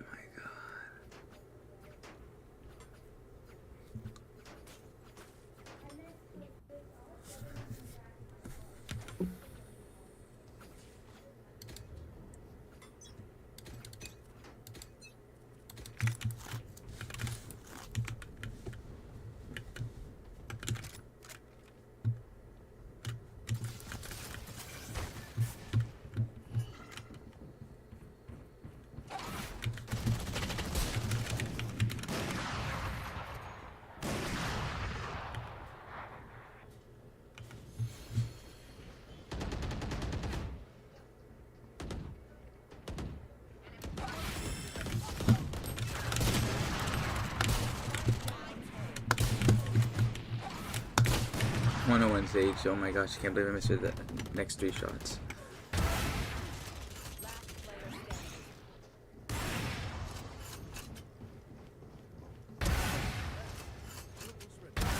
Bang.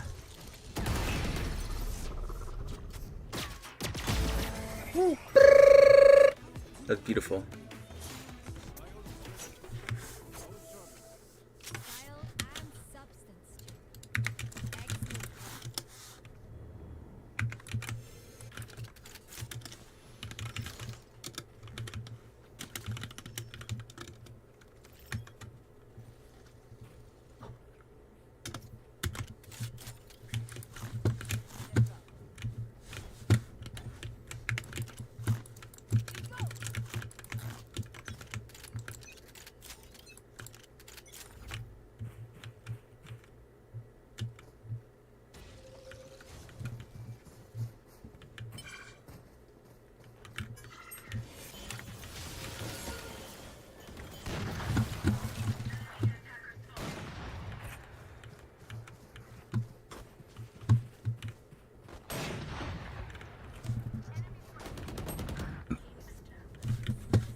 Get us on site.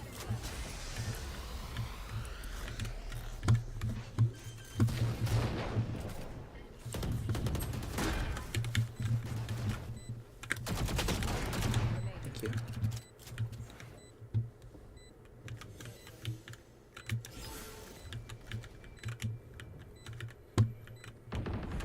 Very nice.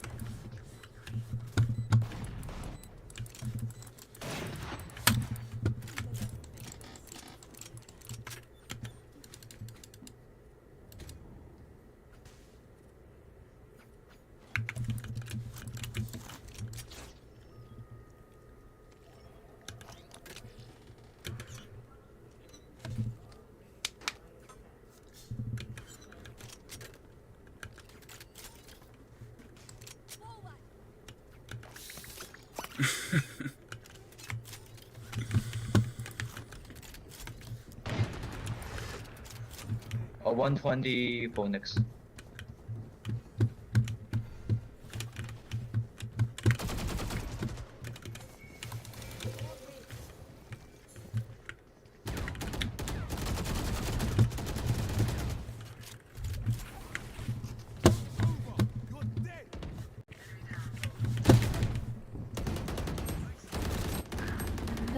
I should have peeked that when they were shooting it. No, Astra was meditating. Oh my gosh, that is the abs. Oh my gosh. Oh my gosh. Nah, I can't explain that.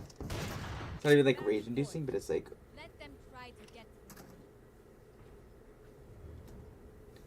It looks like we're just doing Dookie, but it's actually. I come back. Oh my gosh. Viper, can I get your Vandal skin, please?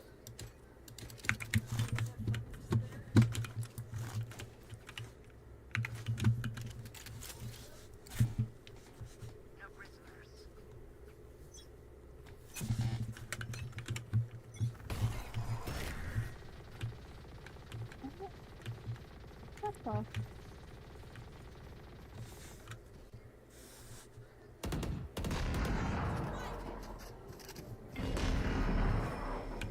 Oh, that ult is something. I don't like this. This is bad. I wouldn't peek that again. It's like the worst angle. Looking, guys. Oh, I'm sorry, dmgc0. I gave the worst performance literally ever.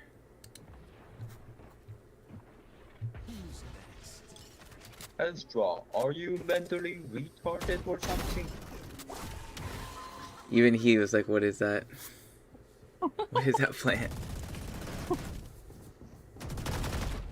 Legendary. Legendary, you guys are amazing. GG's. GG's. Oh my goodness.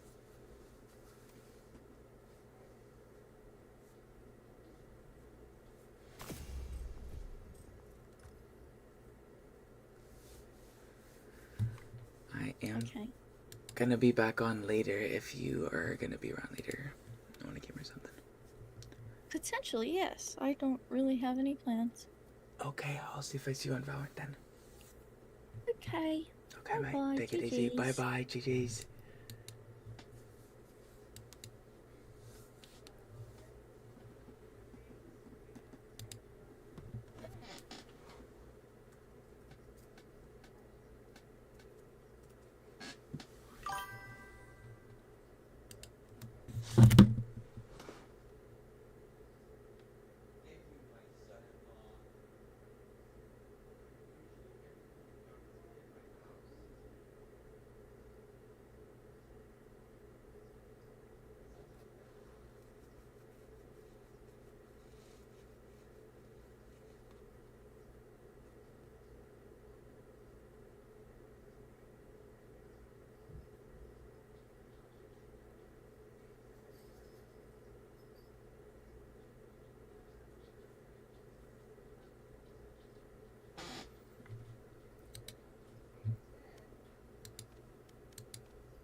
Why is this up? That's so tragic.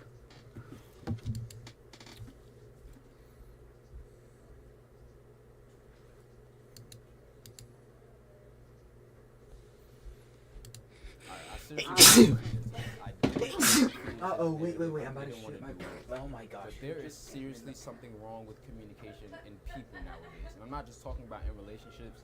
This is a worldwide issue with humans right now. Like, there is no reason why I should have spent a whole semester with somebody in college and we come back the next semester and it's as if we didn't do anything last semester and we don't even know each other. Like, there was this one girl I was speaking to and it wasn't even like that. I promise you it wasn't like that. We was literally just friends. People thought we were best friends, right? Bro, I come back this semester, I see her in the hallway. First of all, the girl was about to walk past me like she didn't even know me, right? Looked at me and everything and then looked away and kept walking. I said, I'm not gonna say her name. I said, yo, you act like you don't know nobody now? She's like, oh, hey, what's up? I was like, what's going on? How's your summer been? I'm not summer. How's the break been? Like, how's everything been for you? She's like, oh, good. I was like, that's good. Everything good with you? She's like, yeah, more or less. What the fuck? Like, can we... Oh my God, is this that difficult to just like give an actual detailed response? And I understand some people aren't in the mood to speak all the time.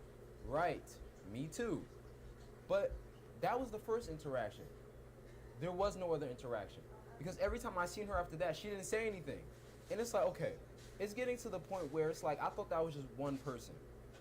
Then I got this next guy in my class, right? And this is ongoing right now. This guy sees me warming up my food at a microwave inside the little lunch area or whatever, right? Walks straight by me, doesn't say anything. First of all, I didn't see him until he passed me. Then I'm like, he had to have seen me. He walked straight past me, didn't say shit. I see this guy getting outside. As he's leaving with his food this time, he's walking out the door. As I'm walking outside too, he's walking outside. He sees me, he looks at me, doesn't say anything. I say, yo, bro, what's going on, man? He's like, oh, shit, what's up, bro? I didn't see you there. Nigga, you walked past me 2 times. What? Like, yo, people be dead coming up with the most BS excuses in the entire world. And this other guy I was talking to, I'm literally sitting there talking to bro, right? I swear, yo, y'all won't believe this, bro. And people really do this. Like, it's more common than you think. I'm sitting there talking to this one guy, right? And you can tell, like, something's off about his demeanor. Like, something's just off about him. I'm talking to him, and all of a sudden in the conversation, he cuts me off. He's like, hold on, bro, hold on. I'm getting a call real quick. Hold up. This dumbass didn't even realize his phone speaker was down here, and the bottom phone speaker was up here. The dumbass answered the phone the wrong way. So I'm sitting there just looking at him, and I'm in my head like, yo, I can see the home screen. You're not on the phone with anybody. He's like, yeah. Hello? Yeah. All right. I'm coming right now. What the fuck? Like, you're not on the phone with anybody. You can see the home screen apps right there. There's no green button in the corner. There's nothing. Guys, what are we doing? Seriously, what are we doing? And it's like you get to the point where even looking at most people nowadays, and I'm not sure if this is just me, it may just be me. It may just be me. But when I look at people nowadays, I swear it looks like they up to something. It looks like they have a guilty look on their face. And this is kind of like where social anxiety comes in. But it's never been this common. Like, I swear every time I look at somebody and they look back at me, it's almost as if you think they got a gun on them. Like, they look like they're up to something and some shit's about to go down. Like, it's like you look at people and they look guilty. And I'm just looking at them like, yo, relax, bro. Like, yo, chill. Like, yo, people be looking like crazy when you look at them now. And it's like, it's getting so weird to have a normal conversation with people and to actually feel good and refreshing. And the thing is, all of this started to rub off on me. And I remember I was sitting down one day in this area waiting for my bus to come. And this one guy came up to me because there was a religion event going on around there. And I wasn't really too interested in what was going on. I was just trying to, like, you know, I was in my phone and, you know, I was in my head this time. I was just doing my own thing, right? And this guy came up to me. He started talking to me about religion, asking me questions and things like that. But before he started getting into religion, he was asking me questions about me. And I'm just looking at him like, yo, why is this guy talking to me right now? Like, oh my gosh, I'm just trying to go on my phone. I'm just trying to be left alone. Just let me chill, bro. And I remember every time he asked a question, I answered it. And then he would look away. You can leave it open, actually. He'll look back.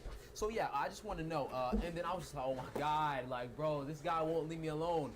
And then I thought about it. I stopped for a second. I'm like, yo, I'm doing exactly what all the people around me do. I'm doing that exactly right now. I'm not being able to have a conversation and sit in the moment.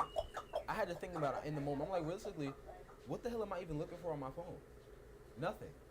I'm not doing anything.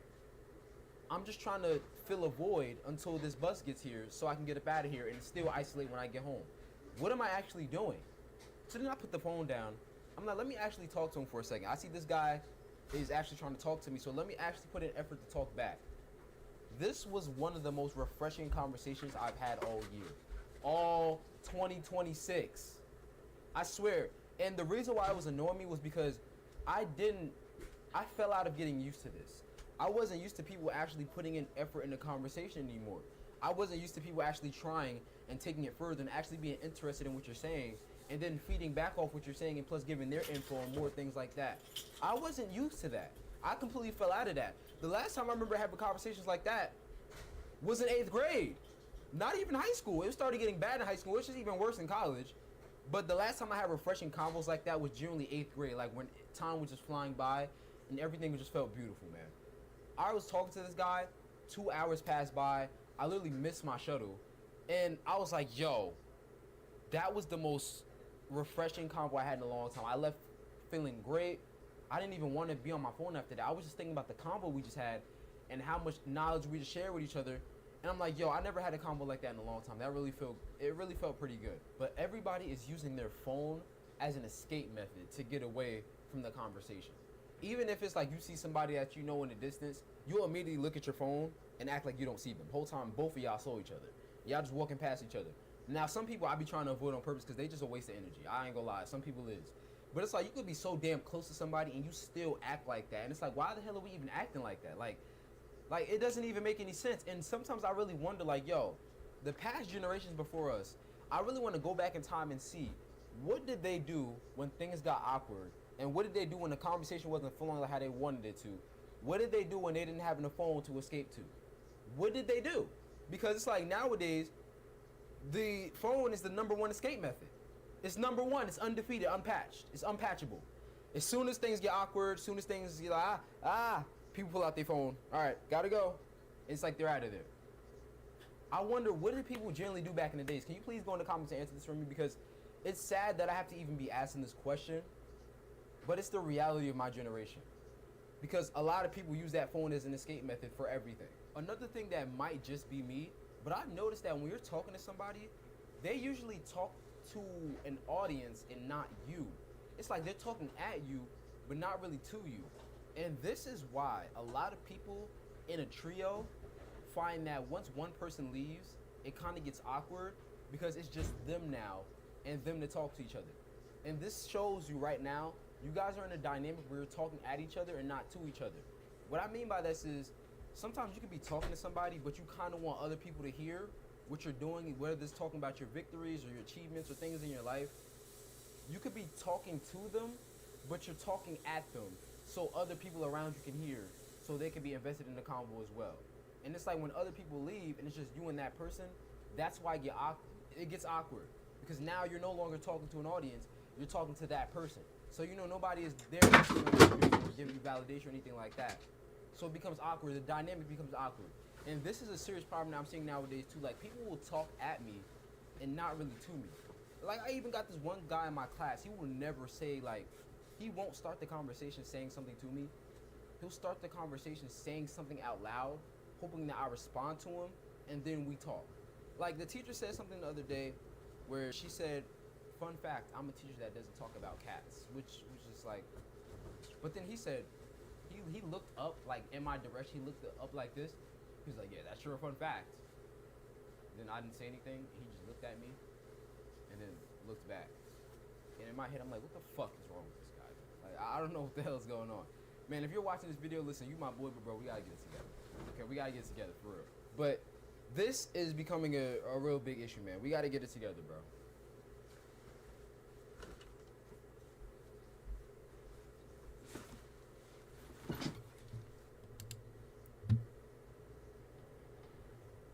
Why do humans do things that they know they're not supposed to do? That's a question I got on my live not too long ago. Hi John, I rule with me. I'm 3K Nodis for all of y'all who don't know who I am, and I speak on shit that you need to hear. Simple. Back to the video.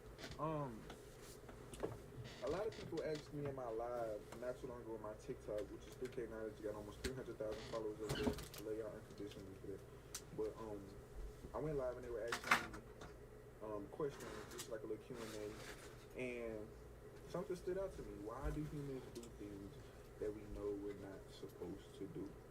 And I like this, and I want to make this video today because this one question hits so many points.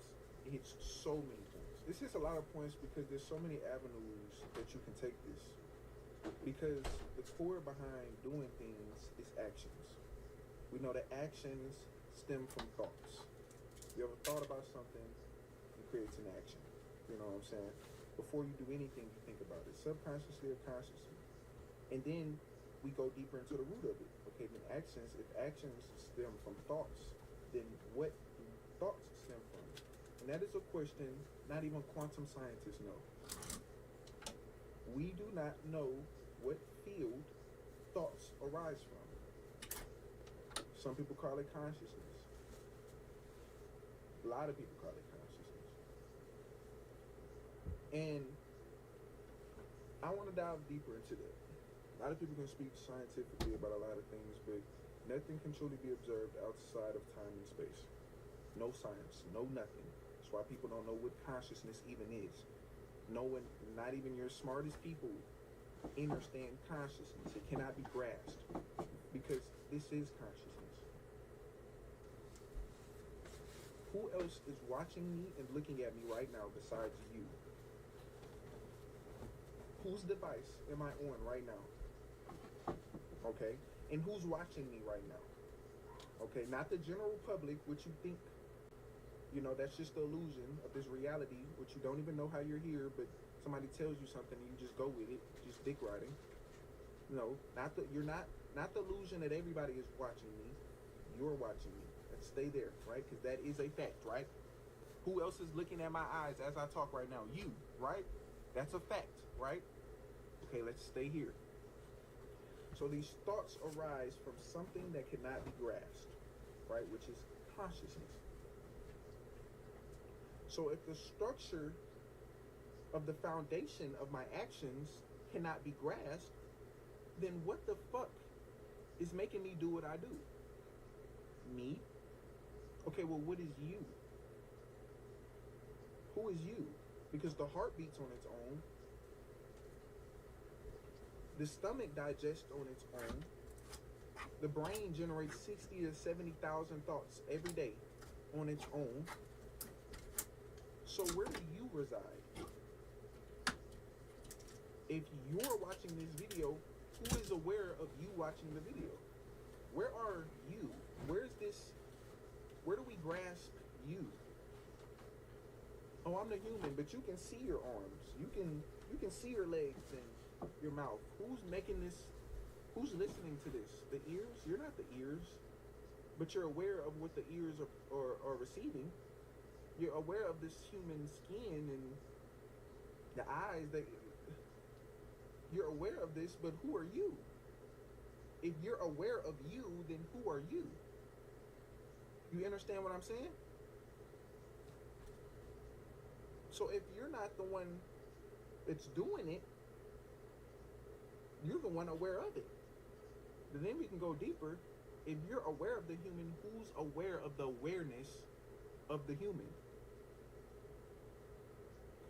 So then we dive deeper into the source of actions, thoughts as a conglomerate. Because there's a whole lot of expression that doesn't have a core beginning. There's a lot of shit going on and nobody knows how. You go outside and you normalize the fact that we have a moon and a sun in the sky. But the biggest question is, who the fuck put that bitch there? So even with a question like that, it's crazy not to question if you are the one aware of the things that you're doing or you're the one doing it. You don't know who put this entire realm in front, and I'm speaking very practical and logical right now. You don't know who put this world right here. You don't know how you're on this earth. You don't know how you're even able to watch this video right now, but you're convinced that you're the one watching the video. And by you, I mean the human. You don't know how you even have fingers, but you're convinced that they're yours. Who are you? You don't even know how you're living right now, but you're convinced that this is your life. Who the fuck are you? Because would any of this exist if it wasn't for you? This, whose device am I on right now? If your device didn't work, how would you know this video existed? How would you know? So who are you? If you didn't wake up out the bed this morning, how would you know this video existed? So the core of reality stems from you. And I'm not talking about the human, because even the human is inside of the experience, which you don't even know how you're interacting with. You're not a human who just popped out of nowhere and, oh, I'm a human and I'm in the middle of no. You don't even know where the fuck the human came from either. Talking about I'm a human and I don't know where my reality. You don't even know the fucking human. Why are you claiming the human? As if you're a human trying to figure shit out. Bitch, you're not even the human. Hold on, Reflection. We finna get right back to the video. But I just want to let you know I created the most deepest, immersive Discord community in the entire world. The community is called the Notrix Circle. Inside of the community, we have daily Q&A calls with me every day at 6 p.m. Central Time. We also have a networking hub where you can connect with like-minded reflections of yours. A general space where you can speak to thousands and however many of y'all gonna be in there every single day, including me every single day. Also, we have a support channel where you can put in specific tickets that don't have to be publicized, and I will answer you personally ASAP every single time. And one of the major ones is our core teaching channel, where I drop 3 exclusive pieces of content that the public will never see every single week. And there's plenty of other channels to interact with. If you are interested, it'll be the first link in the description. I would love to see each and every single one of you join. I love you unconditionally.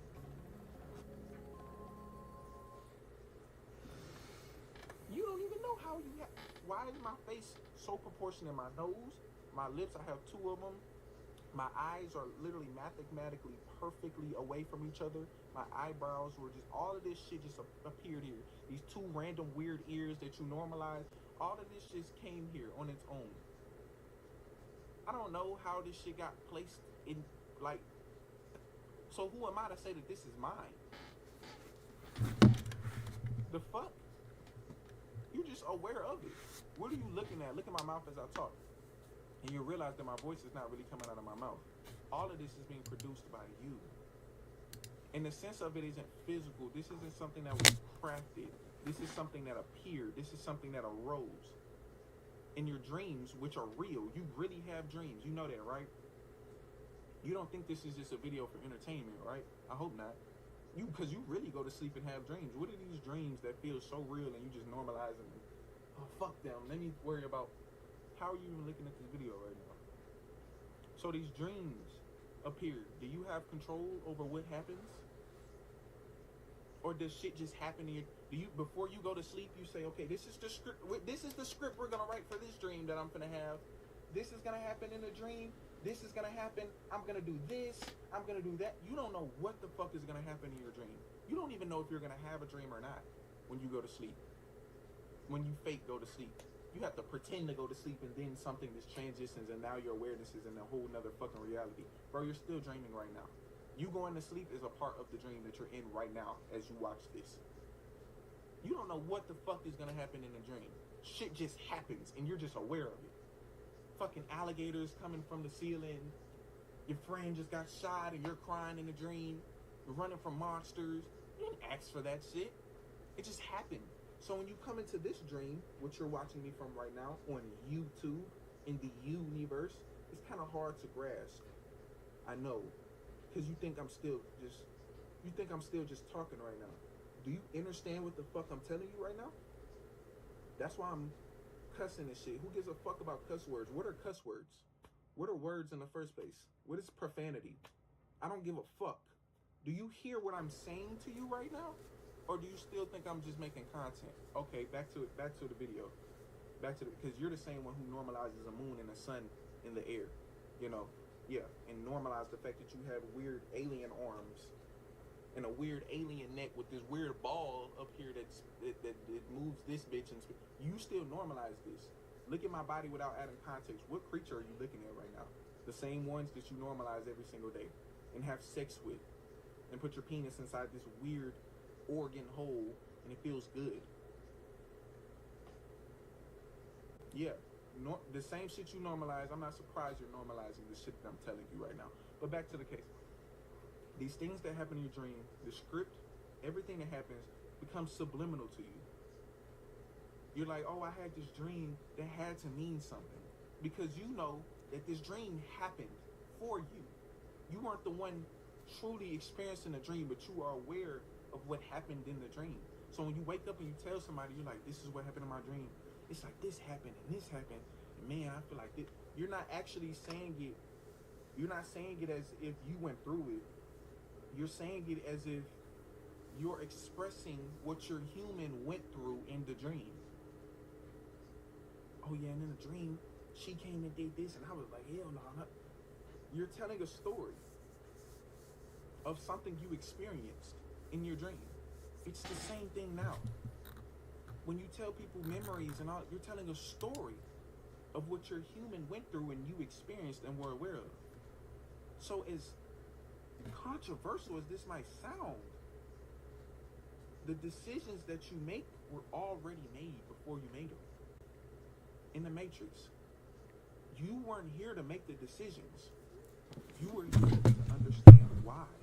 This is a temporary life. You're gonna die one day. So am I.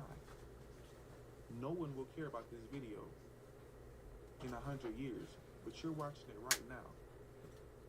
This video will be forgotten, but in this present moment, you're watching it, and there is nothing else happening in the universe besides this interaction right here. And there's nothing truly going on right now. Something is arising, and it's the interaction between me and you in this video. You're aware of what arose, which is you seen my video pop up on your screen and you clicked it. It arose on YouTube and you clicked it. There was nothing there was no structure behind this. There's no new day. Every day is today. Tomorrow is what? It's gonna be today. The day after that, you're gonna ask me, what is it? Oh, it's today. Every day is today. So there's not actions. There's not actions leading up to actions. The action is already done. And this helps with addictions and shit like that too, because there's a bad notion that can go about this as well. The bad way that this can influence addictions and actions that we know we shouldn't make is by clinging to them. The moment you cling to it is the moment you cling to the identity of the individual who continues to do this thing, which then that identity forms into your personality. Your personality is your personal reality, because that context and perception is now put on to this random blob of colors and shapes, because that's all that's here. You're not looking at 3K knowledge in his room with a TV in the background and a fucking fan. You're looking at blob of colors and shapes, and you're adding context on it to interact with your story, your movie. Because as you watch me right now, you're watching me to gain something from this video to help your story, your movie. This video will give you a different perspective on how to interact with your movie. So when things arise, like addiction, or things that you know you shouldn't do, and you still do it, the moment you cling to that identity of the individual who did something it wasn't supposed to do, now you're in the perception of that reality, instead of seeing it as something that just happened. That's why Bashar says something beautiful. He says, don't quote me on it, but he says, make the most aligned decision in each present moment. And that's because, or like the decision that makes you feel the best. And that's because there is no true decision. If I held up 2 pens and I told you to choose one, just choose one and I'm gonna throw the other one away. The thing is, you didn't truly have a choice. Your decision was already made before I even picked these pens up. The moment this video started, you knew these pens were gonna be here. Not the you that's watching. Can you see your face while you watch this video? Right now in this moment, can you see your face? No, because you don't have one. I'm talking to the awareness, not the human that's clinging to the thoughts, the pussy ass thoughts, the scary ass thoughts in its mind right now. Not that human, the one aware of the thoughts, trying to comprehend this video. Because the one aware already knows. If I told you to choose one, pick one right now. Pick one. Pick one. The beautiful thing about it is you already picked one. The only moment that ever existed was right now. The decision that you made already existed.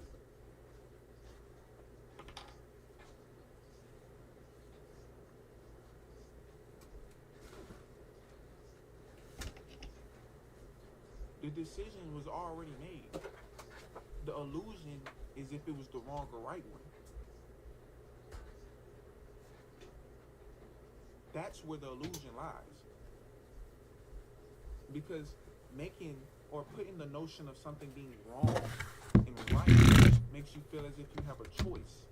And the choice that you make must be the right one. Ask any millionaire, or ask 90% of millionaires, do they have imposter syndrome? 90% of them would tell you yes. Because they don't know how the fuck they ended up where they're at. Majority of them say it was luck that brought me here. If I would have never went to this one convention, I would never be where I am right now. I know you've heard that shit a million fucking times from so many successful people. If I would have never did this, that right there, I would have never been here today. If I would have never did this, I would have never been here today.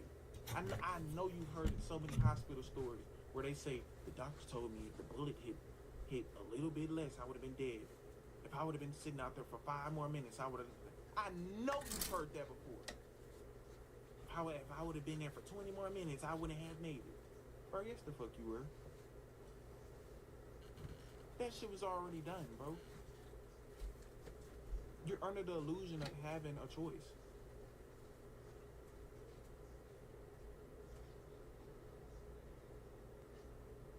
That's the core of it. And then people can be like, oh, this can lead people in the wrong direction because I already spoke on the perception part of it.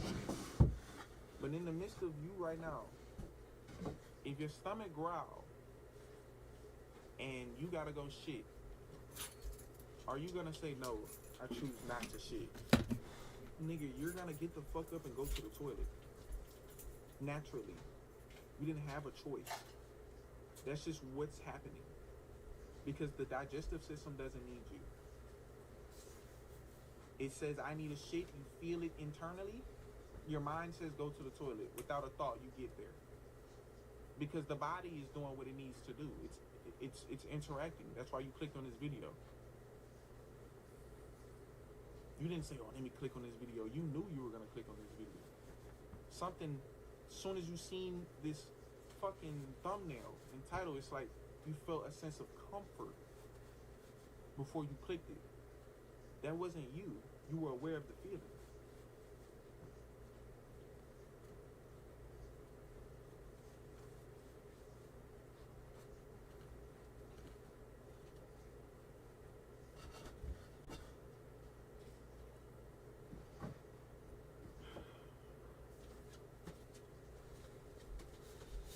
Every decision you make is the decision you're supposed to make. You're not going to make a decision that you don't feel like is the right one in the moment. You're only gonna make a decision based on what convicted you. Even if it's wrong, if you indulge into the thought that says it's right, you were supposed to. Because that's what was supposed to happen. And you were supposed to be aware of the feeling that you know you shouldn't be doing that shit. And that feeling is what's gonna lead you to stop doing it. It's not fucking complicated. If you doing shit that you know you're not supposed to be doing, that's what it was for. To do it and to know and be aware of, holy shit, I'm probably not supposed to be fucking doing this. And then that leads to you not fucking doing it.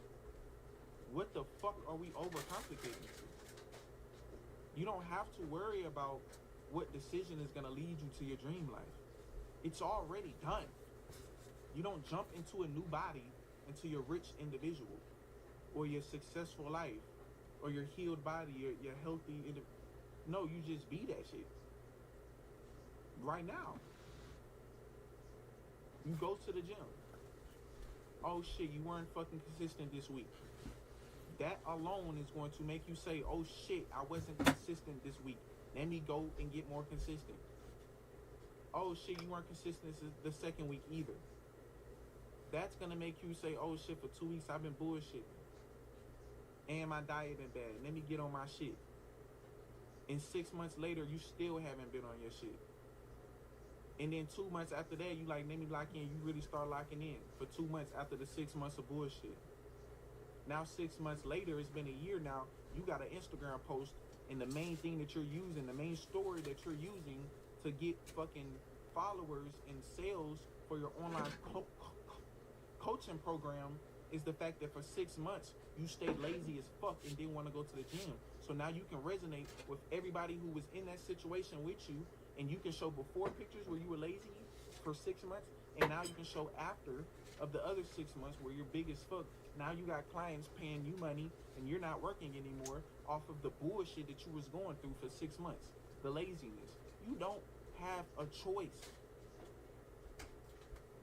You see how bullshit can easily mold into beauty without you even knowing? And then you're like, damn, I'm happy I went through that.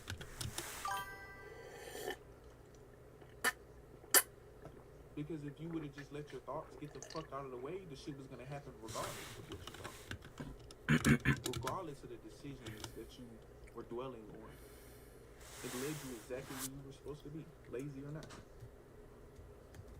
And that example goes with every single thing because your destiny is already done.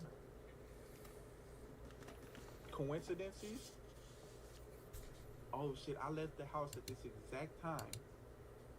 I went this exact speed on the highway, and for some coincidence, we met up at the exact same spot at the exact same time. You think that was a fucking coincidence? Did you have a choice on how fast you were going on the highway? Did you have a choice on if that red light was red or green? Or were you just aware of the experience that arose? Patience doesn't exist because time doesn't exist. You have to learn how to be comfortable with the feeling of pressure. And patience is just pressure. You know it's done, that feeling will reflect. A millionaire isn't sitting there, oh, I can't wait to get rich, because he's already rich. He's chilling. The moment you align with that version of yourself, ding, ding, yeah, fuck yeah, obviously, now you're rich. Be that right now, because the only moment is right now. There is no true such thing as a right or wrong decision. Just do what feels aligned in each present moment. And try to make it your best one. It's the best advice I can give you. I love all of y'all unconditionally. And again, if you want to join my Discord channel, I do have the deepest, most immersive Discord channel in the world, the Noche Circle. Link in the description. First link in the description. Y'all go join up. It's only $20. It's not gonna break you across the head, but I want all of y'all to join me as conglomerates. I want to bring in as much like-minded reflections together so we can grow as a union. A lot of like-minded reflections like you have been shunned upon or looked at as weirdos for just being you. That ends now with this community. Go join up. First link in the description. I love y'all unconditionally. I hope y'all have a beautiful rest of y'all projection of consciousness. Peace and love to consciousness. Take care.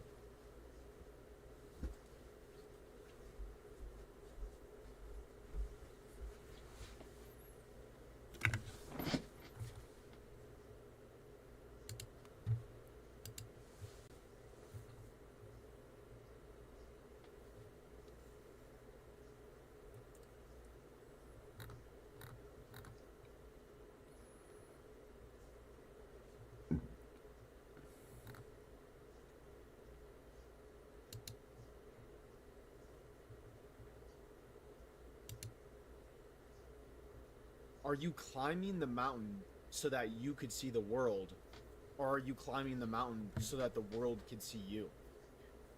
In society today, especially with social media, everybody is obsessed with proving that they're doing well, but no one is actually doing well. And this is especially true for people in their 20s, right?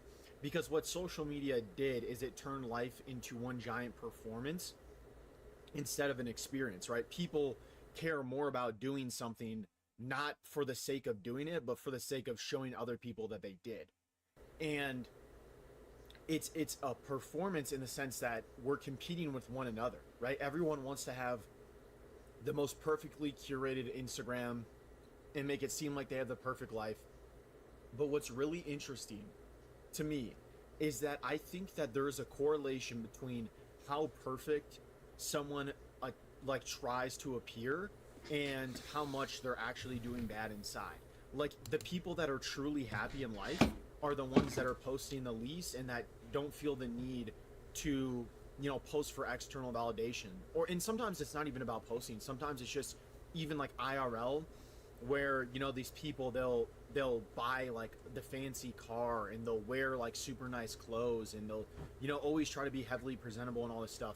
But the coolest, most down-to-earth guy that you know that's like actually fulfilled in life is the dude that's wearing hand-me-downs as like a 30-year-old, and he's just drinking in the corner of a bar, having a good time after his day off of work, where he's doing honest work. You know what I mean? Like, the people that kind of look a little bit beat up, but that's because they went through the crap in life to build a strong character, but they don't feel a need to announce this to the entire world. And it's really tough because it's tempting. Like, let's be honest, like, I've been very tempted at times to like post, you know, different stuff. Now, I don't, for anyone that's a fan of my channel, you know that I don't live a good life by any measure, in terms of like, I don't have friends and I stay in this basement. But like, for example, an easy thing that I could post about that would just be like super kind of like performative would just be like when I would hit different follower counts on my social media, right? I could do that, and I've been tempted to do that. But every time that I was tempted to do that, I thought to myself, I was like, well, why do I want to post this? It's not anything about me, because I know that I've hit that follower count, but it's just super shallow, because I'm like trying to prove to these people in my hometown, it's like, hey, look at me, you know, I'm doing something with my life. When in reality, who freaking cares about your follower count, bro? No one cares. It's stupid, and it's just performative at the end of the day, and that's why I've always held back from doing it. It just seems like I don't know, there are like, all the real people just don't care about any of that stuff. They're not concerned. The people that they care about know what they have going on in their life, and anyone else, it doesn't matter. But the problem is that people that were neutral or wouldn't really care about these things naturally, what's happened is we've created such a hyper competitive environment where a lot of people are pushed to the side where now all of a sudden they care. Like, I've seen this with really little kids. That's what social media has done, right? When I was 10 years old, bro, I didn't care about how I looked. I didn't care about how, I really didn't care about much at all.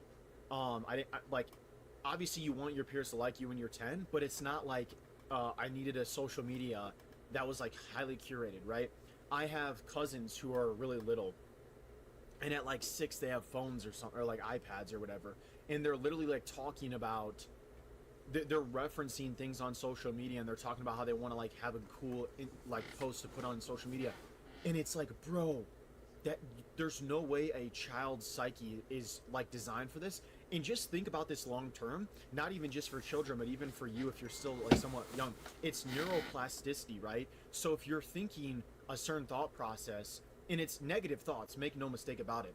When you're constantly trying to prove yourself to other people, what this is signaling to yourself is that you're insecure because, you know, you feel the need to have validation from others. And so it reinforces it, and you have it's neuroplasticity, so your brain is getting used to this line of thinking, and it becomes increasingly hard to break out of.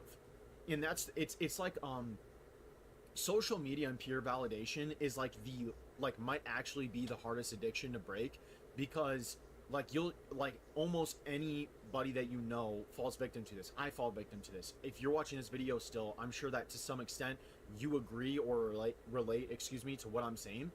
But truly, it is exhausting to try to constantly compete. And here's the other thing: posting and trying to prove to other people that you're a good person. I don't like that I keep saying posting, because to be honest, it's also like in person. A lot of times people in person want to talk about, they want to like sort of hyperbolize their stories, or like make it seem like what they got going on is a lot more cool than it is. It's like when you have a bad job, or when you have a weird job and then you give it some like super cool sounding title that sounds very prestigious. Like you could be a person that just crunches numbers at some like small firm, and then you're like, oh, I'm the logistics operations manager for blah blah blah, and it's like all that person is doing is literally crunching numbers on Excel, but they try to make it sound smart. I feel like that's what people do in person, and all of this is almost equivalent to consumerism, which I made videos about in the past, where in consumerism, the next purchase, enough is always the next purchase, meaning you can never have enough because you can never be at the next purchase, because the next one is the next, if you follow. And it's the same thing with peer validation. It's like no matter what things go good for you, and you are trying to, like, whether it's materialized and it's real or it's fake, it will never be enough to satiate you. You will always want more peer validation, and so you become manipulated. Dostoevsky has some quote, and I'm going to paraphrase it here, but he's like, the easiest way to become manipulated is to care about the opinions of others. And like basically what he's saying is like, if you want to fit in, if you're like doing that stuff, you have to go into the crowd. It means you have to pay attention to what the crowd cares about, and then sort of morph that figure for yourself. And people are not being who they truly are. Instead, they're kind of like a shell of a person, and deep down inside, the real who they really are is like trying to break out, but they can't. It's like a movie scene. It's like Get Out. If you've ever seen that movie, the main character gets hypnotized, and he sinks into his own brain or something like that. I don't know exactly what happened, but as the movie title suggests, he's trying to get out. He's trying to like go back into who he is and like not let his body be overcome by someone else. Like it's genuinely crazy, and I think that's a good metaphor for what it's like when you're constantly trying to prove yourself. Is you're at the mercy of other people and their opinions, and it's impossible to satiate, and it's impossible to win. I talked about this before, but specifically, I feel like a lot of people hold on to past bullies or people that did them wrong from like their childhood growing up in their hometown. And it's like, here's the thing about legitimate bullies, people that try to belittle you. These people cannot be psychologically rewired. So no matter how good your life ends up being, no matter what you accomplish, they will never acknowledge that you changed. They could have called you broke, and you then proceed to become a multi-millionaire, like undeniably successful, and they'll just change what they hate about you to like, oh, you're ugly, or they'll just straight up deny your success. Oh, you're not actually making that much money, right? This is a losing game. I want to make this abundantly clear. You cannot change the way people feel about you if you have if you've known them for quite some time, because when you grow, it becomes a mirror for the fact that they haven't grown, and so they see you doing well and they're like, oh yeah, that shit sucks. I think in life you really have to resist that urge to like prove that you're doing well, because as I was saying earlier in this video, I truly believe, without any science or any evidence to back this up, but I believe that there is a strong correlation between people that present themselves as, you know, put together and successful, etc., and them actually living the exact opposite life, where they're sort of hollow inside, they're unfulfilled, they're not happy, their relationships are bad. There certainly is a correlation. Like, I've just seen this pattern over and over again. The coolest people that I know are like people that don't even have social media, period. Right? Or like when you go to a party, they don't like tell you anything, like they're not bragging about what they do, and like you start asking them questions, and slowly and surely they start to open up based off the questions that you ask them. You're like, oh, you're actually a really cool, humble guy. Those are the people that, in my opinion, are living the most fulfilling, best lives. The ones that aren't turning their life into a performance. Because once again, the audience will turn their back on you the second that you don't appease them. So it's really a no-win game. Thank you guys for listening.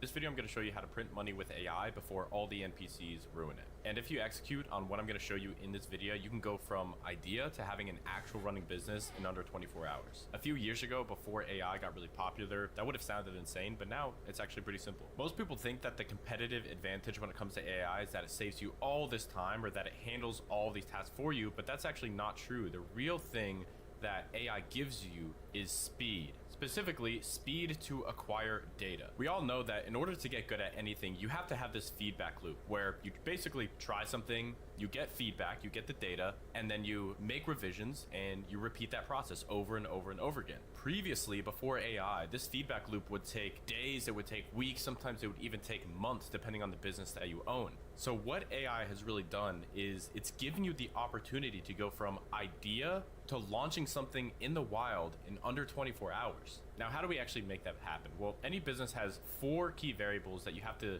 reasonably get down in order for you to actually start making money. These are the core essentials. The first is going to be the market that you are selling in. The second is going to be the product that you decide to sell within that market. The third is going to be the ads that you create to drive traffic to sell that product. And the last one, of course, is going to be the funnel, which is the fancy way of saying your experience on your website, taking somebody who first lands on your page to actually collecting payment information. So let's begin with the market piece. Now, the reason that market is first is it is quite literally the most powerful lever that you can pull in a business. This is the reason why you see some people that are really pretty stupid make an absolute shitload of money, because they happen to enter the right market at the right time. Now, what actually makes up a good market? The first thing that makes up a really good market, in my opinion, is going to be urgency. This is what I call market or audience urgency. Urgency is how quickly do people want their problem solved. For example, if we compare 2 markets, one of which is you selling like fishing gear, and the other of which is you selling a, let's say, neuropathy device, which is like nerve pain in your feet, which one of these has more urgency? Well, obviously it's going to be the one that is neuropathy, because that is a physical, urgent pain that you want to get solved as quickly as humanly possible. Fishing is more of a hobby sport. Don't get me wrong, it's a passionate market, but is there that bleeding sense of urgency that makes people make irrational decisions and buy things way faster? That is what you want in a great market. Another thing that makes up a great market is high pain. So actually kind of similar to the point that I just made, this doesn't have to be only physical pain though. This can be emotional pain. An example of a high pain market would be, for example, the pet market. The only thing that people love more than themselves or their children is, of course, their pets. And anybody who has children or pets knows that one of the worst things in the world is seeing your pet in physical pain. Like, you would much rather have yourself go through that physical pain compared to your pet. And for that reason, it's also a very high pain market. Now, the final piece that I'm going to add here to a good market is going to be a high TAM. A TAM is known as your total addressable market. It's basically a fancy way of saying how big is this market that you're selling to. And I know there's this whole philosophy of going after these very like micro, small, super duper niche markets. You know, the riches are in the niches. I think that's a bunch of bullshit. If you look at the brands that are scaling to 9 figures per year and beyond, now this is a big example, but it does prove the point. They are all entering massive markets. I'm talking like weight loss. We're talking pet supplements. I mean, shit, the best example of all may be emergence of Ozempic, semaglutide, tirzepatide, retatrutide. Think about how many people, specifically in America alone, are overweight. That TAM alone is monstrous. So you have a lot of variables when it comes to building a business in general. Don't make one of those variables the fact that you're going after a market that is too small. Now with the market, you don't even need AI. You can basically just pick from a list which markets are best to sell in. Choosing a good market is important, but it should not be time consuming. It should take you basically under 30 minutes. Here's a few quick examples of good markets. Anything in the pet niche like pet supplements, anything related to weight loss, hair growth, supplements in general are a great market, although oftentimes competitive depending on what you're selling. Skincare, anything cosmetic related, beauty, anything under the health and wellness bucket. These are just examples, but all of these actually meet the criteria that I just shared. You know, a mentor of mine once told me that you should sell something that does one of 3 things. And those 3 things were teach them how to make more money, teach them how to have more sex, or teach them how to lose more weight. He was like, if you're not doing one of those 3 things, you're doing something wrong. And many of those niches that I just said typically will lead you down one of those paths, although there's a few exceptions, of course. All right, now let's move on to the product. I need to get something about products out of the way immediately, especially if you come from an e-commerce or a dropshipping background. You have this belief oftentimes that the product is king. The product is the most important thing. You can mess up everything else, but the product is good, you're good to go. And if you don't make money, it's all because you chose the wrong product. That is the biggest load of bullshit maybe in the history of internet marketing, because it's so not true. This is the way that you need to think about how important the product actually is. This is the best metaphor that I've come up with to explain this. If any of you are interested in music or music production, or even if you're not, you're probably familiar with the concept of an EQ, which is an equalizer, where if you have this long stream of, you know, musical frequencies, then down here being the lows, up here being the mids, an EQ will help you raise certain frequencies so that the overall sound is very balanced. So if the frequencies, the highs are too loud, you turn down. You want to create something that is balanced. It's a similar thing when it comes to combining all the ingredients of having a super profitable business. Let's say this first kind of lever here is actually going to be your product. If you have a phenomenal product, it's just 10 out of 10, super unique, nobody's ever sold before, yet it's the perfect problem-solving product, then it's actually okay if you suck at everything else. Like, let's say your ads are not even that good, but because the product is so dang good, it doesn't matter. And your funnel as well is also not that good, but once again, it doesn't even matter because your product is just that damn good. This is why you may know some people or hear of some people that are making all this money. There is this element of luck involved. Sometimes you legitimately are selling a product that just sells itself really well. Other products sometimes are not as easy to sell. But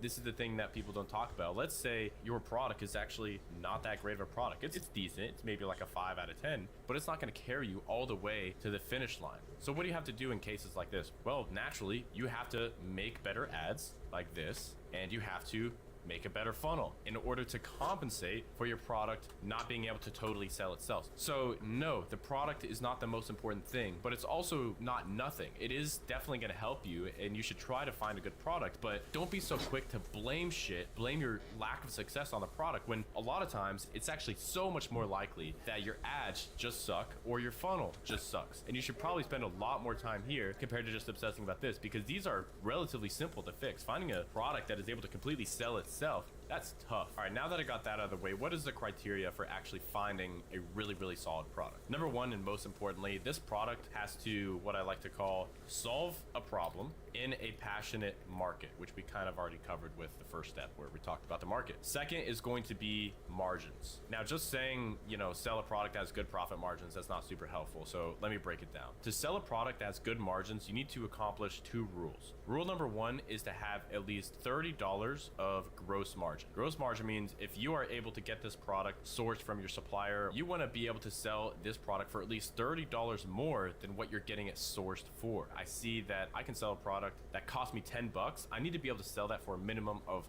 40. And then the second rule is going to be 3x cost of goods sold. So this is like the absolute value, and this is the relative value, because if you find a product, for example, that costs you $100, do you want to sell it for $130? Obviously not. You want to aim to sell that bad boy for $300. And that may seem like a lot, but I'm telling you, this is one of the best ways where you can set yourself up for long-term success. And then number 3, as a bonus, just to make your life even easier, try to sell a product that can fit in a shoebox. This is just going to help you avoid so many shipping and logistical nightmares, having to worry about expedited shipping lines and all this nonsense. Just sell something that solves an incredible problem and that fits in a shoebox with good margins, and you have a good product on your hands. Now, how do we use AI in this process? We're gonna hop right into Claude, but we're not gonna be using the Claude chat here. We're actually going to be using Claude Cowork. So you need to make sure you have the desktop version of Claude installed. What you're gonna do is select new project. You're gonna do start from scratch. You can name this project inside of Claude Product Finder, and then you're going to go to my Product Finder SOP. I have all of the resources for this video, by the way, in the description of this YouTube video. Then you're going to go to where it says project instructions, and we're just going to copy this entire thing. Now we're going to go back into Claude, paste all those lovely instructions right there, choose a project location, and then select create. Now at the bottom of this document, you'll notice I have a little section called brief, which is where you'll put in just a few details to make this search for a product something that you actually want. So you're just going to fill in a few different things about the market and the exclusions that you want. For example, if you don't want to sell any supplements, what your budget is to start, what is your general skill level, like are you really good at ads, are you really good at funnels, are you a total newbie, and then a time horizon. So is this like a quick flip or a long-term brand play? Highly recommend going the long-term route. Now we're going to take that brief and drop it right inside of our product finder project inside of Claude Cowork and hit go. I'm going to let this run and get back to you when it's finished. All right, just like that, Claude Cowork finished up. I exported it to a document. We can see what it got here. So it was able to extract many different competitors that are running very successfully in terms of their monthly traffic. One important piece of finding a good product to sell is making sure it's already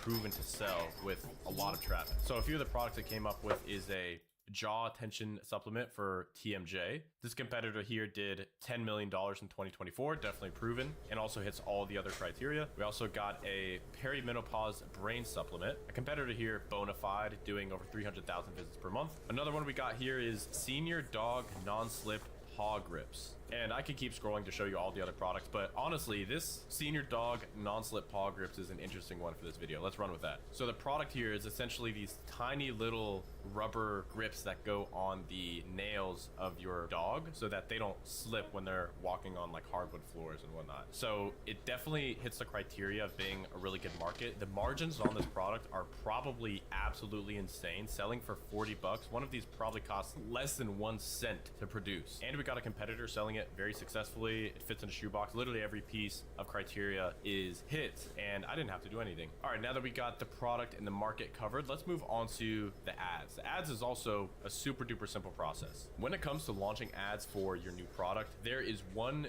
very, very clear goal that you should be after. It's ironically not to make money, at least not initially, because anybody knows that when you start spending money on ads, you're not losing money, you're actually buying data. So the goal really is to find your winning sales message and test it fast. Like I said in the intro, AI is a multiplier and it helps you test stuff way faster. So what we're really trying to get here is our winning sales message, because once we have that, we can make millions of ads from it, but we need to find that core message that resonates with our market first. And a lot of times your sales message is also your top performing advertising angle, which is basically the reason that people buy your product. A lot of people buy products for a bunch of different reasons. You know, you ask 5 different people why they buy an iPhone, you can get 5 different answers, and each one of those is a different angle that you can use in your messaging with your ads. So for speed purposes, and because we're trying to get sales fast, we're going to be using image ads, because image ads are extremely easy to create. You can make hundreds of them just in under an hour, and that's what we're going to do.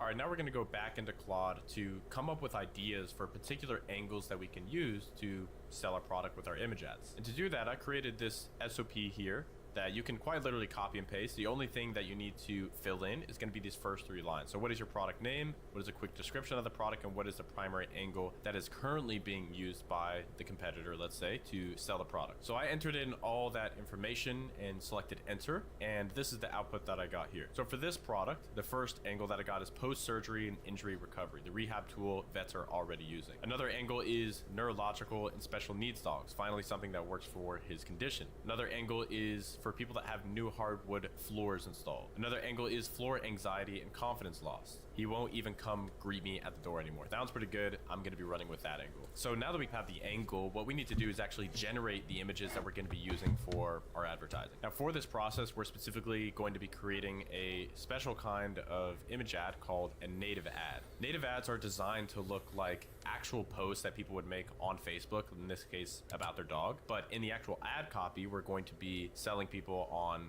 our particular product, typically with highly emotional and storytelling based ad copy. But let's just generate the images for now. Now what we're going to do inside of Claude is we are going to go to the project section. We're going to select new project, name it AI angles, hit enter, and under instructions, once again, you are going to paste all of this text here. And all we got to do now is go back to the Claude chat where we just came up with these angles. And I'm going to copy this entire angle right here and then just go right into that new Claude project that we created. We're going to paste it and select enter. And after Claude was working for a little while, now we have 4 full text to image prompts that we can use to actually create these image ads. So I'm going to use this one here as an example. We are going to just copy this and go directly into Higgsfield to actually create these images. If you don't know what Higgsfield is, it's basically a tool that is able to combine all these different APIs from all of the image to video models, video generation models, and put them all in one place. So what we're going to do is paste that prompt directly into Higgsfield here and just select generate. Make sure you have Nano Banana Pro selected. All right, so I was able to play around a little bit. This is where you can kind of get creative to come up with new ideas. And this was the initial static image that I ended on.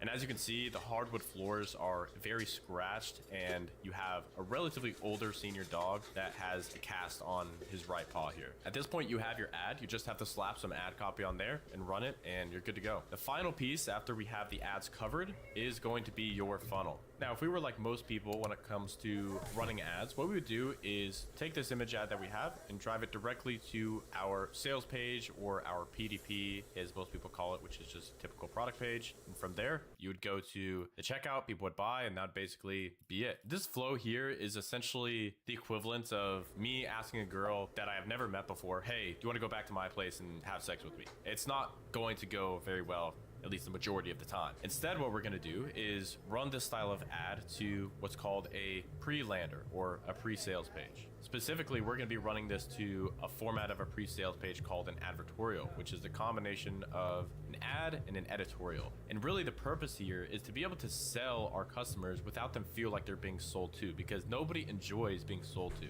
And if we can construct our funnel in a way that sells them subconsciously, then we can increase our conversion rate, increase the amount of people that are buying from us without any downside, because this style of ad that we're running is able to get extremely low cost of traffic, which means they're probably not going to be as qualified as normal compared to, like, you know, a 3-minute long video ad. So we have to use that to our advantage and be able to construct the funnel in a way that is able to convert people that are much colder with an advertorial. And from there, we can go to our sales page where we actually sell the product itself, and then to the order page where we actually collect payment. And I know what you're thinking, this funnel structure is longer than this one. Why will it work better? Well, it all comes down to leveraging fundamental human psychology in a way that isn't super duper abrupt. Instead of what these guys are doing, which is just getting immediately to buy my product, we're able to sell people subconsciously with this chat funnel structure. But of course, we're going to be using AI for this whole process. Now, once again, I have an entire SOP for building these advertorials with AI inside of Claude. The link is also in the description, but let me walk you through what we're doing here real quick. First, we're attaching all of our foundational docs, which is all of the research that we've done on our customer to give it the initial piece of context. Then we upload a swipe, which is competitor advertorial that's running really well, just so that it understands the structure of a high performing advertorial. Then we have it rewrite it based off of our brand. And then of course you want to copy chief it to make sure the copy is up to your liking. But just through that super duper simple process that took me probably 4.5 minutes, this is the advertorial that we already have put together. You have reviews on the side, we have good advertorial structure, decent copy, it needs to be chiefed a little bit, and we need to add the images in, which we can create in Higgsfield and just upload them right directly here in the chat. Once that is done, this is the HTML file. So you can host this wherever you want. If you want to host it on Shopify, if you want to host it on ClickFunnels, on Funnelish, or if you just want to run it on its own separate domain, you can upload it to Cloudflare and just run it there. Doesn't really matter. What matters is you have the HTML and all the components of this page already done for you. Now, the final thing I want to say is images that you use in your ads should be different than the images that you're using on your landers. Your lander images, they should all have a purpose. Don't just put images on your website just to make it look pretty. Every image should serve a purpose. It should either install a belief or overcome an objection. So ask yourself, number one, is this image relevant to this section of the article? And then number two, is it either installing a belief or overcoming some sort of limiting objection? And just like that, you have the entire advertorial, you have the entire lander, you have the ads, you have the product, and you have the perfect market. Only thing left to do now is to run more ads. Thank you guys for watching this video. If you like this content and you want a little bit more guidance to help you through each of these steps in even more depth, I do have a mentorship program called the Brand Builders Academy. If you want to join, you can always fill out an application with the link in the description of this video. Other than that, see you all in the next video. Peace.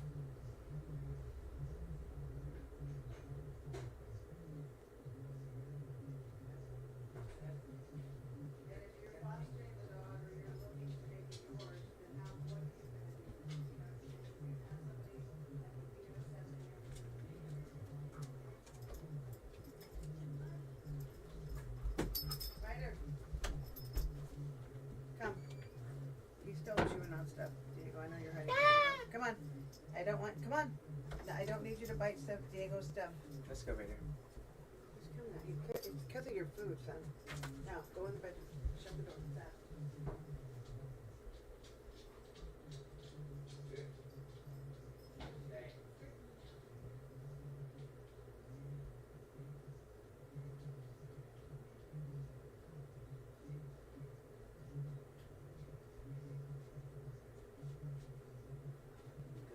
Just make sure you please.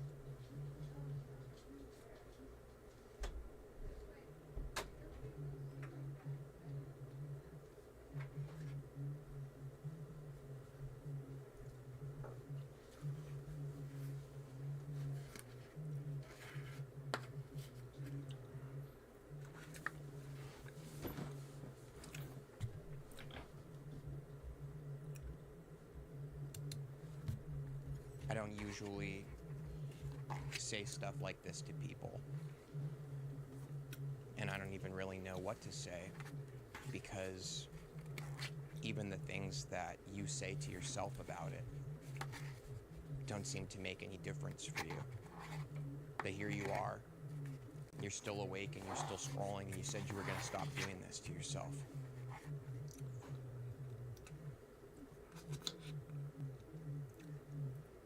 You know, if you keep doing this,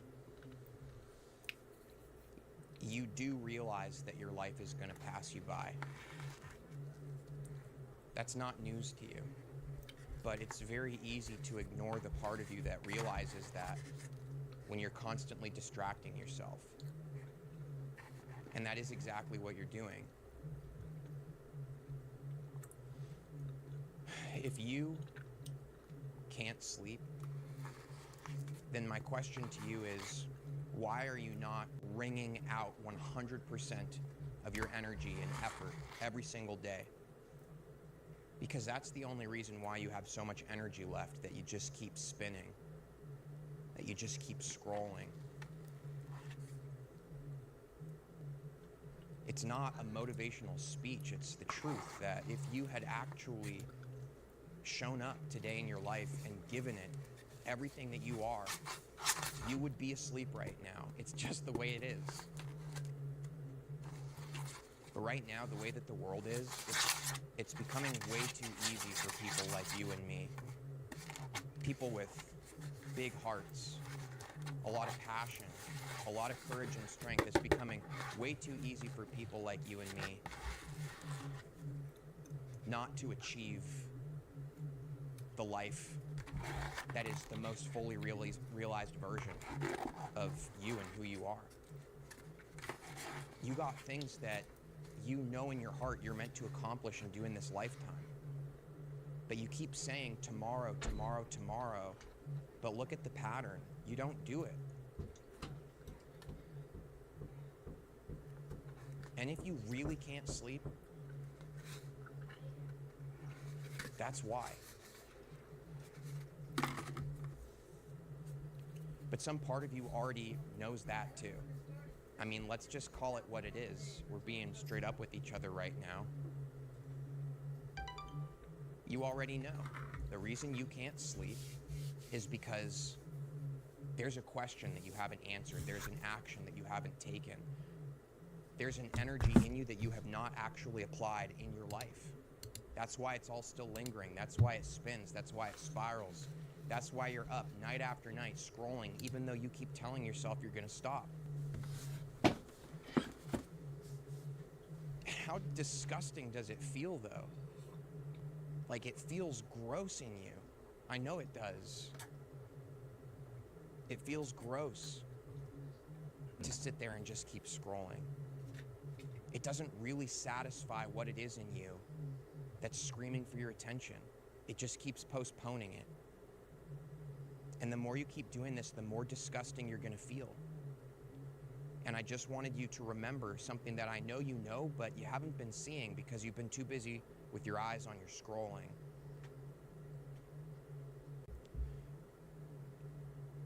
The more you do this, the more disgusting you're gonna feel. And the more disgusting you feel about yourself, the lower your confidence gets, the lower your self-esteem gets, and the more you actually start to believe that you are filth that cannot accomplish all the things that are true in you, that you're here in this lifetime to achieve, to be, to share with others, to do whatever it is for you. You've got something in you. You are not weak, and you are not disgusting. What you're doing feels disgusting to you, and it is making your life pass you by. So stop scrolling, because it's a feedback loop that is hell itself. This is your chance right now. If you've still got energy in you, stop passively sitting here consuming stuff that distracts you from your own life. If you can't sleep, go work out, go for a run. If you can't sleep, start writing that book you want to write. If you can't sleep, start creating that thing that's been in you that you've been ready to create. If you've got conversations going on in your head that bother you at night, pay close attention and recognize that these conversations are happening because there's something in you that you want to say, but you're not saying. So say it. If you don't let what's in you come out of you in your day-to-day life, then you will be up every night making yourself feel disgusting and further removing yourself from the very thing that it is. That is what some part of you hopes you might get in one of these things on your feed. But I know the truth that even though I feel good about the messages I make, this video isn't gonna do crap for you in your life. It's not. What's gonna actually make a difference is if you actually stop scrolling right now and you get up and you take action in your life. And from now on, live every single day to maximum effort. Give 100% of yourself every single day to every single thing that you do. You're cooking in the kitchen, 100% effort. You're having a conversation with someone, 100% of you is in that conversation. You're at work, you give your job 100% of everything you've got. Your workouts, your writing, your meditation, whatever it is that you do, you give it 100%. Because if you really live that way, then you are gonna find that there is an incredible power that moves through you in your life. And you're gonna be so inspired and so moved and so turned on by what is in you that you're never gonna need to go onto your phone to find it from someone else ever again. Because it's been in you all along. But that scrolling thing that you've been doing, it's a great way to not see that.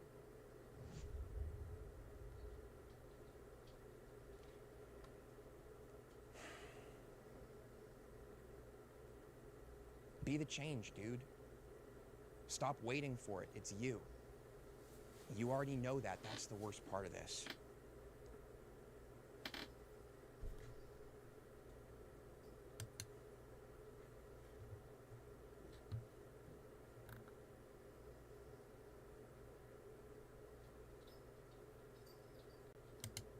Looks like I'm about to spawn, which would be really One enemy remaining. So fucking big. Who?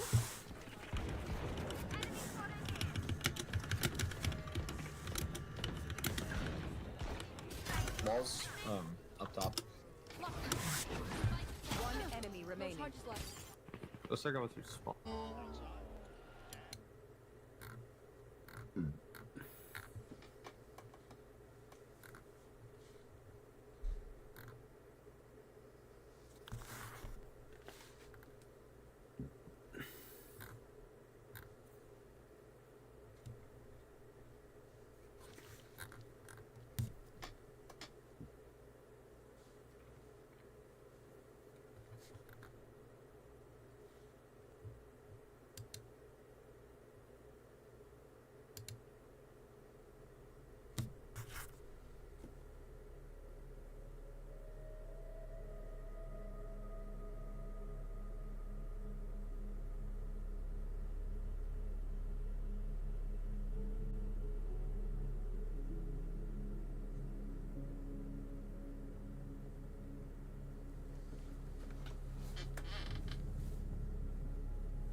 Okay, let's read a little bit. Excuse me.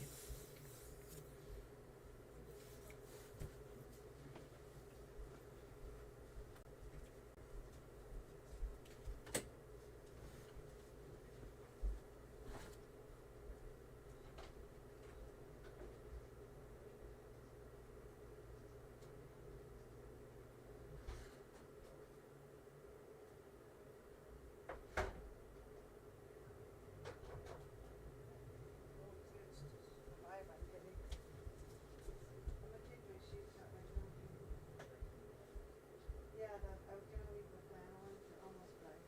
Huh, you feeling that too? Yeah, yeah, we'll just let him finish.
Well, a warm welcome to this talk. Now, there's been a lot of questions about hantavirus, which has been found on a cruise liner or a small cruise boat. and there does seem to be human-to-human transmission. Now, normally this hantavirus is just spread from rodents to humans, but it is known to spread from human to human with some forms of the virus, and that does seem to be happening at the moment. So is there going to be a large-scale outbreak? Is there going to be another pandemic? Well, that's what we're going to answer in this video. If you haven't got time to watch, the answer is no, there's not. But it is quite interesting, and there are a few points of concerns that are worth going over. But if you're rushing out to work, don't worry, there's not going to be a hantavirus pandemic. At least, I don't think there is. And I've looked at quite a bit of the evidence. So let's look at this in a little more detail now if you want to stick around. Now, just before we start, there's lots of evidence available, readily available. This is from the good old World Health Organization, but it does seem to get this bit right, as far as I can see. Cross-checked with information from the Centers for Disease Control in the States. Again, well recorded, reliable information. This is from the UK government. Again, fairly well recorded there. This is from the European Centre for Disease Prevention and Control. We could go on. That's from what's that? Mayo Clinic. That's from Journal of the American Medical Association. So we see that good quality evidence is readily available. That's the only point I was making there. So let's go. This is where I got some of this information from. Let's go and look at some detail. So this is the ship, the HV Honduras, a cruise ship. 148 passengers, so quite an exclusive cruise ship. I believe it goes into the sort of southern latitudes and down into southern places in Argentina and things like that. So on this ship there's been 3 deaths, 2 confirmed infections, that probably gone up now, that was this morning, and 8 suspected cases. So there does seem to have been quite a few cases of this nasty infection, and the people are now stuck on this ship, so it can't be a very pleasant place to be stuck on. And of course this brings back memories of COVID, where we had cruise liners with all sorts of problems with people in the early days. Now, at least 29 passengers from 12 nationalities left after April the 24th, after the first person had died. So when the first person died of this, they hadn't quite worked out what it was. They thought this person had just died. Sadly, people do. But it did turn out to be this hantavirus. So but by that time, people had scooted off to many parts of the world. As far as we know, Georgia, California, Arizona, probably other parts of the States. We think Canada, but that's not been confirmed. Australia, Taiwan, Germany, Netherlands and Spain. So it is one of these interesting situations, or uncomfortable situations, where you can have a single focus of a viral outbreak and then people jet off all around the world, and especially with this, because the incubation period can be up to a couple of months with hantavirus. So more cases are going to be presenting as time goes on. Now, thankfully, this isn't a highly transmissible virus. It's ribonucleic acid. It's an RNA virus, same as SARS coronavirus 2 is. So it does have a reasonably high mutation rate. So there can be rapid changes to it, but the reservoir is so small. There's only, as we believe, a few tens of people, probably not more than a few hundred people infected, and although there can be some mutation, it's not likely. The only proviso I've really got is if this South American strain, this Andean strain of hantavirus, were to infect someone at the same time as a European strain of hantavirus, then potentially 2 different types of hantavirus infecting one cell at the same time could give rise to a recombination, which could be more transmissible. But that is very unlikely to occur for reasons that we'll see. It's not impossible, but it is unlikely. This is why we shouldn't be too unduly concerned about this, although there are some interesting points to learn from it. So 2 Brits are self-isolating at home. As far as we know, there's 7 people from the UK on the ship.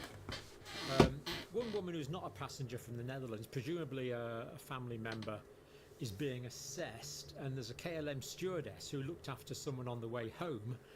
So someone flying home from the ship to in Argentina, I believe, to Netherlands could well have infected one of the stewardesses, who's currently in an isolation ward at Amsterdam Hospital, and we hope she makes a good recovery. And the ship is currently anchored, not docked in Tenerife. They won't let it dock. So as far as we know, there's probably about 120 people are absolutely just stuck on this ship in very small rooms. It must be a very unpleasant environment. And even though the virus isn't very transmissible, all these people are really close together, so the chances of person-to-person spread on the ship, to be quite honest, are probably fairly good, fairly high. And it must be a very concerning time for those people, although we do believe that they're going to get off in the next few days. We believe. Because the passengers are currently confined to relatively small rooms on the ship. As we said, it's a Southern Oceans cruise, not one of these sort of common cruises that you and I might go on. People that zoom off up to glaciers on zodiacs and things like that. Sounds great fun, but anyway, not this particular cruise. 2 tropical disease doctors have gone on board. Now, I don't know whether they've stayed on board, but they can obviously assess for people that are symptomatic. People that are symptomatic could be airlifted off to isolation for treatment. I would imagine, well, we know they've already checked the ship for rats. We believe that no rats are on the ship, so the infection, the people that got the initial infection probably got it in Argentina, which is a common reservoir of the virus, wildlife and rodents, particularly in Argentina. So they probably got it on land, but it's probably transmitted on the ship because of the small localized environment on the ship, the person-to-person transmission on the ship, which is known to happen. And also these doctors will be advising on deep cleaning the ship and using the right disinfectants and preventing infections and all sorts of things like that. So the Spanish authorities are on top of this. It's currently anchored in the Canary Islands, as we said, Tenerife. So now you might have heard Gene Hackman, the American actor, his wife, Arakawa, apologies for the pronunciation, did actually die of this virus. She definitely died of hantavirus. That's been confirmed. March 2025, New Mexico. Now, Gene Hackman himself did not die of the virus. He died of pre-existing causes, although he and his wife died within about a week of each other, I think. But Mrs. Hackman did die of hantavirus, so that is confirmed. And she did get it directly from rodents on the farm, almost, or rodents in their house, campus, wherever they lived, fairly directly. Interestingly, Korean hemorrhagic fever has been known about since the Korean War. Now, during the Korean War, 1950 to 1953, there was well, technically it's still going on, of course. Korea is still divided. But there was about 3,000 cases of this mystery illness, Korean hemorrhagic fever, where there was internal bleeding and kidney failure. In fact, those of you that are my kind of age will remember the TV series MASH. Who could forget Major Houlihan? Moving on quickly. It was featured on a couple episodes of that, so it's a well-recognised thing from the Korean War. But the virus itself wasn't isolated until 1976. So known about then by description, but the actual virus itself not isolated till 1976. But this Korean hemorrhagic fever suffered by a lot of American servicemen, and I believe that the death rate here was reasonably high. I don't know what it was, but it was probably about 30-40% of cases. It depends on the supportive treatment that were given, but quite a high fatality rate from this virus. And it's named, in the good old days when we named viruses after where they start from the Hatton River area in South Korea. Now, the one on the boat is the Andes strain of hantavirus. And this is endemic. It's there all the time in Argentina. It's common in the long-tailed pygmy rice rat. And I believe in quite a few of the rodents as well. It's rodent transmitted, that they are the reservoir. And normally the infection goes directly from rodents to people. But as we've said, certainly with the Andean strain, it can go from person to person, although not highly transmissible. Andes human-to-human transmission is documented. We know that already. There are all the references for the evidence that we're using in this video that I've already clicked through. Now, there is a virus in the UK that's known as Seoul virus. Seoul as in the Seoul Olympics in South Korea, where it was first identified. This tends to affect the kidneys rather than the lungs. and it's found in wild brown rats worldwide, all over, very rarely in pet rats, normally in wild rats. And this may be transmissible from person to person, but there's no cases of it. So as far as we know, it's not transmitted person to person as far as we know. Although I would have thought that healthcare workers would be at risk if they came into direct contact with urine and things like that. But officially the sites are saying now it's not transmissible person to person, whereas the respiratory form is. And there's been isolated incidents, at least in the UK, of this ch1ll virus since 2012. Right, transmission to humans. Mainly through contact with infected rodents, so mice, voles, rats. Now, what actually happens is it comes from their waste products. So what happens here is that the waste products, that's the urine, saliva, feces from these animals, it dries out. And then when people are cleaning out the areas, you get dust, and they breathe it in, and that's how it gets into the lungs of the person it's infected.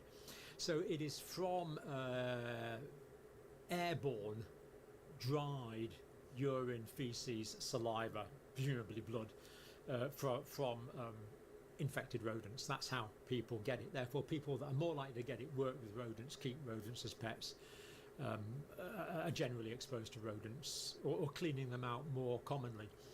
Just reading an article in the Telegraph, there was a woman caught in Colorado where there's quite a few cases, and she was changing the tyre on a car, and she took out the spare wheel and she found a mouse's nest underneath the wheel, so she just cleaned it out, thought nothing of it, and then got this Hanta virus because when she was cleaning it out, she'll have thrown the dust into the air, the dried out urine and feces will have hung in the air, and she'll have breathed it in. That is the risk.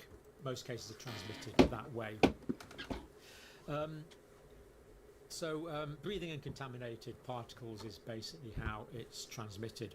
So old dusty places, sweeping out old dusty places. I must say I've done this myself. I've found old mice nests under a bench in the garage, and I've just sort of swept it out. I've never thought about it, really. Hantavirus, I did check back in my trusty Davidson's Principles and Practices of Medicine. It is known, but I don't remember it. I've certainly never seen a case of it. Pretty uncommon, but it is in the textbooks, so this is something that's known and recognised. Although a quick poll amongst friends this morning, doctors and nurses, that they hadn't heard of it, so it's more the specialists that would have heard of this, virologists, doctors that specialise in infectious diseases. It's not commonly seen at all, thankfully. So old dusty places, barns, attics, sheds, cabins. Virus-contained particles become airborne, and that can cause hantavirus pulmonary syndrome as it gets into the lungs. Then, of course, there's the potential for touching contaminated surface going to the mouth and nose, much the same as COVID. Bites are possible. Eating contaminated food, so if a rat's walked over your dinner and weed on it, then yes, that's a potential risk. Human-to-human transmission, difficult, but it does happen. Close contacts, partners, marriage partners, households, people sharing rooms, communal sleeping, things like that, or as we've seen this cruise ship where it's pretty small rooms, often in pretty cold environments if it was down south towards Antarctica. So very often one would imagine the doors were shut and the people were huddled inside. That's when you tend to get this kind of transmission, but difficult to catch. It's nothing like as transmissible as COVID or measles, nowhere near that transmissible, and there's way less cases. Now, having said that, at the moment the healthcare officials around the world are scrambling to find all these people that escaped from the ship and went to all these different countries before it was diagnosed. After that first gentleman died, but it wasn't diagnosed. And their contacts, as we've already mentioned, the air stewardess from KLM, who may have sadly have contracted it, who was relatively close to people flying back home. US Centre for Disease Control, so fairly uncommon in terms of diagnosis. 864 cases since 93 to 2023, so not many, but of course many more people will have caught it than have been diagnosed. Now, in fact, there's not a lot of studies on this, but the prevalence of antibodies, the number of people with antibodies in the community, in the UK seems to be about 2%, in the States probably slightly higher, especially in places like Colorado, New Mexico. Maybe in Argentina it could be as high as 6%. So a relatively small number of people have had this virus, and when you talk to people who are antibody positive, who've been found in surveys, they normally don't know they've had it. So we must assume that people have had an intercurrent illness and got better and not realised they'd had hantavirus infection, or had a very mild case and maybe not even realised they were ill. So many people getting infected don't get very ill, but a proportion do. This is the problem. And for the people that do get ill, the mortality is quite high, which is the big risk, maybe 5 to 15, 20%, different figures from different sources.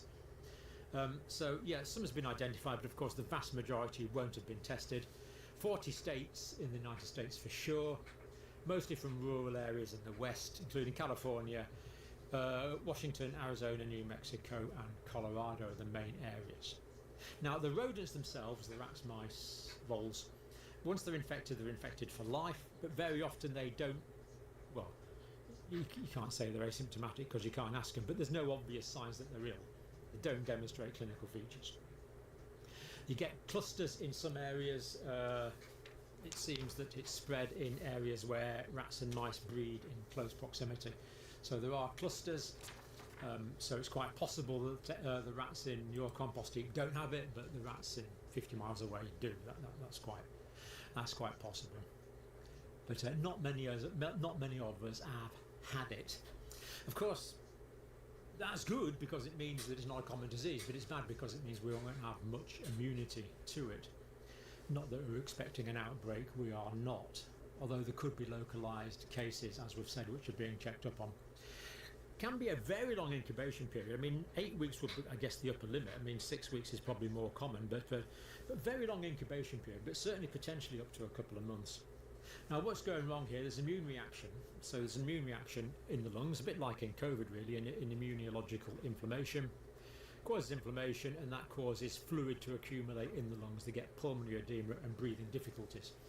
And as well as pulmonary edema, that's fluid in the lungs, fluid collecting in the alveoli of the lungs, which basically causes a form of drowning. But you can also get fluid in the pleural spaces around the lungs and around the heart, pleural effusion and pericardial effusions. You can also get with this particular virus. For people that are symptomatic, 5 to 15 to 33% die, depending on who you ask. This will depend on how well they're treated, of course. But for people that actually get ill, sadly, a fair percentage of them do not make it, unfortunately. As we said, most people with antibodies don't know they've had it. So in the UK, probably 2-3% people have got antibodies. In the United States, probably about 3% of people have got antibodies. Not many people have had this infection, fortunately. There's lots of different viral types, of course, clades of the virus, variations, subsets of the virus, so that can be quite different presentations, but the main ones are the pulmonary syndrome and the renal hemorrhagic one. So the Western Hemisphere, including the US, hantavirus pulmonary syndrome is the more common form. So it starts with flu-like symptoms. People just feel ill. Fever, chills. The chills actually means you're developing a fever because you feel cold because your body temperature's going up. Fatigue, muscle aches, headache, all common influenza type symptoms, of course. But abdominal pain is also possible. Vomiting and diarrhea is also possible, and that is with the respiratory form. All these things can happen. About 4 to 10 days later, remember here we're talking about the pulmonary syndrome manifestation of the virus. About 4 to 10 days later, patients may develop a shortness of breath that can rapidly worsen, largely caused by the pulmonary edema. And this is why people can die on admission. Once people are ill, their oxygen saturations can be low and their blood pressure will be low, usually as well. So not only are they not getting oxygenated, the tissues aren't getting perfused properly because of the low blood pressure. So bad combination, low oxygen and low blood pressure. Again, in hospital situations, we can account for both of these. We can support blood pressure with quite a wide range of medications. And of course, we can also give supplementary oxygen and even take more drastic measures than that should they become required, such as intubation and high concentrations of oxygen. The other presentation, hemorrhagic fever with renal syndrome. So basically here you get internal bleeding. So hemorrhagic fever is what it says. It's a fever, high temperature, but you get bleeding changes as well. Primarily in Asia and Europe, this starts with fever, chills, headache, which is the same, back pain, abdominal pain and nausea. Some may develop blurred vision, eye redness, rash and facial flushing are the features there. But then of course later, when there's internal bleeding, the blood pressure goes down due to the blood loss and other factors. So internal bleeding, bleeding into different organs, low blood pressure, and that leads to kidney failure, which means the patient basically will stop producing urine or produce very poor quality urine as the kidneys fail. So in hospital, the management, if we can find the right screen, here we are. Management is optimise immunity. So things like vitamin D, of course, all the things we've talked about ad infinitum. Potentially giving them activated vitamin D, but that's not done, although it would be a good idea, the calcifediol. There are some limited general antivirals. Whether repurposed antivirals work that we believe are effective against certain other viral infections, I don't want to say too much because I want you to be able to see this video, they may well be effective. We are talking about an RNA virus after all. And of course supportive treatment, supporting the person overall, treating any bacterial secondary infections, supporting the blood pressure, giving transfusions, giving fluids, giving oxygen, giving ventilatory support, giving renal dialysis in the short term. Hemodialysis can be used in the short term. Even peritoneal dialysis could be used, or maybe just hemofiltration, whatever the person needs to support their kidney function until kidney function returns. Now, the good thing about hantavirus is if people don't actually die from it, they tend to make a full recovery, which of course is brilliant.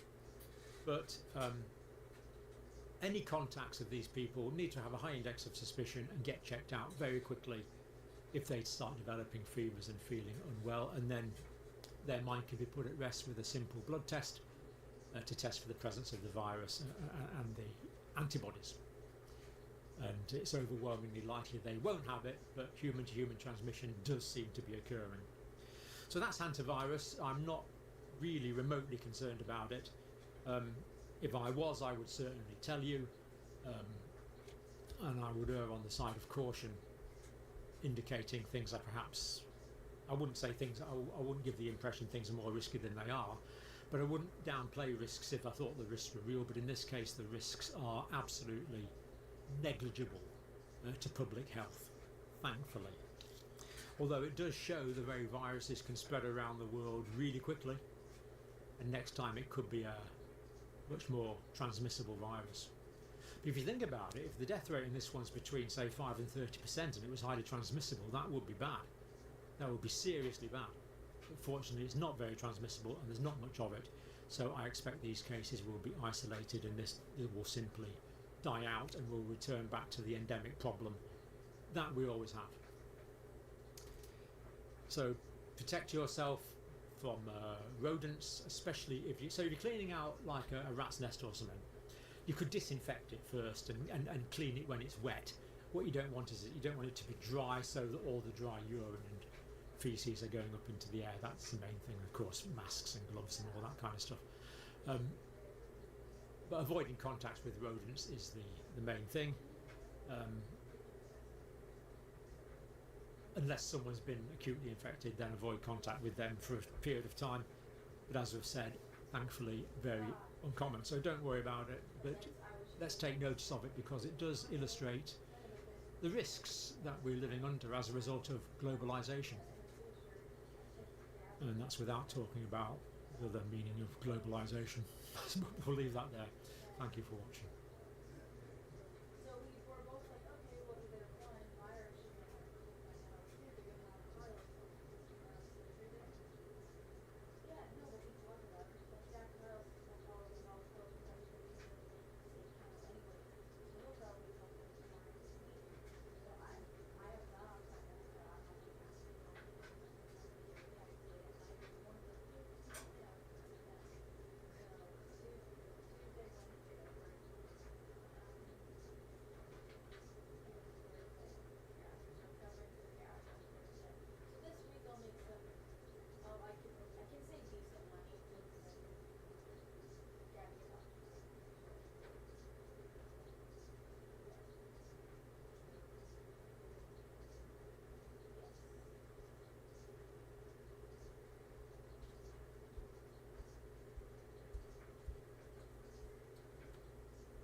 Last week, I got nothing done.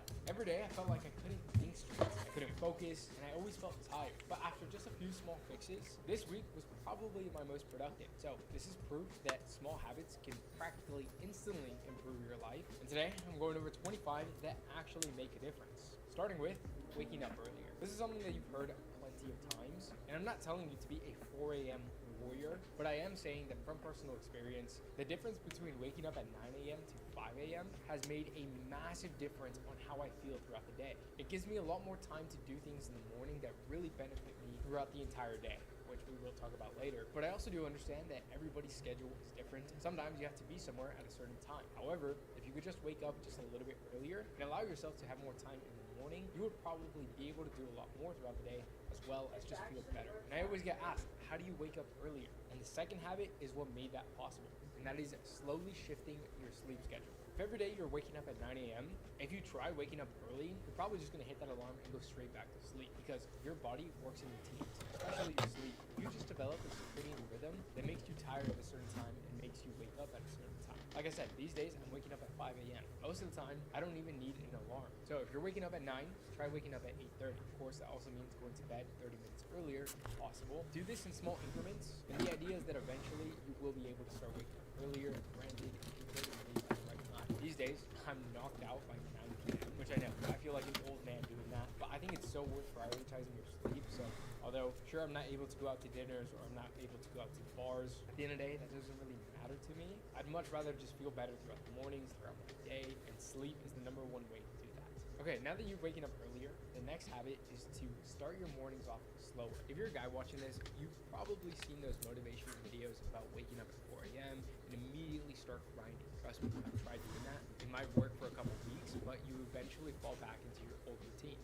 Not because you're lazy or undisciplined, but that just simply doesn't work for most guys. It doesn't work for me, so I'm not going to force myself to do that. I would much rather slow down in the mornings, allow myself to clear up my mind, ease into my workday, rather than just forcing myself to immediately start working. So many times I've woken up early to immediately try to go on a run, and again, it works for a couple weeks, but it's just not sustainable, at least not for me. And if you're the kind of guy who's able to do that, then you know what, I kind of envy you. But since it doesn't work for me, those slow mornings that ease myself into the day allows me to think more clearly throughout the day. I'm a lot more productive. These days, I'm spending about 45 minutes every single morning to just calm down. I'm not drinking coffee. I'm not doing anything to stimulate my mind. Sometimes I spend this time cleaning up. Sometimes I spend this time getting ready, taking a shower, doing all of my grooming routines. Again, if you've tried to be the person to grind immediately as soon as you start waking up, at least give this a try. I put a few friends onto this, and they said it works for them as well. Another habit to keep in the mornings is to make sure that you don't use your phone first thing in the morning. Like I said, slowing down your mornings is incredibly important, but that doesn't mean being able to go on your phone, because although being on your phone isn't really much, you might not realize it, but it is completely clouding your mind. You're going to get overwhelmed, you're going to be focused, it's going to be hard to think clearly throughout the day. And this is a lot easier said than done. This is another thing that I've tried doing plenty of times, but I always just slip back into using my phone, but reason being is because I wasn't conscious about my actions. Again, that's something else we'll talk about later on, but I purposely try to leave my phone out of sight, out of mind. That way I'm not able to just grab my phone first thing in the morning on autopilot. I actually recently saw a video calling this input fasting, and I think that's so perfectly said. However long you spend in the morning easing into your day, try to spend that time not having any input into your mind. It's definitely a small thing that goes such a long way. Number 5 is finding the passion in things. I really can't stress how unproductive I was last week, and a huge reason for that was I was dreading every single task. Everything that I had to do that day, I just kept thinking about how much I did not want to do that, even if it was just a little task. And that definitely comes in cycles. I'm sure we all just have those periods of time where we do feel like that, but the little psychological shift that got me pretty much immediately out of that funk was, as corny as it sounds, but looking at every single task as an opportunity. An opportunity to grow, an opportunity to learn something new, or an opportunity to get closer to your goal. If you're able to shift the picture and not look at what you have to do, but instead what it's going to result towards, I now get excited doing the things that I have to do. Like I said, it does sound extremely corny. I know that, but maybe for you, it's getting a better grade. Maybe it's making more money, or even finishing something now if it means freeing up time to do something you're actually going to enjoy later down the road. I actually stole this from a video that I watched from Blake Roca. I think that's how you pronounce his last name. But yeah, definitely recommend watching that video. Also, little side note, I've been watching a lot of solo podcasts, I think that's what they're called, of inspiring people just talk to the camera. I think that is so cool. Okay, number 6 is being conscious about your decisions. I mentioned it earlier, earlier, but a lot of us, we just do things on autopilot. We do things without ever second guessing it. I think it's the book Atomic Habits that talks about the majority of things that we do throughout the day are just all based on habits. And we've all heard to limit your media, but we probably all still struggle with doom scrolling. So these days, whenever I'm doing something, it's going to be a lot more thought. I like to say these days, but like I said, last week I definitely struggled with this, but this week I haven't scrolled on my phone nearly as much just because I realized that me scrolling, I was just trying to distract myself from everything that I was overwhelmed with what I wanted to do. This week, I haven't ate out once, not even a single coffee, because I realized that I was only doing that because I was too lazy to cook or make things at home, knowing it's a lot cheaper and probably a lot more healthy for me as well. Whatever you're doing, just ask yourself why you're doing it, and you're going to realize throughout the day, you're making a lot of subconscious decisions that's actually holding you back from your own goals. The next habit is to do any sort of exercise in the morning. One big reason why I wasn't able to concentrate because I really wasn't moving my body throughout the day, which was limiting my blood flow, even my blood flow to my brain, which is wildly important to stay productive. And for the last couple of years, I've just been the kind of guy that if I don't work out in the morning, I'm just not going to work out at all. Because again, I do like my sleep. I like going to bed early, so honestly, late night workouts are kind of out of the question for me. And instead of going against the grain and forcing myself to work out later, I now force myself to just work out first thing in the morning. Of course, after that period of time that I was talking about earlier. And depending on how busy my morning is or everything that I have to get done throughout the day, it can literally just be as simple as going on a walk. Those 15-20 minute walks, it doesn't sound like much, but it makes a huge difference on how you feel throughout the day. Do not underestimate how important it is to get blood flow, especially first thing in the morning. You are going to notice a huge difference. All right, next thing is compounding tasks. I am a huge believer in momentum. That's exactly why when you get into that flow state, all those hard tasks just feel so easy. And this is just another thing that's a lot easier said than done. Getting into that flow state, although it feels incredible, some days it feels like it's impossible to do that. But you gotta keep in mind, there's a reason why you're getting into those flow states. It doesn't happen by accident. And some days it's easier than others. And from personal experience, for me, I've just noticed that it's been momentum. When you're in a funk, it's really hard to get out of it because you don't have any sort of momentum going for you. But after just one day of doing the things that you have to do and actually accomplishing your daily goals, the next day feels a lot easier. And sometimes it's really as simple as just doing small tasks, just little wins. And again, you could probably knock out a few of these in the morning as well, which really brings me into the next one, which is taking things one at a time. The book, The Power of Now, really emphasizes this, and if you haven't read that, I highly recommend it. But when you look at all the things you need to get done, you probably feel overwhelmed. But once you get into it, you realize you were making a big deal of this in your head when in reality, it was a lot easier. And again, I'm really emphasizing last week. That was kind of tough. I was looking at all the things that I had to get done, and I was just really overwhelmed. And therefore, I just didn't feel like doing anything. But then I started taking each task one at a time, and eventually I got into the big, tedious tasks that take hours on end. Once I got to that point, I was already in that flow state, which meant it was so much easier to get done. I wasn't getting distracted. I was actually on top of my priorities, and it's all because I took one task at a time. All right, another thing that I struggled with last week was spending way too much money because I didn't feel like doing anything. I also didn't feel like going to the store, getting groceries, or making food at home. So last week, I really fell into the convenience trap. It was a lot easier to just go on my phone, pay a bit extra for groceries, get them delivered to my place, which wouldn't have been the worst thing in the world if I was actually getting things done, but I wasn't. And therefore, it was just a complete waste of money. And a lot of times, that really stacks up, especially with delivery fees and all those apps. They even make each item a little bit more expensive as well, which is a hidden fee. I don't even know how that's legal, but it is. Point is, I overpaid for pretty much everything because I got my groceries delivered and I didn't even feel like making them, so I still ordered Chick-fil-A and I still went out to get Starbucks. Pretty much everything that I did last week was just overpriced. So again, don't fall into the convenience trap because that is something that slowly bleeds you dry. And on the topic of finances, because I would have never realized how much I overpaid if I didn't track my budget, the next habit is to create a budget and actually stick through with it. The thing is, I would have never regretted those purchases if I didn't go back and look at my expenses. Because just like those bad habits are subconscious, a lot of times you're just making purchases without a second thought. And again, that is slowly eating you dry. In fact, sometimes I get in those periods of time where I don't want to track my expenses because I know that I overspent. I recently heard a saying that really hit me hard, which is you could ignore reality, but you can't ignore the consequences of reality. And finances is definitely one of those things, especially these days with everything being super expensive. It is so easy to overspend, which is why most guys, they just spend until they don't have any money and then they wait for the next paycheck. But that cycle never ends. That's why most guys don't have a savings account. That's why most guys don't have anything in the bank or anything invested. Do yourself a favor and start tracking your finances. Some guys like doing this on a notebook. Some guys like doing this on a spreadsheet. I've tried both. Didn't work for me. This video is not sponsored, but I do use Monarch Money. It just makes it incredibly easy to track all your finances because you can plug in all your bank accounts or your credit cards. That way, even if you use a couple different cards, you can see exactly how much you're spending, and then you can create your budget to make sure you don't overspend and making sure you're on top of all your finances. Again, this isn't sponsored, but I will leave that link in the description. I also just saw that they're having 50% off the first year, so I do think that's a good deal. Again, on the topic of finances, another thing that has really improved my life within the last 6 months is start delaying your purchases. This is another reason why a lot of guys' finances are absolutely cut. Because I used to be that. As soon as I wanted something, I would just buy it. I thought that I was treating myself, even if I had enough money in the bank for that. But that's just how I started accumulating a lot of purchases, and then I was just spending way too out of hand. There's always going to be something new that you want, and that doesn't mean you can't buy anything. Trust me, I'm not a cruel person, but these days I delay my purchases because think about it, if you go to the store and you find something that you want, you're going to feel that urge to buy it right now. But at minimum, wait a couple days. Maybe in a couple days you're not even going to want it.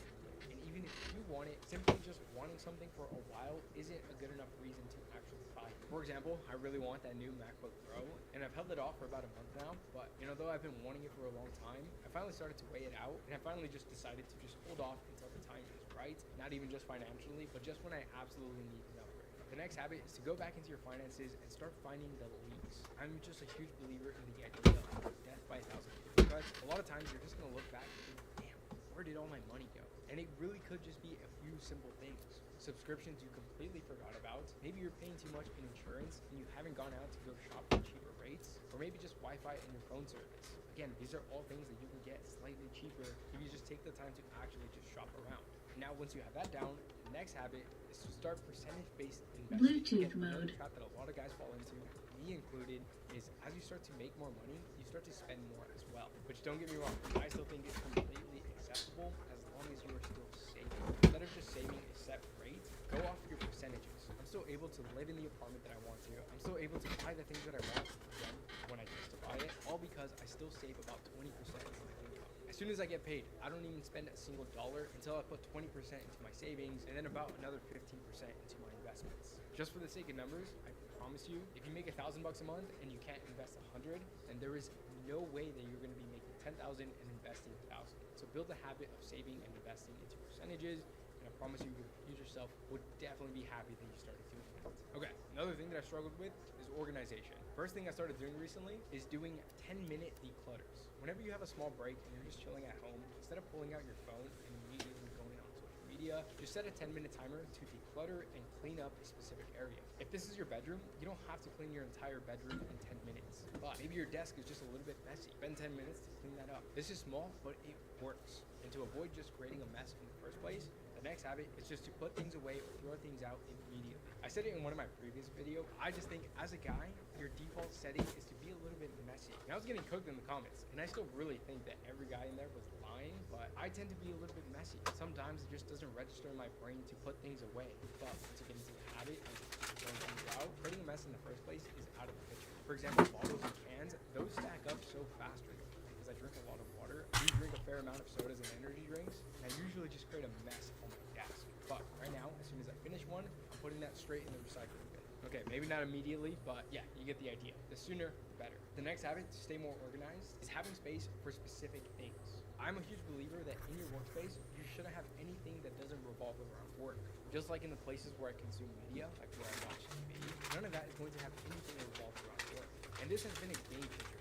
Because I work from home and I live in a small apartment, I try my best to separate everything. So again, my workspace is just about work. Everything else has their own things. That makes it really easy to stay organized, and if I can't find a spot for something, then most of the time I'm going to throw it away. So the next thing that I started doing was selling off things that are just collecting dust. We probably all just have things lying around, things that maybe serve the purpose at once, but you just haven't used it in a very long time. Instead of just having them sitting around and collecting a mess, just sell it. There's not a single guy who wouldn't love some extra money in their pocket, and nowadays there are so many apps to sell things off. You could do it online or use apps to meet up in person. Like I said, I'm doing this a lot more these days, which actually just gave me an idea to list things online. And if I do that by the time I finish this video, then I'll have that link in the description. Next thing is organizing your digital life. Again, super underrated, but just like your living space can be extremely messy and then you can't think straight, your digital life is the same exact way. If your phone has so many distractions in there, it's going to be a lot easier to be distracted. I know, mind blown, but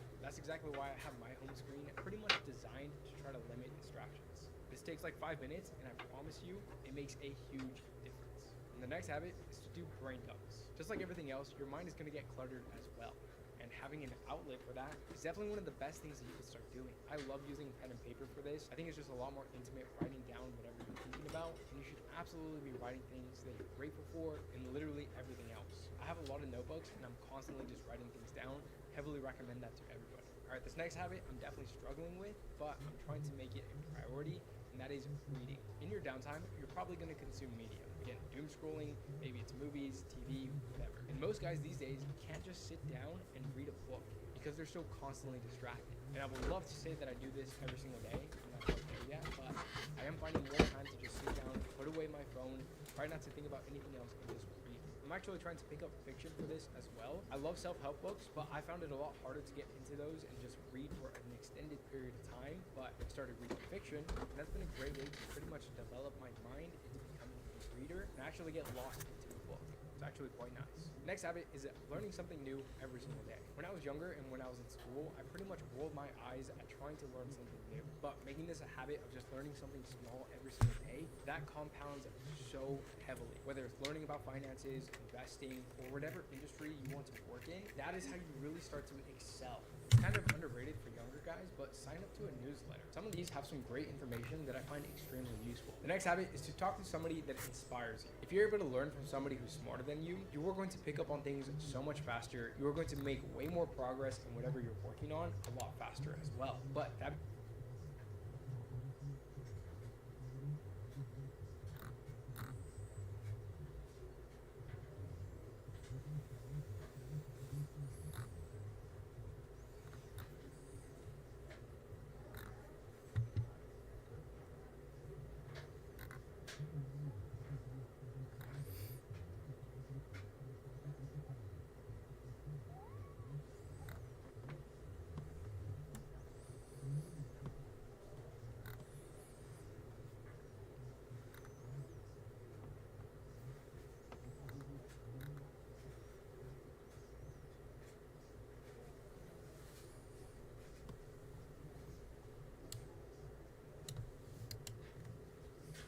Most people think investing in your 20s just means buying some stock and waiting 40 years and get your money's worth.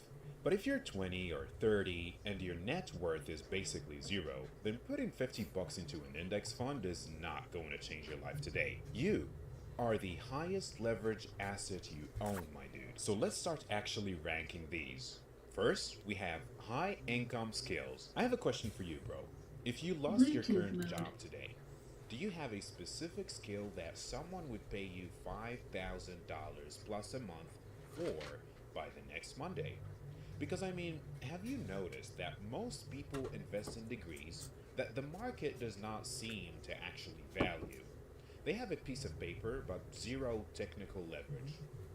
What you want to do is to pick one high demand skill and obsess over it for like 6 months, whether it's high ticket sales, full stack developer, professional video editing. Bluetooth mode. This is the foundation of your income floor.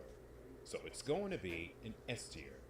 Number 2, the S&P 500, pretty much index funds. Now, is your extra money sitting in a checking account getting eaten by inflation? Or is it buying a piece of the world's most profitable companies?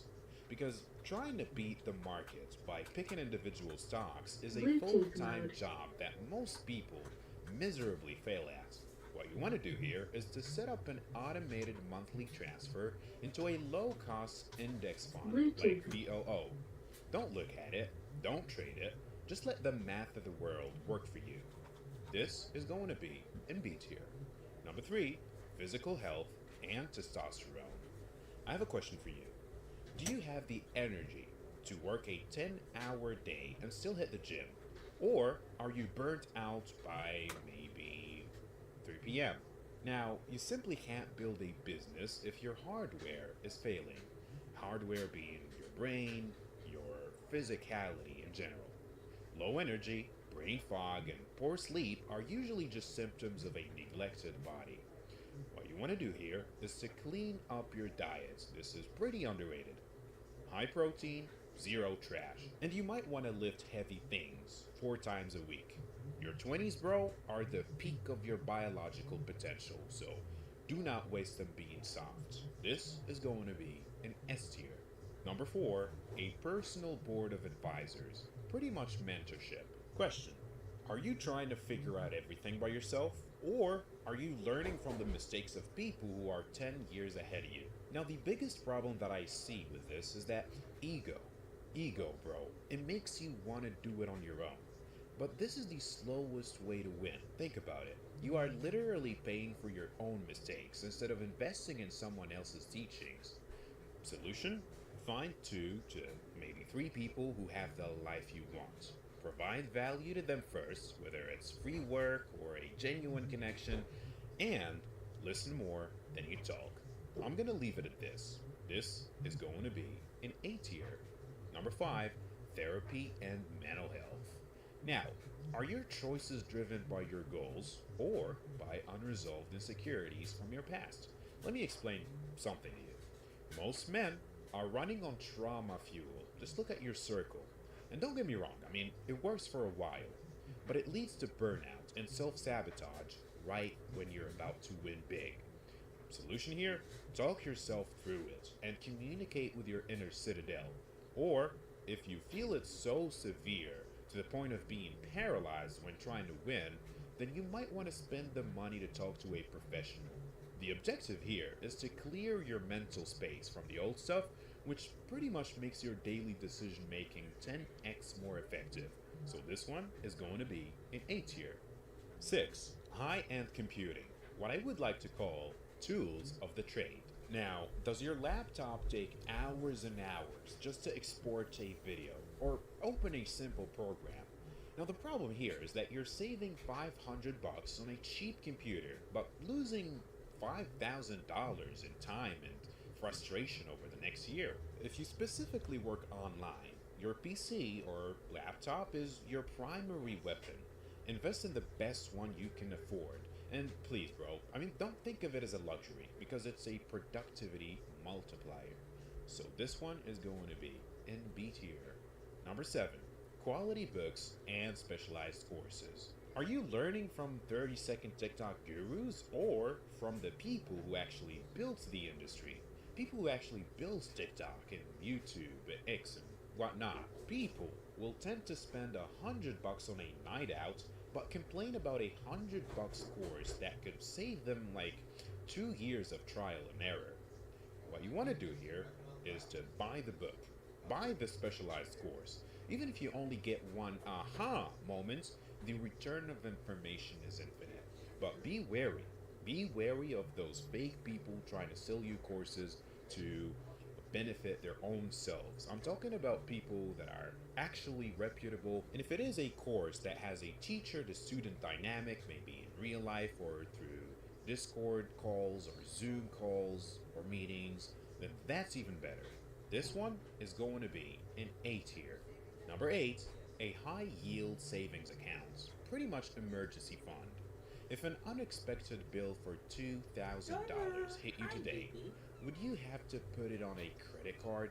And be truthful with this, like be honest to yourself. Pause this video and think it through. Living on the edge means you're always one bad day away from financial slavery.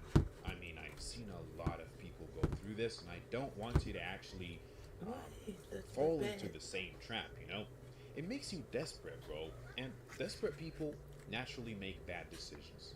What you want to do here is to keep 3 to 6 months of expenses in a high yield savings account.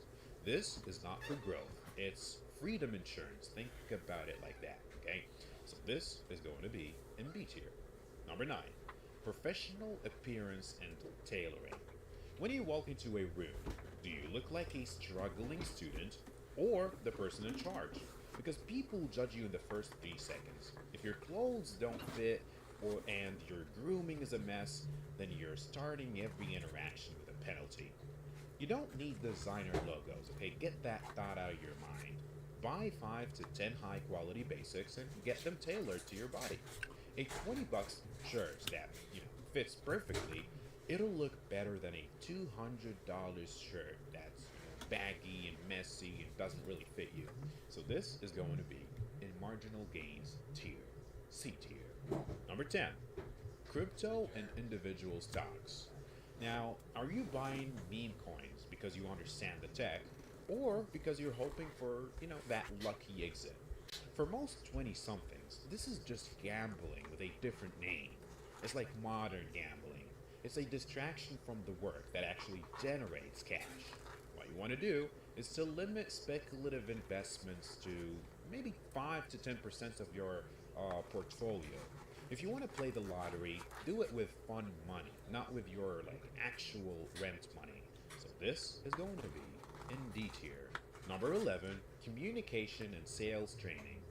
Now, can you explain your value to a stranger in 30 seconds? Or you find yourself stumbling and hope they see your potential. You can be the most talented guy in the world, bro, but if you can't sell your ideas, you're pretty much invisible, and invisibility is the most expensive tax you'll ever pay, especially in our age. So, take a sales course, or join a group like Toastmasters, and learn how to speak with authority and handle objections. Being articulate, my bro, is a superpower. It's quite literally a superpower that works in every single room, okay? So this is going to be in S tier. Number 12, strategic travel, what I would also like to call the global perspective. Now, do you think the way things work in your hometown is the only way they work in the world? Maybe you don't, but small town thinking is a major growth block. If you only see one way of living, your brain simply cannot imagine bigger opportunities. Don't just vacation. What you want to do is to travel strategically. Go to hubs where the industry you want to be in is thriving. There we go. Just seeing how the top 1% lives and operates, it just does something to your brain. I mean, it shifts what you see as normal. So this is going to be in A tier. Number 13, personal branding or digital real estate. If a potential client or partner Googles your name, what is the first thing that will pop up? Because if you do not exist online, you don't exist in the modern economy. Because relying solely on a CV is a 2010 strategy that does not work in 2026. What you want to do here is to start a LinkedIn. Yes, LinkedIn. Or maybe a YouTube or a newsletter, something. Just to document your process and share your results. You want people to find you based on the value you've already proven publicly. This is going to be an A tier. Number 14, high quality sleep setup. Are you waking up stiff, tired, or maybe with a foggy brain because you're sleeping on a $50 mattress you've had for like 7 years? Now, you spend a third of your life in bed, right? And if your sleep is low quality, your waking hours will naturally be too. You're trying to build an empire.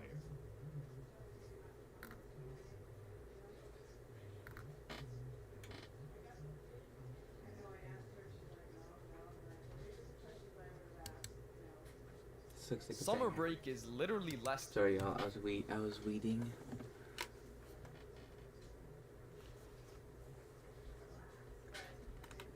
And then eating ice cream. Okay, let's really watch than this a month video. away. Think about that for just 1 second. In a few weeks, the school doors will lock, the alarms get turned off, and you're handed the greatest gift you can possibly get at this stage of your life. Completely unregulated, unrestricted free time. But I need you to be brutally honest with yourself right now. How many times have you sat in class in May, hyping up the summer, telling yourself, bro, this is gonna be the best summer of my life. I'm gonna get in shape, I'm gonna go make money, I'm gonna do all this crazy stuff. And then September 1st rolls around. You're packing your backpack for the first day of school, and then it hits you like a truck. You look back at the last 3 months and you realize you did absolutely nothing. You woke up at 2 p.m. every day, you scrolled on TikTok until your eyes burnt, you played video games until the sun came up, you blew the entire summer, and now you have to go back to the exact same miserable routine, looking the exact same, acting the exact same, with absolutely nothing to show for your time off. That feeling of September's regret is one of the worst things in the world, and you're not gonna let that happen again this year. Because the truth is, the way most people view summer is entirely backwards. People look at 3 months of free time and think, oh, I have so much time, I can just chill. I'll start working out next week. I'll start that project in July. They stretch their laziness out to fill the time. You need to look at summer as the ultimate incubation period. It's the peak opportunity of your entire year. Let's talk about the biggest excuses people make from September to May. What is the number one reason people say they can't start a business or learn a high income skill or get into the gym? I don't have time. You hear it constantly. Bro, I have school for 8 hours and then I have practice and I have to do homework, and by the time I'm done, I'm just too tired. And honestly, during the school year, that's a valid struggle. Time is the most conservative, limited resource you can have as a student. But during the summer, that excuse is completely dead. Unless you're working a grueling full-time job, you suddenly have up to 16 hours of walking free time every single day. If you've ever had a quiet thought in the back of your head saying, man, I really wish I could start a clothing brand, or I want to learn video editing, or I want to start a YouTube channel, you have zero excuses not to do it right now. Summer is the time to take those risks because the penalty of failure is practically zero. You don't have to worry about balancing it with a history essay or something. You can lock yourself in your room for 6 hours a day, obsess over a new skill, fail 100 times and figure it out. And then there's the gym. I hear guys all the time saying, I don't really feel like hitting the gym during the summer. It's hot, I just want to relax. What are you even saying? Summer is the absolute best time to lock in physically. You aren't sitting at a desk all day destroying your posture. You have the time to actually cook good meals instead of going to the store and buying some garbage. You can get your sleep schedule completely dialed in, and you can get your sleep schedule completely dialed in. If you put in those extra reps now while everyone else is lazy and eating ice cream on their couch, then think about what happens when school starts. You walk back through those doors in September and you're literally a different person. You're ahead of everyone else who decided to take 3 months off from improving themselves. But listen, when I say grind and work hard, I'm not telling you to lock yourself in a dark room for 3 months straight. That's the other extreme, and it's just as toxic. A massive part of not wasting your summer is actually remembering to live. In the country I live in, it's freezing cold, dark, and miserable for like 80% of the year. So when summer finally hits and the sun actually comes out, it's almost a crime to stay indoors. If you spend your entire summer rotting in your bedroom, breathing recycled air, and staring at your monitor, you're gonna get that specific, gross, dusty feeling. You know exactly what I'm talking about. Your brain feels foggy, your body feels heavy, and you just feel entirely unproductive and miserable. The immediate cure for that is to just go outside. Embrace nature. It sounds basic, but it's scientifically true. Go to the forest, go take a walk, grab your friends and go to the beach, jump in a lake. If you live in the middle of a concrete city, get on a bus or a train and go out of town for a weekend. Seriously, disconnecting from the internet and physically placing yourself in nature for even just a few hours completely resets your brain. It lowers your stress, it kills your brain fog, and it makes you feel like an actual human being again instead of a screen zombie. Summer is supposed to be a break. You're supposed to enjoy yourself. The goal is balance. Spend your mornings grinding on that business or hitting the gym, and spend your afternoons actually outside in the sun experiencing your youth. But here's the real reason why so many people accidentally waste their summer, even if they had good intentions in May. It comes down to structure. For 9 months out of the year, your entire life is completely scheduled by other people. You are told exactly when to wake up, when to eat, when to sit, and when you can go home. You have this rigid framework holding your day together. But the second summer break hits, that framework completely vanishes. You suddenly have a massive empty void of 24 hours. And if you don't actively build your own routine to fill that void, I guarantee you, the void will fill itself with garbage. You will start waking up at 11 AM, then it drifts to 1 PM, then 2 PM, and your days will just blur together. You won't even know what day of the week it is anymore because you have absolutely no anchor points in your life. If you want to actually win this summer, you have to become your own boss. I'm not saying that you need to wake up at 5 AM and take ice baths, unless you want to, but you need some kind of daily structure. Set a responsible alarm. Have one specific goal you need to accomplish before noon, whether that's hitting the gym, reading, or working on that business idea. Once you knock out that one hard task, the rest of the day is yours to actually enjoy without any guilt. And while you're enjoying that free time, you need to avoid the biggest modern trap of them all, becoming a spectator. During the summer, everybody posts their highlight reels. You open up Instagram or TikTok and you see people going on crazy trips, getting shredded, buying their first cars, or just genuinely having the time of their lives. And what are you doing? You're laying in your bed in the dark watching them do it. You're spending hours every single day watching other people play the game of life life while you sit in the stands. It's pathetic, bro. Why are you dedicating so much of your limited youth to being an audience member for someone else's life? Whenever you catch yourself mindlessly scrolling through someone else's summer, use that as an immediate trigger to put the phone down and go work on your own. Stop watching other people live and start building a summer that is actually worth documenting yourself. To give you an idea of what taking action actually looks like, let me tell you my exact plan for this summer. I'm not staying here. I'm traveling across the globe to USA. I've never been to the States in my entire life. It's a completely new experience, a massive risk, and a huge step out of my comfort zone. But I'm doing it to meet up with my best friend. He lives all the way across the world, and normally doing something like this would be impossible. But I refuse to let another year go by just talking to him through a headset. So I put in the hard work, I saved up the money, I bought the ticket, and I'm flying out there to spend the summer with him. The whole point of this trip isn't to act like a tourist. It's because he and I share the exact same mindset. We have the exact same goals, the exact same ambition, and the exact same drive. The power of taking two people who want to win, taking them out of an online Discord call and putting them in the same room in real life, that's how you multiply your success. We're gonna grind, build our stuff, and push each other in a way you just can't through a screen. And that leads me to a crucial point of how you spend your free time right now. Spend time with your friends, but most importantly, spend time with your real friends. During the school year, you're forced to interact with hundreds of people you don't really care about. But summer is the filter. It shows you who your actual circle is. If your boys text you, yo, let's go to the beach, yo, we're gonna play basketball, or even let's go for a walk, get off your phone, put the shoes on and go. Stop being the guy who says no to everything because you're too lazy to leave the house. You're never gonna look back at the summer of 2026 and fondly remember the TikToks you watched in your bed, but you are gonna remember that one random side quest you took with your friends.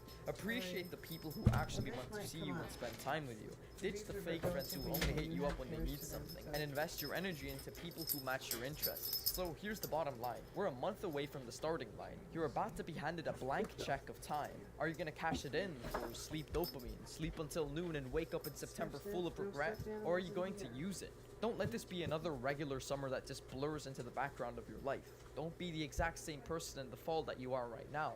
Take those risks, start that project you've been terrified to start. Hit the gym until it becomes a permanent habit. Force yourself to get out of the house, get some sun, and make some actual memories with the people who matter.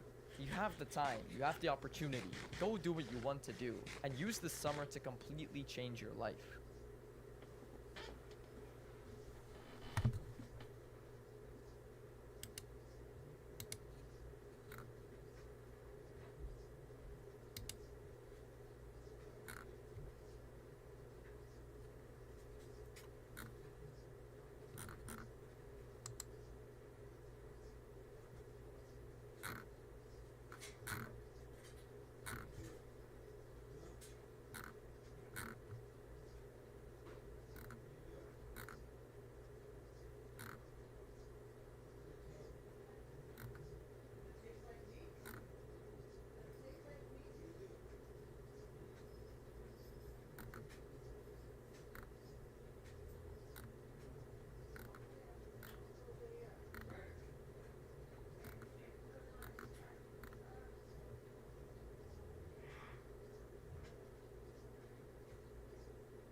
How is that?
Okay. Now you like in this bed? Okay, take it easy. Take it easy. A little bit lower than Alexandra's bed, huh?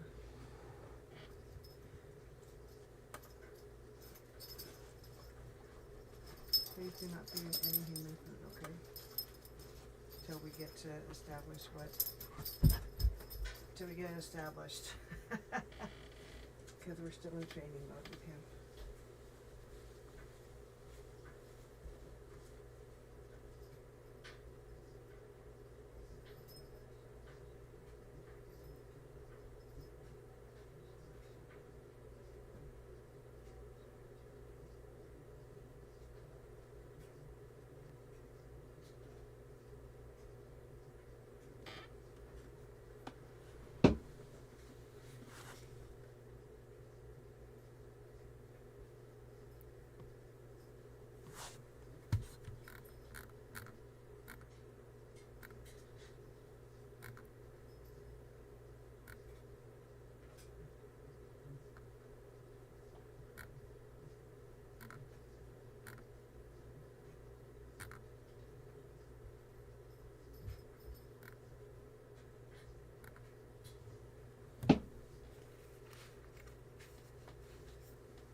Hi, today I'd like to talk about letting go of being a good person.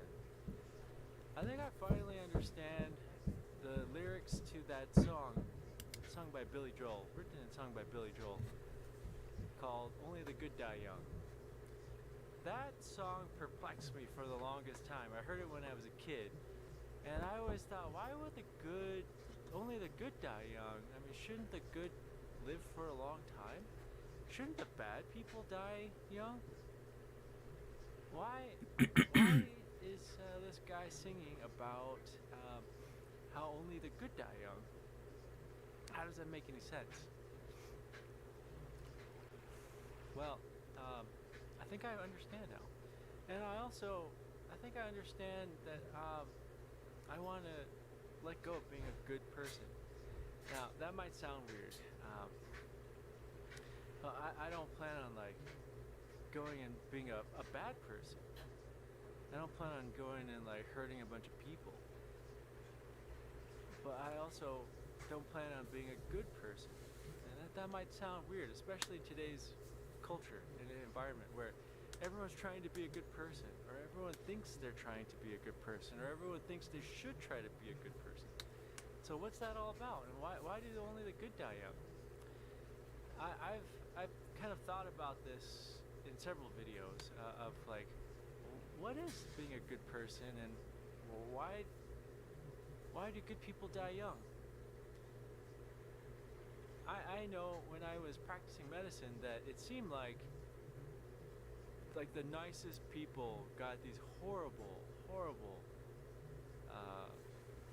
problems like brain cancer or leukemia or some kind of devastating autoimmune problem.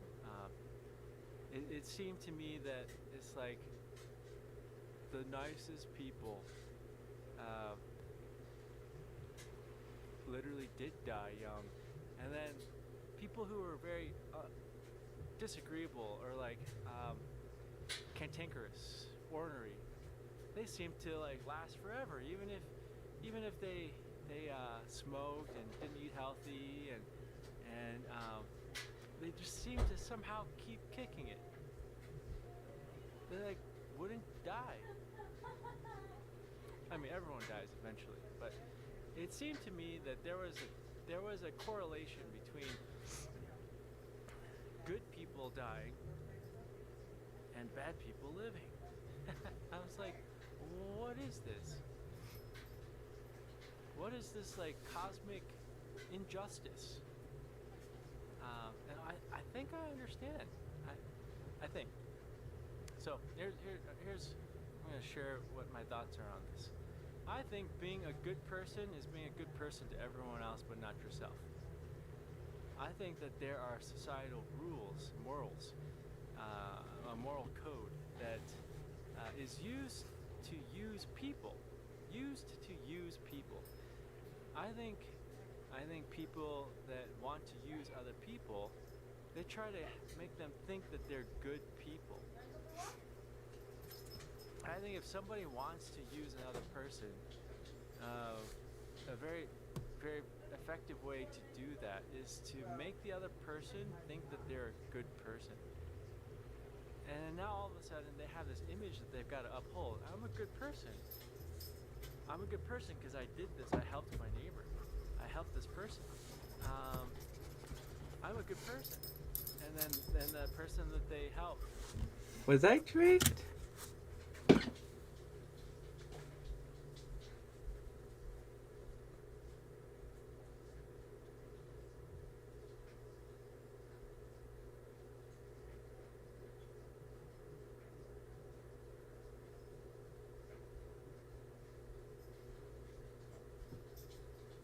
gonna finish making up my bed while you go.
Are going away. Ryder. Everybody. Ryder. Ryder.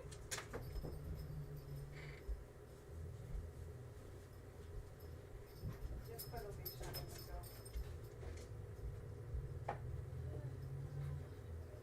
Come here. Ryder, come.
Captain Crunch in the bedroom.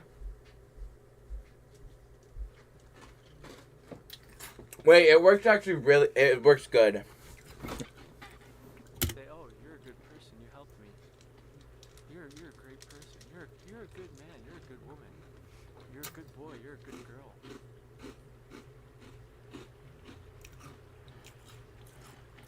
Well, I think, and this may be cynical. I mean, it is kind of cynical, but I think that I think it's a form of control. Yeah. Like these moral codes that we have through culture, religion, through workplace culture,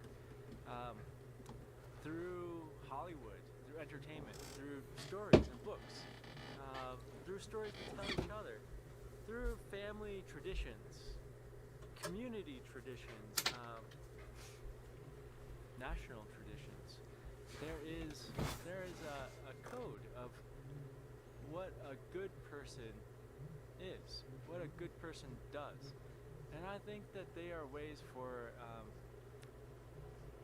people to be manipulated to act a certain way. That is not in their best interest as an individual. I think that's where this comes from. This is why I think good people die young. Because I think that what happens is like it's a psychological thing, where a person or a group of people or an entity convince individuals that they're good people and good people do this, X, Y, and Z. And you need to do X, Y, and Z because you're a good person. And if you don't do X, Y, and Z, you're a bad person and you will be shunned.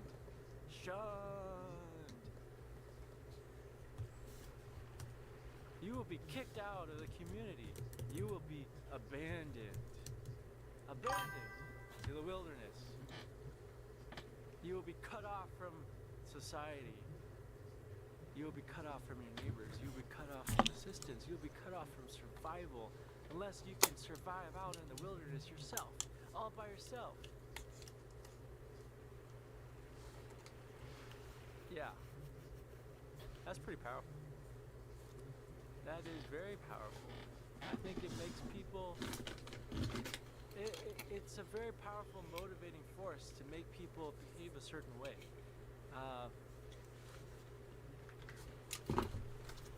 The thought of being abandoned and having to survive on your own in the wilderness, which is very hard because humans are social animals. We rely on each other and each other's specializations and skills and communication and working together to survive. So the thought of being abandoned and living on your own is terrifying. At least I think it is to most everybody. And I'm not talking about like the person who goes out and homesteads and you know they're growing food on their property and you know they've got their solar installation and they're off the grid, but like in reality, no, you're still connected to the society. You're still connected to the food systems and the fossil fuel energy and infrastructure. Even if your house may be disconnected from the grid, you are still relying on the grid. So where did those solar panels come from? Did you grow those solar panels yourself? No. So I think there's a fantasy that people think that they can escape civilization, but you can't. You can't escape civilization unless you're a hunter-gatherer living in a community of other hunter-gatherers in an isolated place, like the far reaches of the Amazon jungle, which those tribes are now being wiped out. There's a tribe in an island, North Sentinel Island in the Indian Ocean, who have remained hunter-gatherers and separate from civilization for like 90,000 years or some incredible amount of time. I mean, 90,000 years is 90 millennia. That's incredible. they have somehow escaped civilization. Although civilization has tried to go there and they've killed everyone who came. They just want to be left alone. I don't blame them. I think that's the only way you can truly escape civilization, but you can't survive on your own, I don't think. You need a tribe, like they do. So I think this idea of being excommunicated, being exiled, being abandoned, to live by yourself, I think is actually pretty terrifying. It may not be terrifying to most people on a conscious level, but I think on a subconscious level, it is. So I think that is a very powerful motivating force to make people want to be a good person, which means you're accepted, you're part of the civilization, you're part of the society. You're not a bad person. I'm not a bad person. Are you a bad person? No, I'm not a bad person. I don't think you're a bad person. Are you? I think that this just gets internalized though over like years and years and years, over decades, over millennia, centuries, millennia. I think it's gotten internalized. So people just want to be a good person. Like, oh my God, if I'm a good person, I'm safe. I will be okay. If other people know that I'm a good person, then I am a good person. Because I'm a good person, I'm going to survive. If other people know that I'm a good person, then I will definitely survive. Just be aware, he's really sniffing But and there's a lot of curious things that right are now, so counterintuitive no food, in existing. And that's one of them. Diego's room is clean, there's no food in It's there. true. Only the good die young. I mean, that's an exaggeration. Bad people die young too. But I think good people die young because they're good to everyone but themselves. I think there's a level of self-sacrifice that is indoctrinated in society. It's encouraged. This idea that you got to give up your own comfort and needs and your own physiological needs, your own psychological needs, spiritual needs, you got to give them up, and you got to work for the man. You got to work for the company. You got to bring home the bacon. You got to bring home the money to your spouse and children. You got to give up your life for your children. You got to give up your life for your customers. The customer is always right. That's another example. The customer is always right. You gotta go the extra mile. Otherwise, you will be kicked out of the company. You will be in that bottom 10% that gets laid off every year. No, you don't want to die. You don't want to be kicked out of the corporation. You don't want to lose your job and not be able to pay your bills and your mortgage and no longer have a house above your head. You don't want to be underwater on your bills and your finances. No. You gotta be a good person. And so you just give up stuff. You give up sleep. You work a little harder. You give up time to take care of yourself. You give up time to like figure out what the heck's going on with like everything. Mainly what's going on here and here in your heart.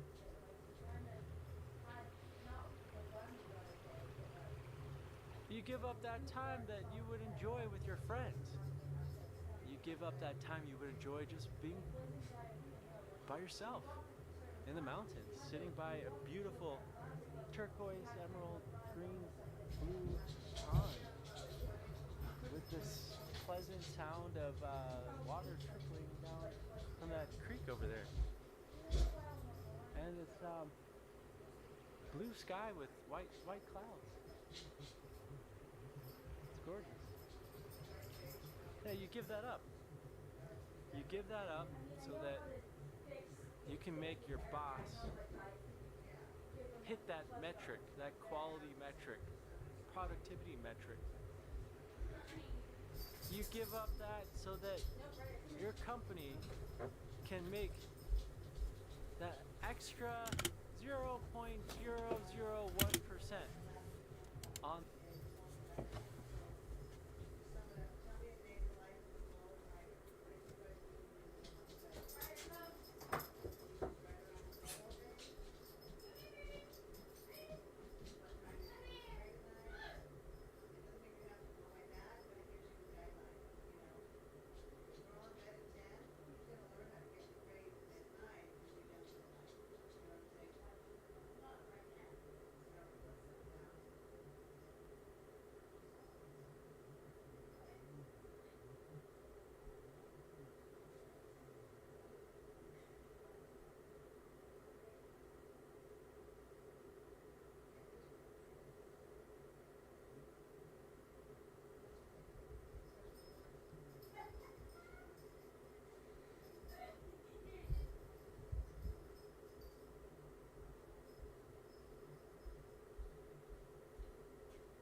will get trained and you will obey. You will behave. Okay? I know you're a loyal dog. I bet you Bo is very sad right now.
On their earnings report. Was it worth it? Now you're stressed. Now your energy is depleted. You're so exhausted you can't like be present, not only with yourself but with your family, your friends, your loved ones. Your body doesn't get the time to recharge. It's been running on fumes for decades. It hasn't had the chance to heal. I mean, you hardly sleep. When you do sleep, it's really poor quality. When you're eating, you're just not able to be present. You end up eating stuff that you don't even really like, and it's not good for your body. And you know it. You know it. It makes you feel bad. But you just keep doing it because you're just too tired. You're too worn out. And then one day, you get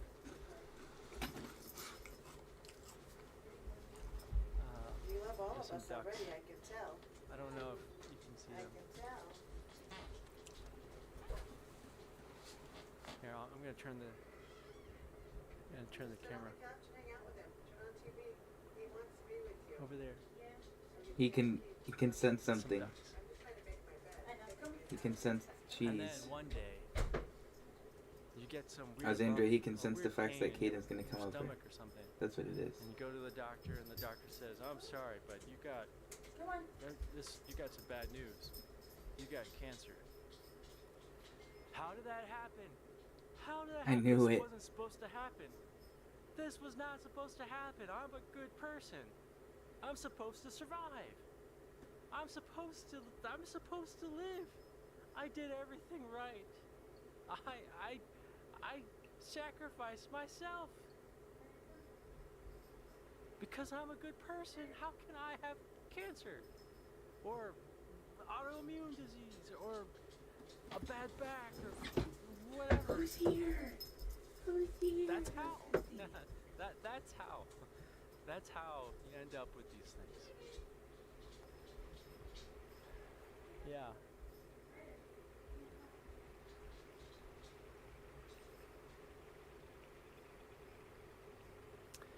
That's pretty counterintuitive. I never really thought about it in that way. And don't worry, I don't have cancer. I don't have autoimmune problems or back problems. As far as I know, I'm pretty healthy, just maybe a little overweight. But like, I don't have some like. As far as I know, I don't have some like life-threatening illness or something. Knock on wood, just some wood here. Live wood. Hi, tree. Yeah, So don't worry. I don't have one of those things. I'm just saying that this is, I think, how this happens, and this is why it's counterintuitive. I think that it's actually very toxic and harmful to try to be a good person, to think that you're a good person and have to uphold that image, because that image means that you've got to do things that other people expect you to do as a good person. Now, I'm not saying that you should be a bad person. Like that is not what I'm saying. So hear me out. I am not saying you should be a bad person and go out and try to hurt people. What I'm saying is you should just be a person. You're just a person. You do both good and bad things. Because in reality, everyone does good and bad things. Most actions they have both good and bad aspects to them. Nobody just does good things. Nobody is just a good person. Nobody. And nobody is just a bad person either. Now, there are some people that do horrible things. But nobody is completely bad and nobody's completely good. And I think that if you are a, in quotation marks, good person, and you do everything for everyone else, but you do not do what you need for yourself, what's the point? If you sacrifice your life for everybody else and you die, what was the point? Yeah, so I think that it's worthwhile giving up that idea, letting go of the idea of being a good person, and just embracing being a person that does good and bad. It's not easy. I've been struggling with that over these past 2.5 years.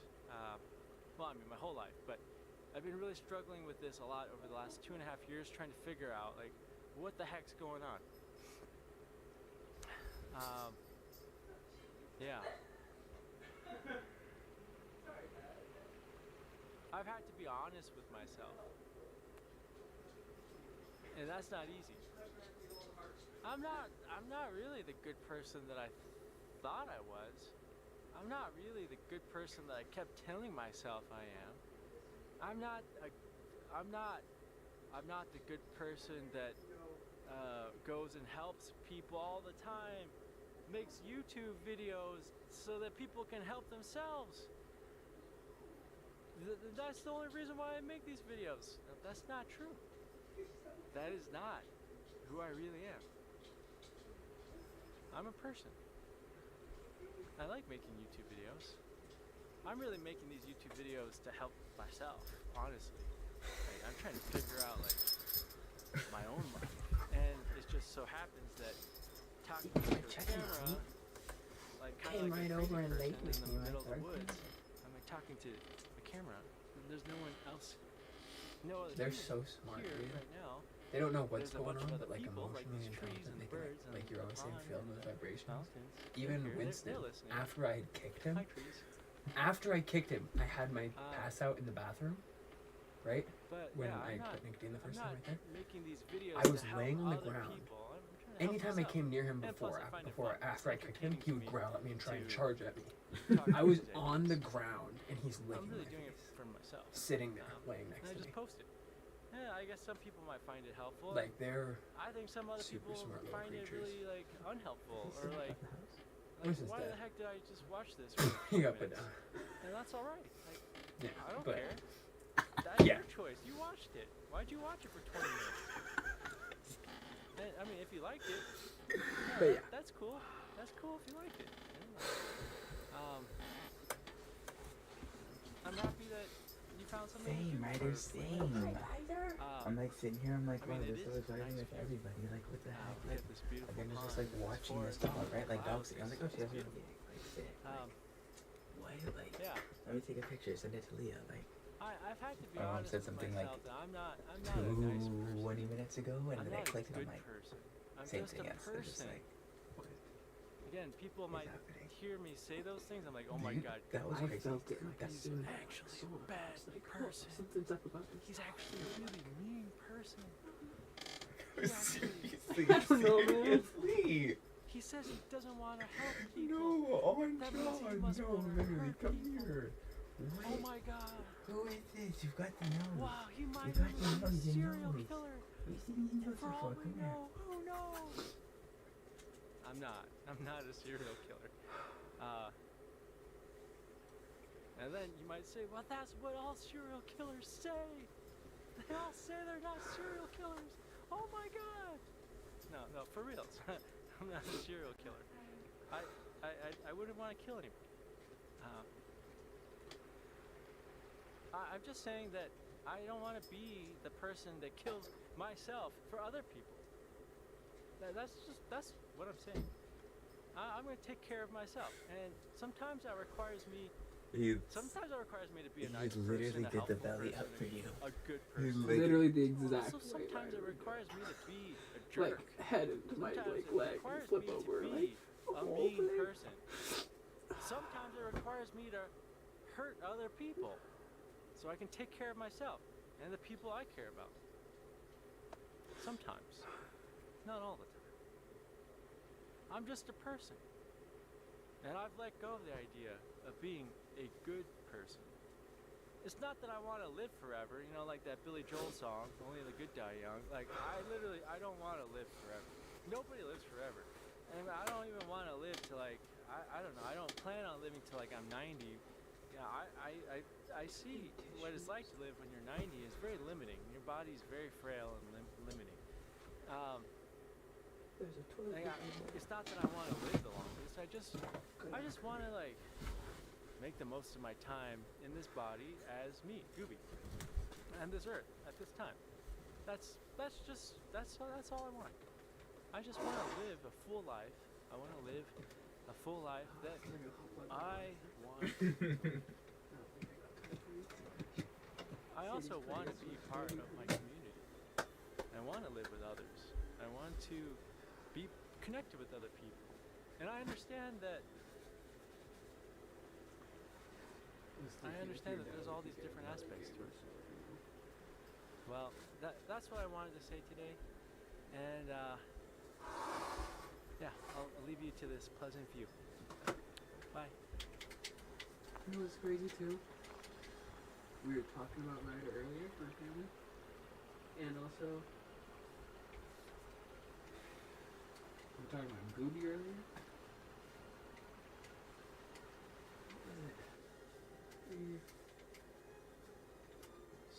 There's something up. I had to do with Ryder, but it's like kind of extra crazy with everything right now. Do you have a little trash can in here? No, right now, but I'll just up the drunk and left. I'll pocket it. You're getting your shit kicked by the corner. Is this what you've been doing recently? Just now, just for the first time. It's like kind of bad practice, low key. I feel like they're too predictable in some ways still. If that makes sense. That just makes it The only thing that I say is accurate, and like, see those split second blocks that it had there, I don't think are humanly realistic, you know? Sometimes they are, but like, I think that it's more of a, the computer's just so good than a, I'm actually doing something that a person can do at a high level. You know, like, this is what high level Smash looks like versus this Just is a what kid. a computer that is able to use those inputs at the perfect time whenever it needs to, you know, versus actually doing combos and doing stuff like that.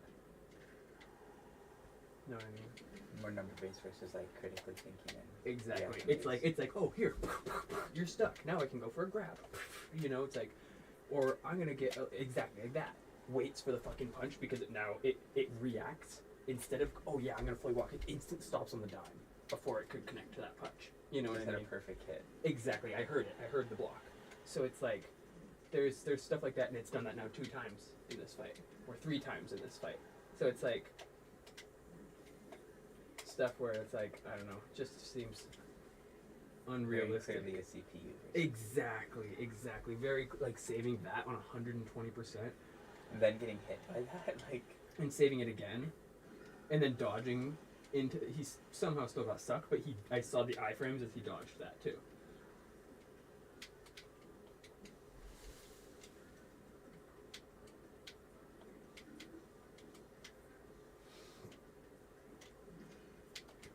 Or even something like that. Reading that you were then going to go for a fucking block. You know what I mean?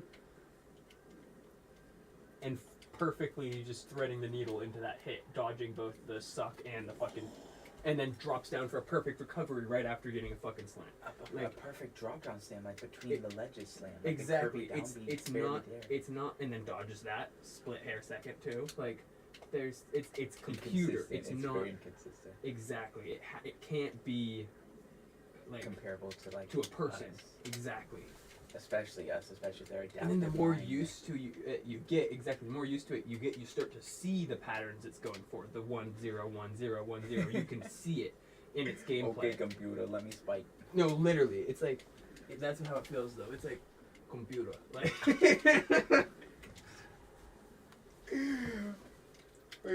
Jeez, wait, do I look awesome like I'm praying? A little bit. You were, what was that saying earlier? I forgot.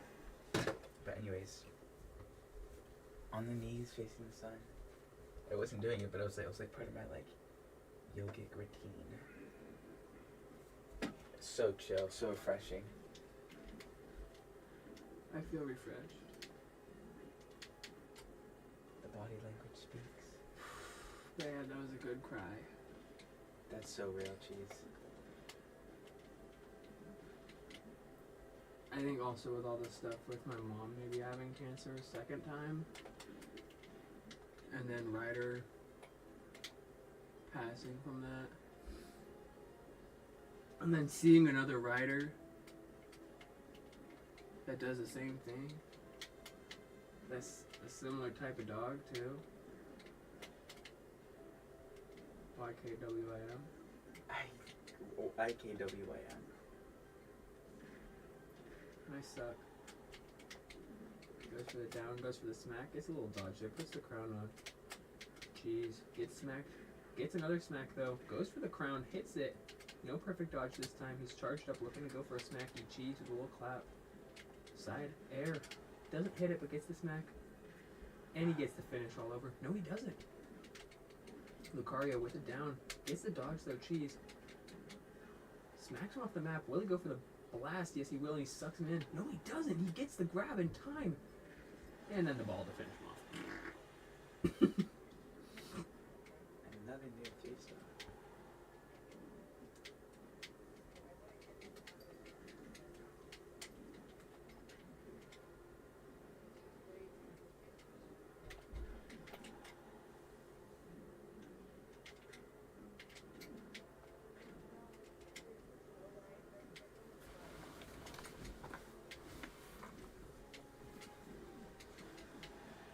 Cheese fest. You're gonna finish this for me.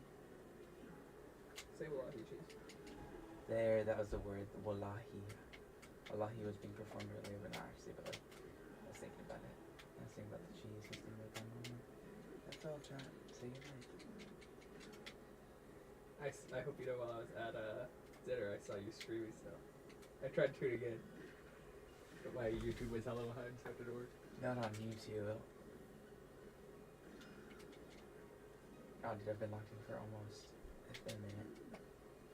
Are you still live? Yeah. All day, bro? After that $6 day yesterday? Realized, oh shit, I just gotta keep this going.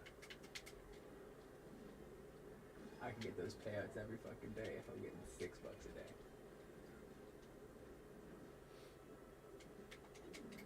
Or every month. It's a 3-stock from the curd.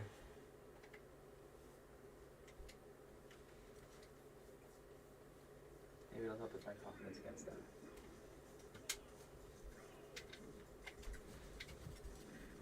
Three, two, cheese. Oh. Should I play a game of Valorant? What time is it? No, I'm about to hop on. Unless you're gonna I mean, to hop on with y'all. We'll just maybe watch them now.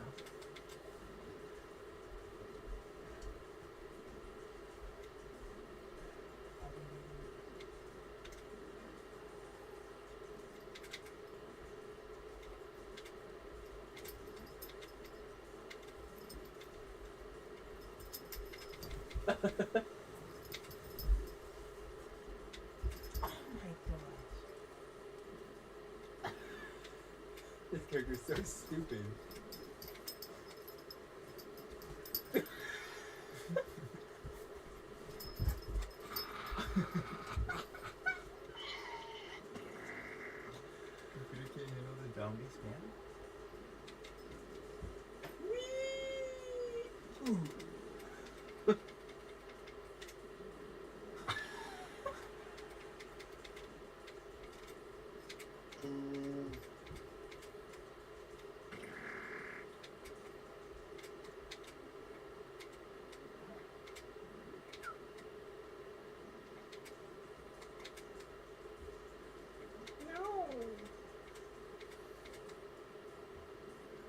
wallahi, bro. Say wallahi, bro. Say wallahi, bro. Say wallahi, bro. Say wallahi, bro. The fact that he hits a counter, that's crazy work.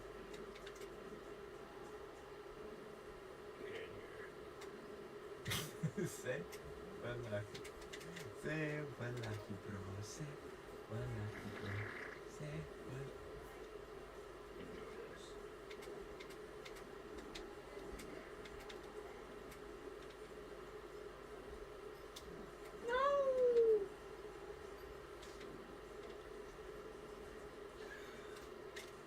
No, you see ability.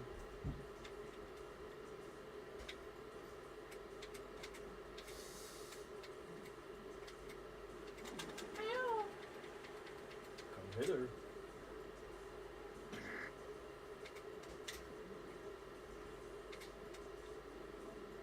Easy incoming.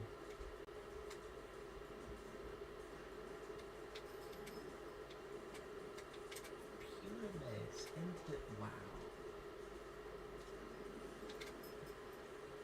I've learned from the best, Kurt. I don't know how to use those air ones as good as you, so.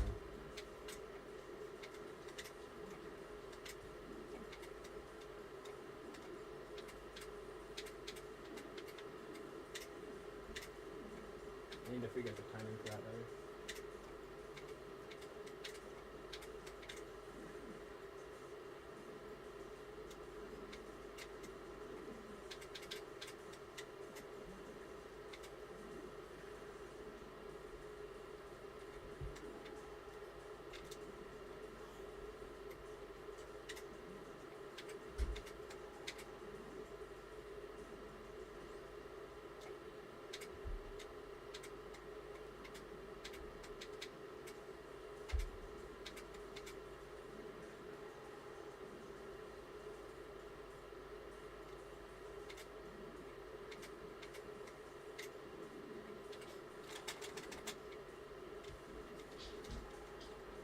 I died. I'm not chilling. Oh, that would be fucking crazy.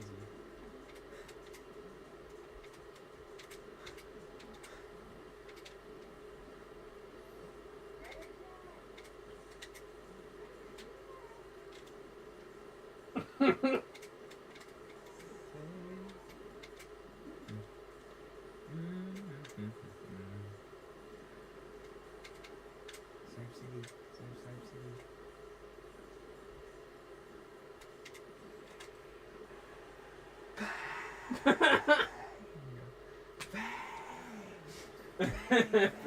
for the three.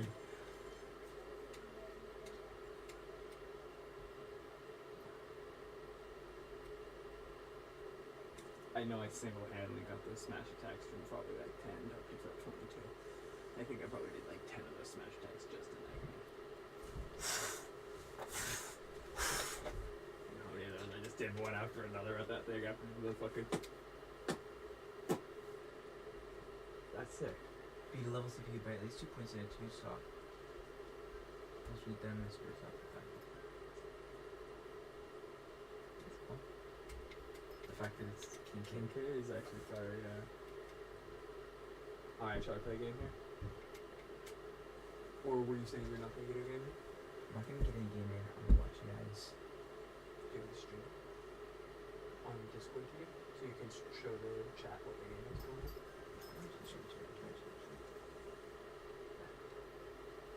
Would you mind if I did a East Club? Let's walk out that way now. Okay. I can be very down for that.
job.